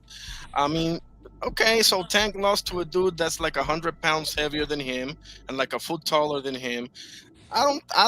This is just me, right? I can't speak for all the people, obviously, but in my eyes, no big deal whatsoever. You know, it's really not that big a deal. It is what it is. It's a show. It's a money grab. We got to look at this for what it is, you know? Hey, irony. The crazy shit is you're going to have these weird set of Shakur fans that's going to say, see, that's why he's been ducking Shakur. You know That's why he's been ducking Shakur, because he just let Jake Paul beat him. Yeah. Yeah, that's weird, bro. Yeah. Weird. You know they're going to come out, because I know a couple of them. I just prefer that Tank would do this after he fights like a Shakur or a Roach too, because when people bring up like Tyson Fury fighting Ngannou and Floyd fighting McGregor, yeah, they did that after they had their marquee wins. Like Tyson Fury did this after Klitschko and after the Wilder trilogy. He didn't do that before. All right, but I'm gonna play devil's advocate. Only thing. Oh, go ahead. Go ahead. No, you go ahead, AC. Basically, what I was gonna say was, when I look at what's going on, I'm trying to stay on the side of it being a very smart business decision, in the fact that he may be building a cachet to take back to Amazon. Yes, sir. That's what I thought. Listen, look at what I just did. Look at these numbers we just did. I don't think it makes any sense for you to try to make the fight between me and Roach or me and Shakur a pay-per-view thing. If we just do it and you put me on, okay, how many subs you think I could bring? And if you have something to plan afterwards, then yeah. But for the meantime, let's just show, let's just see what these numbers look like between me and Jake Paul, which I think Mike Tyson and Jake Paul set the standard. You feel what I'm saying? Terrence Crawford versus Canelo did 41 million. Katie Taylor versus Serrano did 50 million at the time that fight happened on the Jake Paul card. So this is an exhibition. So this is going to go in the category of Mike Tyson.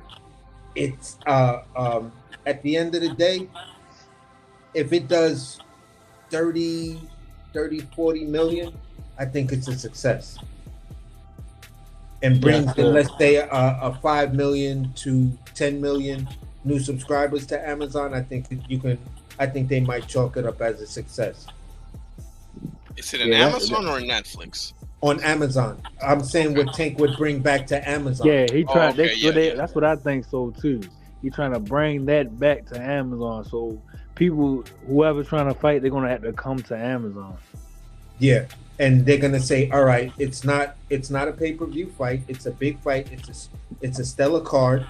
Everything is, if you already have your Amazon Prime account or whatever, you'll get to view it for free. Yeah, because they don't have nobody. David Benavidez, he fighting on Riyadh season, right? Yeah. They don't got nobody to bring that to Amazon. And Bessie, look, another thing, AC, and mark my words, once this fight happens, the exhibition, you're going to see Earl Spence back. You're going to see Deontay Wilder back and all. You're going to see everybody that's quote-unquote PVC side or whatever. They're going to have to come back because they're going to need some more, like, you know, more fighters on that because at this point, it's just like, it's dead. Like, I don't know what Roach fight on Amazon, right? Who, Boots? No, Roach and Pitbull. They on Amazon, right? I'm not sure. I'm not sure where that. I think so, but let me look it up. Yeah, but they not. Wilder gonna fight. I think Wilder might try to fight Jared because he keeps saying that I'm gonna have a big it's on Amazon. AJ, it's on Amazon. Yeah. Oh, it's on Amazon. Yeah, Pitbull and Lamont Roach. Yes. What you say, Bodywork? I said, man, I think Wilder gonna mess around and get in there with one of them big babies. Oh boy. Which one? Anderson or Miller? They was trying to put the Anderson on for a while, but you know, Anderson, he really ain't, he his he mind. made it. But the Miller fight makes more sense because they got personal beef.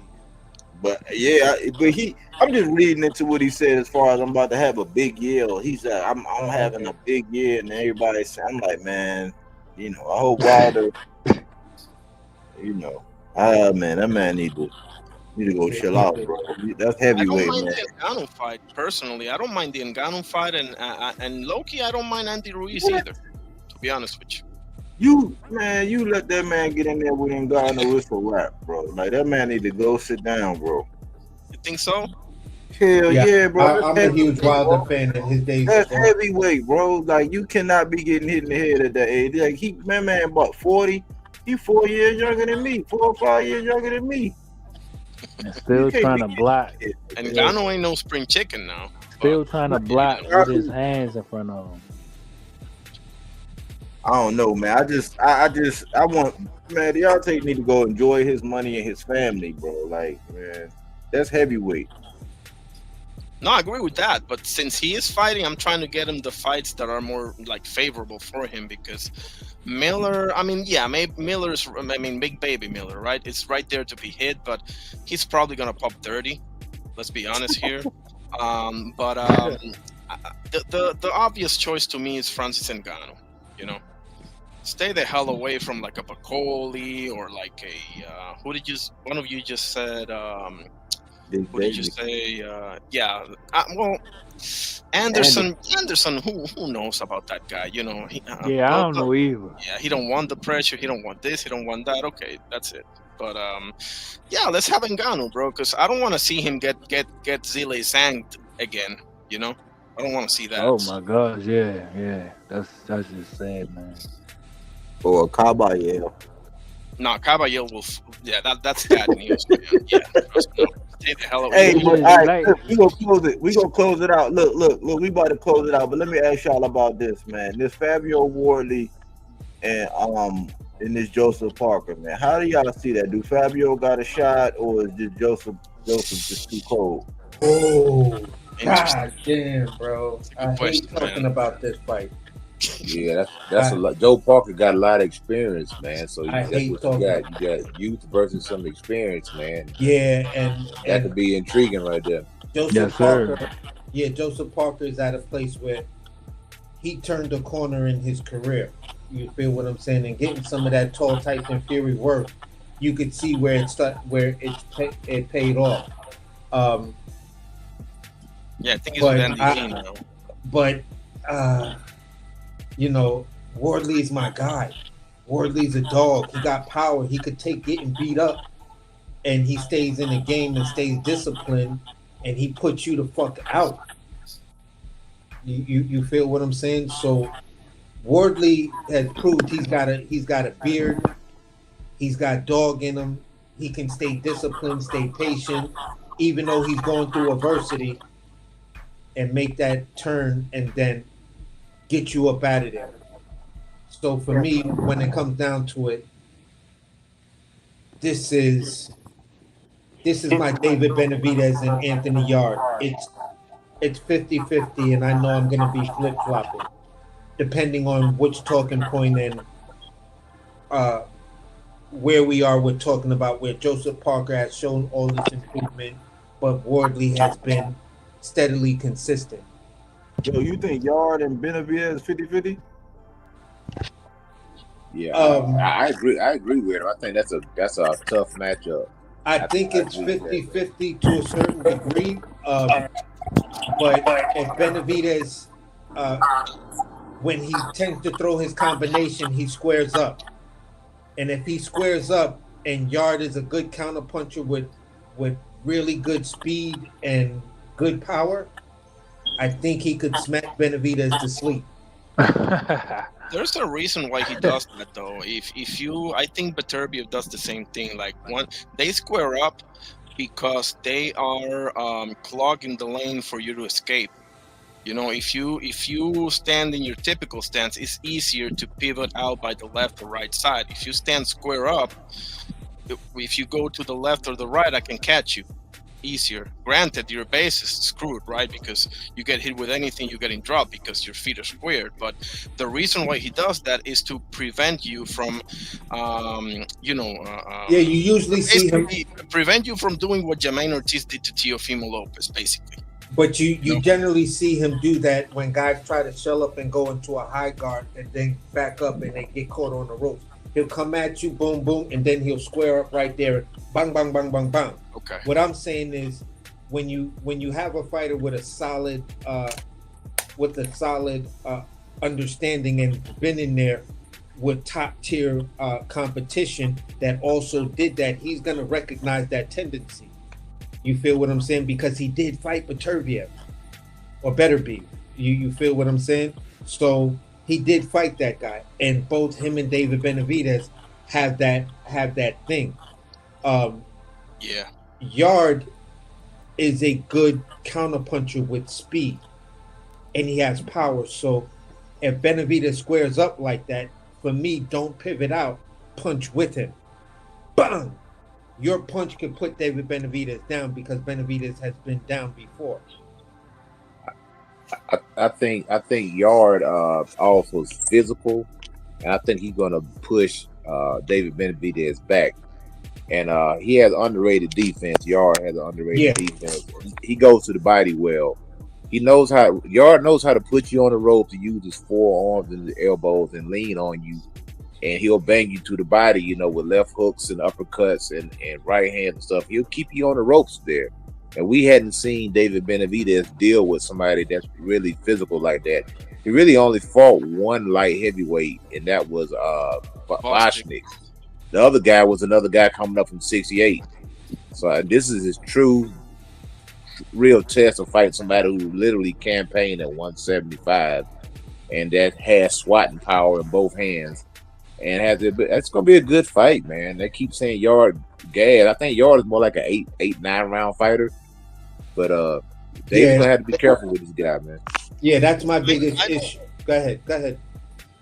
I don't. Okay, so let me answer first about Wardley and Parker. Listen, I like Fabio Wardley. I understand that he threw a Hail Mary and it became a touchdown against Justice Hooney, which is awesome. Right? I celebrated like crazy. But how many times can you pull that off, realistically speaking? Because in the skills department, let's be honest here, you're nowhere near these guys, man. Like you're nowhere near. So you're going to be getting pieced up. And how many ass whoopings can you take? Listen, you erased Fraser Clark. I gotta give you your props for that. Okay, nice job. But Justice Hooney was winning every second of that fight, man. Yeah. Like there's another side of that coin. As rocky of a performance as that was. Yeah, how many of those do you got left? Because clearly you can't box with this guy. So you're going to keep taking punches, and Joe Parker's been there with the who's who. I don't think he's going to make that mistake. So that's my assessment of that fight. I got Joe Parker probably stopping him, but basically just pitching a shot out in that fight. I know Okay. Parker can get hit, but you know. And Benavides and Yard, I don't see it, man. I think Benavides is going to run through him, and I understand that David Benavides goes from less to more in his fights. That's obvious, right? But man, like Anthony Yard, I mean, yeah, I hear you on the Kovalev and Beterbiev performance. What a weird career, man, because you go from an A+ fighter to fight like an F fighter, and then you get into this weird trilogy with Lyndon Arthur. I mean, I'm not sold on that guy. Like he can make some noise. He can probably make it interesting for a few rounds, but I think David Benavides is gonna run through him. And one of you just said that David had to show the power at 175. He hadn't showed it. That's true. That's true. I'll give you that one. That's true. But I think one of you just said that Yard's defense is underrated. I think Benavides' defense is underrated, to be honest with you. No, I agree with you on that too. Both of their defenses, because David Benavides has a sneaky ass high guard. That's a trap. He gets Canelo is another person that has that sneaky high guard. That's a trap. If you go for it, just like people say, why don't people just go to David Benavides' body? Because it's quicksand. The minute you go for it is the minute you're fucking tagged. That's what he David wants. Also, everybody that he fought was either 54 or 60. David Morrell was the first guy that he fought that was actually his size, and you seen how competitive that was. Yeah. Even Vosnik, even Vosnik, he couldn't hurt Vosnik. He hit him with some great shots, and it didn't hurt him. And if you look at David's face at the end of that fight, he kind of looked like a little bit of Elephant Man. Which let you know that, hey, them 175-pound punchers are a lot different than you fighting the Kyrie Davis and all those guys you were bringing up from 54 and 60 and the David Lemieux. When you steamrolling them guys, you fight guys that your size now, and it makes a huge difference. Yeah, and definitely. I'm telling you, Yard is a big, strong guy, man. But still, a skill set like the skill set that he has for me is when the craftiness of Benavides he slips his lead foot deep into your space, and you're not realizing because he's leaning back some with it. So he's going into this high guard, and the minute that you go for it, it's a suck in, and then he pulls back just an inch more, and boom, comes right over the top because you went for the body, which just left the over the top punch. That punch. Don't be surprised that David. Don't be surprised that David gets dropped in this fight. I'm not gonna be surprised. I'm expecting David to get dropped in the fight for the simple fact that he's been dropped by lesser punchers than Anthony Yard. Anthony Yard, I've been saying ever since David Benavides got there, I said, listen, I want to see him fight Anthony Yard. If he's gonna tell me you there to beat a Beterbiev or a fucking Bivol, you better be able to beat Anthony Yard. Because if you can't beat Yard and Yard winds up putting you out or sitting you down and wins by decision because he sat you down a couple of times in that fight, bro, leave them other dudes alone, and you my guy, Benny.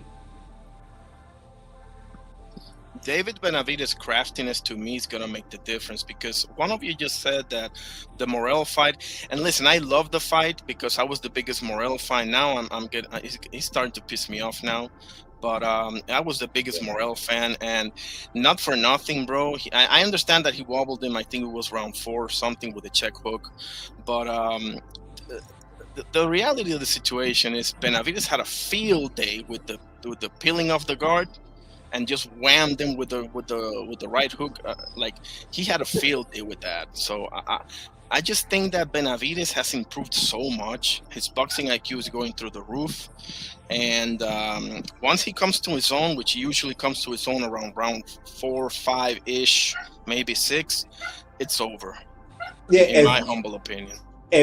If Yard allows Benavides to get in a rhythm and get that engine going, once Benny get that engine going, it's hard to stop him. And now I think now that he's getting more acclimated to the weight, he can actually compete.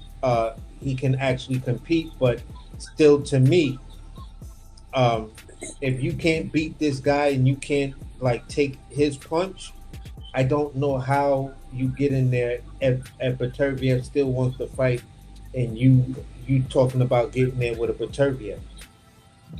Davis gonna be on the back foot in this fight. We're gonna see if he can fight off the back foot. Cause Yard's gonna put him on the back foot. You sure, man? That's interesting. I'm not thinking Yard come forward, man. I mean, Lyndon B. Arthur, like, I'm not saying he's a world beater, but he can box.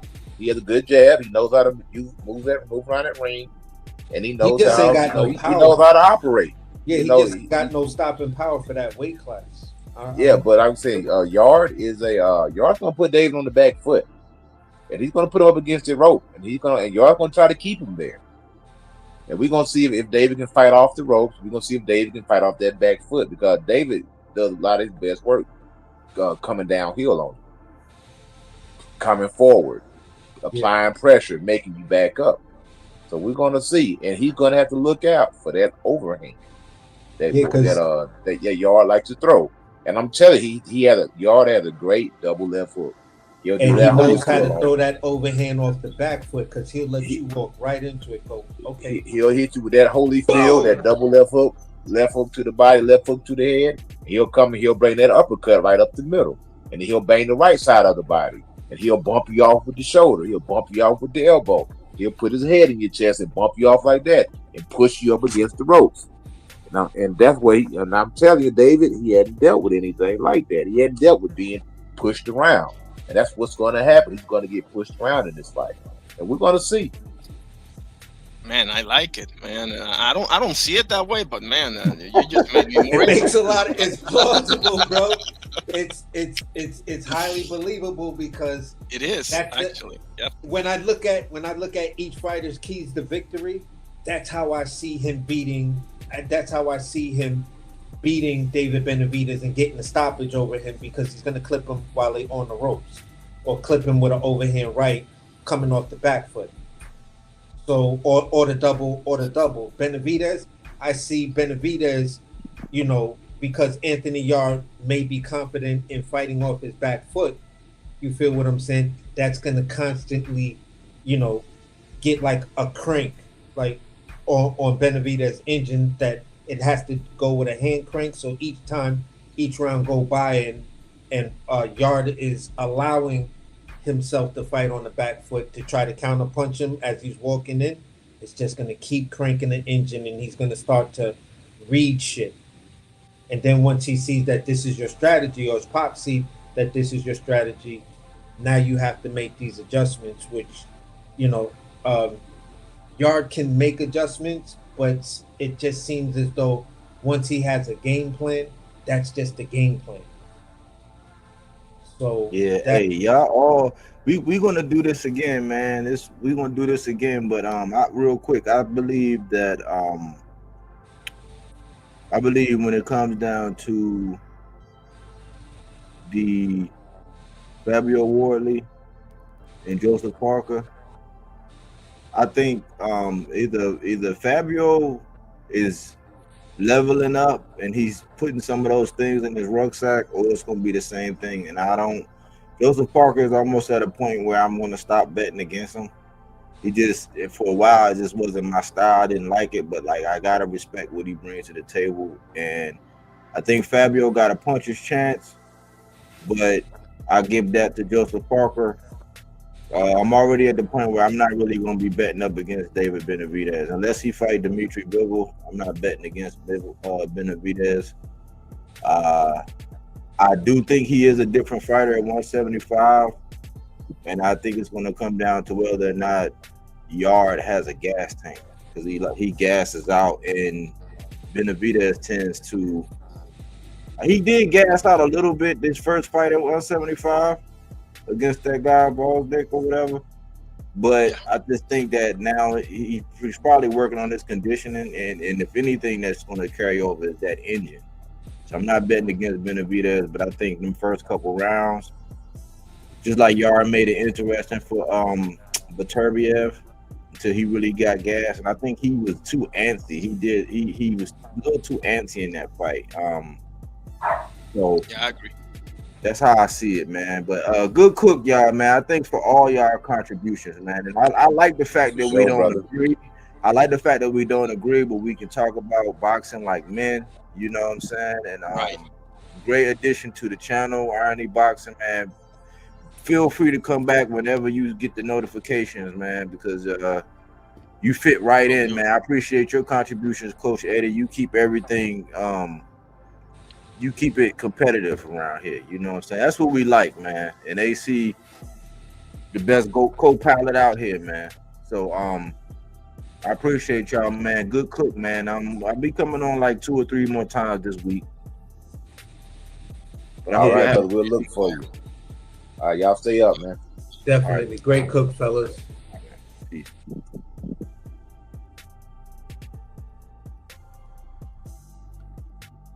Man, we had a good show, man. All in all, man, we like Boots, man. We like Boots. You know, me, I want to see that Lamborghini up against the other Lamborghinis and Ferraris. You know what I'm saying? That's all. You know, he did his thing. He did exactly what he was supposed to do, which was create the buzz and have everybody hair on fire online. So salute to him, especially being a young man in Philly, man, having his city on his back and just doing it at that stage. You know what I'm saying? That touched my heart to see them and for him to let all his people get that bag, man, up under his wings. So I'm never going to hate on that. That's nothing to hate on. You know what I'm saying? I do put them all on the scales. And this is Fruits and Veggies, not that Reggie, that fact-based content, not opinion-based, even though we have ours. So hopefully you was able to put something in your rucksack and march on with it. We try to have fun. You know, like I said, we can disagree. You know what I'm saying? Things don't got to get ugly. Everybody's not always going to agree. We always welcome different opinions, you know what I'm saying, but we value honesty. We're not going to sell out and just say anything just to appease the masses, just to try to get in somebody's camp, just to try to rub somebody's balls. You know what I'm saying? We don't use throat coat. We don't wear knee pads.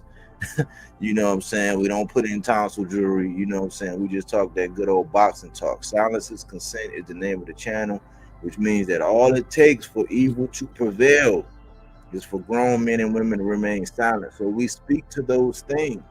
We try to do it in a tasteful way, man, but we just love and we're addicted to this boxing talk. We hope that it's preserved. Hope everybody out there that can hear the sound of my voice have a wonderful week, you know what I'm saying, in the sport, man. And to the next time. Anyways, thanks for choosing Bodywork Boxing. But we don't take things for face value. We do that body work. He didn't want to box. He wanted to actually prove that he could punch with you. He was like, what the fuck is this nigga, right? Oh, okay, you want to go to sleep. You tired. Welcome to Bodywork.